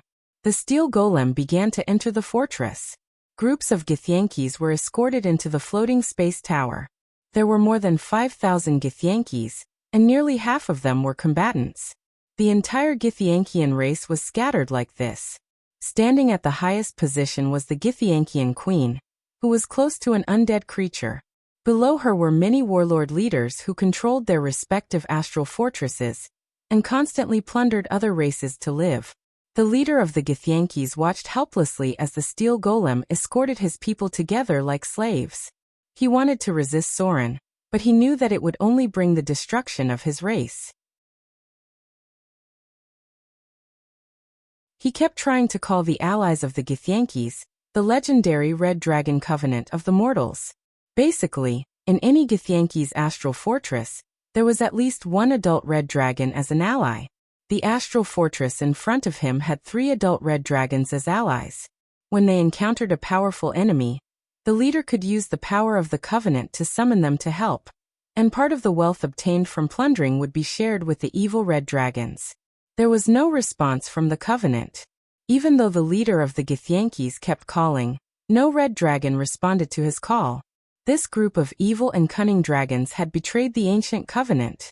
After discovering that the enemy was a god, and a god with mid-level divine power, none of the 3 red dragons who had signed the covenant chose to help them fight, because coming over was just a suicide mission. Soren was also waiting. In fact, he had been waiting for the leader of the Githyankis to resist him. This astral fortress was not very big, so the space for a red dragon to move in was very small. This meant that the Red Dragon Covenant of this race existed as a contract, instead of directly raising the Red Dragon inside. He was waiting for the other party to summon a Red Dragon. A Githyanki's fortress had a lot of wealth, but if he could kill a dragon along the way, it would naturally be a good thing. There were fewer and fewer dragons in the material plane. Most of the dragons lived in Dragon Island and Dragon Kingdom. Even the gods would easily enter because it was the territory of the dragon god. If the leader of the other party could summon a few red dragons, Soren would be able to make another fortune. Unfortunately, it seemed that the cunning red dragons knew about the existence of Soren. He waited for so long, but he did not see any signs of resistance. The Red Dragon Covenant could not summon allies to help. The leader of the Githyankis gave up resistance because of despair. Soren's plan seemed to have failed. It should be related to him exposing the power of the divine spark too early. These red dragons were all too scared to come. Although these Githyankis were captured, how to deal with them was also a problem. This race was born with psionic power. As slaves, they must be controlled by very powerful creatures, such as mind flayers. The high priest should have a way. However, before they were branded as slaves, he was afraid that some shackles to seal their power would be prepared first. Great Shadow Lord. After really confirming that the Red Dragon Covenant had failed, the leader of the Githyankis finally completely gave up the hope of resisting Soren. However, he still didn't want his people to lose their freedom, so he walked to Soren with a bumpy mood and humbly lowered his head and said, "It is our fault to offend you. According to the rules of the astral plane, as losers, we should become your captives. However, I hope to make a deal with your excellency in exchange for the freedom of my people." Soren smiled and said slowly, "You are now my captives, and everything in the fortress belongs to me. I'm curious, what else do you have to trade with me?" The leader of the Githyankis said in a deep voice, "Yes. I have another message. I believe your excellency will definitely be interested in it. I hope to use it in exchange for the freedom of my people." Soren raised his eyebrows and said slowly, "What message?" The leader of the Githyankis looked at Soren with a firm gaze and said in a deep voice, "The ancient god's corpse floating in the astral plane. I hope to use a floating ancient god's corpse in exchange for the freedom of my people. We Githyankis have been floating in the astral plane all our lives, and only we know where some ancient god's corpses are. If your excellency is willing to give my people freedom, I am willing to tell your excellency the location of an ancient god's corpse. If your excellency is unwilling, then even if you kill me and torture my soul, you won't be able to get any information."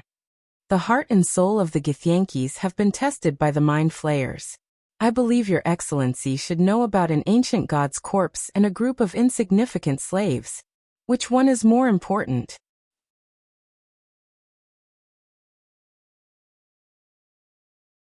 Chapter 896. The words of the Githyanki leader seemed to have poked Soren's weakness, and he could not help but hesitate. The ancient god's corpse. This was an existence that many people knew about, but they might not have the chance to encounter it. Even during the Avatar crisis, many gods liked to wander in the astral world, but the probability of encountering the ancient god's corpse was much lower than encountering abominations, astral beasts, and centimanes. Even the gods did not know where the boundary of the boundless astral world was. Perhaps only those with great divine power could see different things beyond the boundaries of the multiverse. In terms of probability, the Githyanki, who had been wandering in the astral world all their lives, had the highest probability of encountering the ancient god's corpse. There was such a passage recorded in the Pantheon. At the beginning of the multiverse, the demons came uninvited. From then on, the war between order and chaos began. The first ancient gods and demons fought in the Pantheon. At that time, the demons of Orbis had not been born, let alone the current demons of Tanaree. In the long battle, countless ancient demons died, but there were also the first ancient gods of order who fell, and their corpses stayed in the astral world. After thousands of years, they did not decay and disappear, but they were shrouded in a special power that floated in the astral world forever. Do you really know where the ancient god's corpse is? Soren frowned and stared at the Githyanki leader in front of him. For him, The value of the ancient god's corpse was indeed much higher than that of a group of slaves. If the other party really knew where the ancient god's corpse was, then it was not a big deal to give them freedom. Yes. The Githyanki leader nodded and said in a deep voice, "I swear in the name of the silver blade of Githyanki." It seemed to be true. When the other party spoke, Soren cast a spell to detect lies. This was a very simple choice. Soren quickly made a decision and said, "Okay. As long as you tell me where the ancient god's corpse is, I will give you freedom." As a god of the order camp, Soren's promise was more important than that of other gods. However, the Githyanki leader was still very careful. He said cautiously, "It's not that I don't believe you, but this is related to the safety of the entire clan. I still hope that you can draft a contract." It seemed like he was a guy who knew the market. He knew that negotiating with an evil god was like signing a contract with a devil. Such a contract was obviously much more effective than an oral oath. Soren didn't have any questions. With a wave of his hand, he drew up a contract and handed it to the other party. "Take a look. If there's no problem, then leave your spiritual imprint." The leader of the Githyankis carefully looked at it several times before carefully leaving a spiritual imprint. Then he used telepathy to tell Soren a location. It was a special place. It was very close to the clockwork Nirvana's mechanical mirror, located in a special area near the order space. Respected Lord of Shadows. After the leader of the Githyankis told Soren the location of the ancient god's corpse, he carefully looked at his face and slowly said, "I have now told you the location of the ancient god's corpse, so can you let us go now?" Soren looked up at him and waved his hand to let the golems give the Githyankis their freedom. However, just when the leader of the Githyankis was about to return to the astral stronghold, Soren frowned and said in a deep voice, "Wait a minute. I only promised to give you freedom. I didn't promise to return the spoils that belong to me to you." Having said that, Soren stretched out his hand and spread out the contract in his palm. There was a smile at the corner of his mouth. He looked like a cunning devil and slowly said, "There is no such clause in the contract." The leader of the Githyanki's expression suddenly became stiff. Yes, he was thinking about how to let his people escape this disaster, but he didn't expect that according to the rules of the astral boundary, all the wealth of his clan would be Soren's spoils of war, and his request was only to give his people freedom. The contract only stated that Soren could not turn them into slaves and set them free, but there was no indication that he needed to return the astral stronghold to them. Damn evil god. Damn devil. Although he wanted to fight Soren to the death, the leader of the Githyankis took a deep breath and tried to endure all this. He lowered his head and said, "Great Shadow Lord. Without the astral stronghold, we can only become refugees in the astral boundary. Even if the master has freedom, there is no way to survive. Without the astral stronghold, this clan would be finished." The astral stronghold was equivalent to an independent half-bit wall. The birth of each astral stronghold required the high-grade legendary psionic warlocks of the Githyankis to use Genesis to open up a half-bit wall, and then slowly turn it into an astral stronghold. Without the astral stronghold, his people would lose their foundation. The warlord leader would also become a refugee, and the freedom he had just gained would be meaningless. The devil's trick. Everything Soren did was just a means used by the devils. As an orderly evil god, it was natural for him to use some of the evil means of the devils. Moreover, he didn't violate his contract at all. He had done everything that was said in the contract. As for these Githyankis who couldn't even leave after losing the astral stronghold, that was not something he needed to care about. However, the leader of the Githyankis in front of him was obviously a flexible guy. He immediately lowered his head humbly and said, "I don't know what we need to do for your excellency to return the astral stronghold to us." A smile appeared at the corner of Soren's mouth. He liked to deal with smart people, especially smart people who were sensible, so he slowly said, "This astral stronghold belongs to me. But such a big astral stronghold obviously takes up a lot of space. I think it would be a good thing if we could sell it as soon as possible." Sell it. When the leader of the Githyankis heard this, his face suddenly twitched.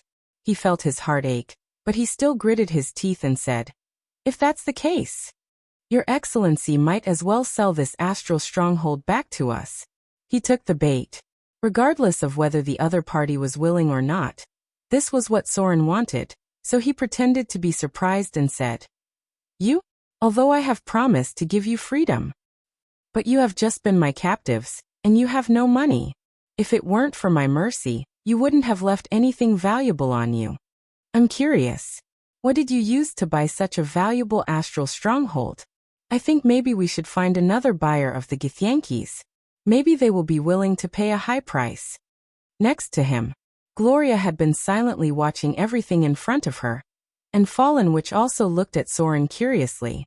It was not until this moment that the two legendary witches knew the real purpose of Soren.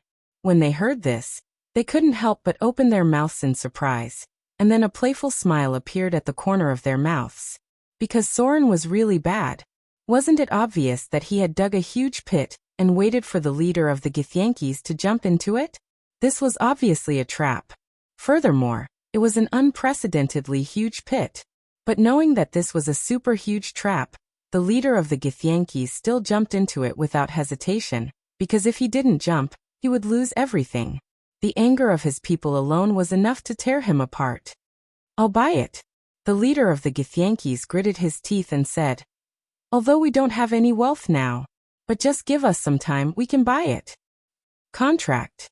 I hope Your Excellency can give us a contract on credit. As long as Your Excellency can return the astral stronghold to us first. No matter how much it costs, we will slowly return it to Your Excellency. Soren finally showed a smile and said lightly, "I am a kind person. Since you are so sincere, then it's not impossible for us to talk about it. If you only use gold to pay for the astral stronghold, then it's obviously very difficult. But I am a very kind god, so I can accept your payment in various ways such as diamonds, weapons, equipment, minerals, soul crystals, rare materials, and so on. Now, let's assess the value of this astral stronghold first, and then we can slowly finalize the contract," Soren said with a smile, and his voice became much more cordial. However, the leader of the Githyanki's in front of him looked as if he was facing a great enemy, because he knew that the whole clan was going to be cheated. For a long time in the future, he was afraid that he would have to work for the evil god in front of him for free to pay the ransom of the astral stronghold. But at this time he couldn't care so much. Anyway, the ransom was paid by the whole clan. As long as he could keep his position as the leader, it would be fine. As for Gloria and Fallen, which next to him, their eyes became brighter and brighter as they listened. In the end, they couldn't help but laugh. If they could have a Githyanki's clan to serve them and collect all kinds of rare materials, then their future research work would be much easier. Today, this group of Githyanki's came to rob, but they didn't expect that after Soren's means, they would become children of wealth who came to give them a big gift. Now, they finally knew why the city of Mordor could rise so quickly in the hands of Soren. Such means. He was as cunning as the devil. However, at this moment, the more they looked at Soren, the happier they felt. An evil god of the lawful evil camp didn't need any reason to cheat people. The two legendary witches felt that this approach was in line with Soren's identity. Even the Githyanki's felt that there was nothing wrong because the other party was a powerful evil god. He just fell into the evil god's trap because he was too careless. The good thing about the evil gods was that they would never be bound and kidnapped by morality. P.S. If you write for too long, you will get tired. You can't write anything on the computer. But after resting for a while, you will feel uncomfortable if you don't write something. Announce a reader group. Soren Stronghold, Mordor City 181397040. You can catch me in it. Please bring your own master pokeball.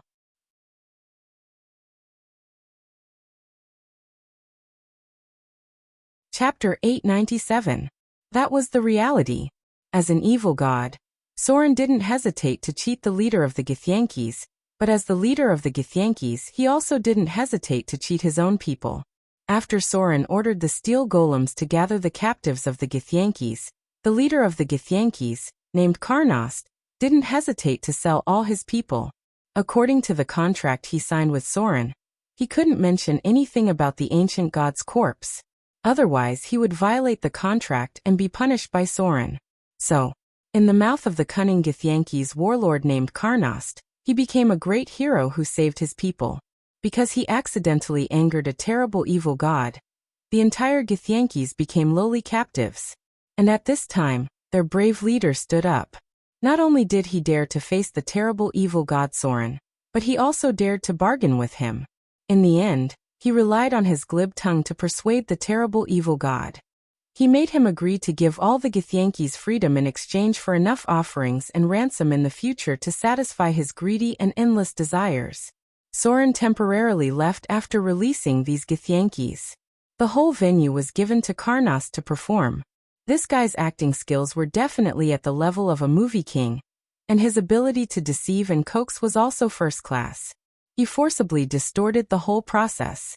He changed himself from a stupid leader who made a wrong judgment, and caused his people to provoke Soren to a wise, brave, and decisive person. When the whole race was close to destruction, he relied on his own strength to persuade the terrible evil god. He negotiated with the evil god with enough rewards in the future, and finally persuaded him to give everyone freedom, and even took back their astral fortress from the evil god. Of course. As for how terrible the debt the whole race owed, the clever Karnost only mentioned it a little. Anyway, it was just that bad. If it really didn't work, they had 10, 20, 30, or 50 years to pay it back. The Githyankis relied on plundering for a living, and there were many valuable mineral wealth in the astral world. With the power of a race, they could always pay off the debt owed to the evil god. No matter what. Karnost, the leader of the Githyankis, used his own means to maintain his position, and at the same time his reversal of the situation inadvertently increased his reputation. Soren had no objections to this. He only wanted benefits that he could see. As for what Karnost used to confuse his clansmen, that wasn't something he should ask, since the contract had been completed. Now it was time to fulfill his promise. Soren commanded the steel golem to enter the treasure vault of the Githyankis, and then moved out all the valuable things inside. According to Karnost, this wealth was used in exchange for their freedom. As for the debt, it was the ransom for the astral fortress. Soren was a very kind guy, so he only took away gold, minerals, rare materials, and all kinds of things that Gloria and Fallen Witch liked. He did not completely empty the Githyanki's house. At least he left them enough food and weapons. The preliminary estimate is about 8 million Kindler. Gloria's appraisal ability was excellent. She quickly calculated it and said to Soren, "The Githyankis have hoarded a lot of metal minerals, which should be enough for us to make more than 500 steel golems. The value of the soul crystals can't be calculated, but there are more than 300 of them. As for some other things, I'm afraid we have to go back and appraise them before we can determine their specific value." Soren nodded to show that he understood. These were actually small amounts of money. The debt of 36 million Kindler that the Githyankis owed was the real amazing gain this time. The astral fortress was equivalent to an independent half-bit wall. Soren calculated it according to the price of a small kingdom. Even if he gave the other party a discount, the debt owed in the end was still as high as 36 million Kindler. This was a debt that was neither too much nor too little. If it was too much, the other party would feel that it was impossible to pay it back, so it was easy for some accidents to happen. But this price, according to the calculation of the Githyankis, was at most the harvest of the tribe for 10 or 20 years. If they were lucky enough to find the diamond meteor of the astral world, or rob a very rich guy, then they could pay it back in 5 or 10 years. With the endless wealth of the astral world and the ability of the Githyankis to plunder and harvest, it was no problem to get 1 or 2 million Kindler worth of things a year. If it weren't for so many precious resources in the astral world, the Arcane Empire wouldn't be so obsessed with exploring the astral world. The whole process of the handover was very smooth. Soren moved everything he wanted, and the Githyankis took back their astral fortress. In any case, the tribe was finally maintained. After Karnost temporarily escaped from Soren's hands, he immediately prepared to teleport away with his people. He really didn't want to see this evil god again. At least, that was the case until the next installment payment was made according to the contract. He was now ready to take his people to the lower plane. In order to repay the huge debt owed to Soren, he had to do a few more business without any capital. As for the debt, it was still impossible. Soren had left a mark. For a mid-level evil god, no mortal could escape his debt. As long as he wanted to find the other party, it would be useless even if these Githyankis fled to the ends of the earth. Looking at the Githyankis fleeing in panic, Gloria finally couldn't help laughing. Fallen Witch also smiled as if she was in a very good mood at the moment. She said, "I didn't expect the harvest of this trip to the astral world to be so great.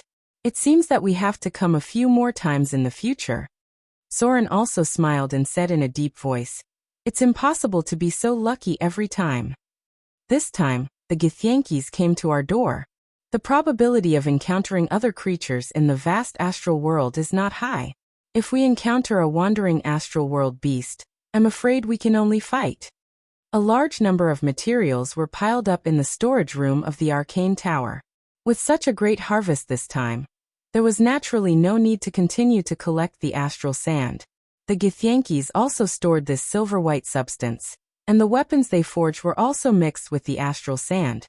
Gloria began to activate the arcane tower to lock the coordinates, while Fallen Witch activated the elemental furnace to prepare for teleportation. With such a large number of materials, their next research could last for a long time. As for Soren, his attention turned to another aspect. Clock's Nirvana mechanical mirror? He couldn't help but fall into deep thought and murmured, "A dangerous area that only high-level legends can set foot in. I didn't expect the ancient god's corpse to be in such a place. It's a bit troublesome." Things had to be done step by step. There were a lot of things to prepare to explore the Nirvana mechanical mirror. After all, this place was famous for having as many legends as dogs. You're tuning in to the Lee May's Sword of Destiny YouTube channel. We're so grateful for your support, and don't forget to subscribe to join us on this incredible journey through captivating stories. Your generosity through donations truly makes a world of difference, as it's the primary source of revenue that allows me to expand and enhance this channel for you. Thank you from the bottom of my heart for being a part of this adventure.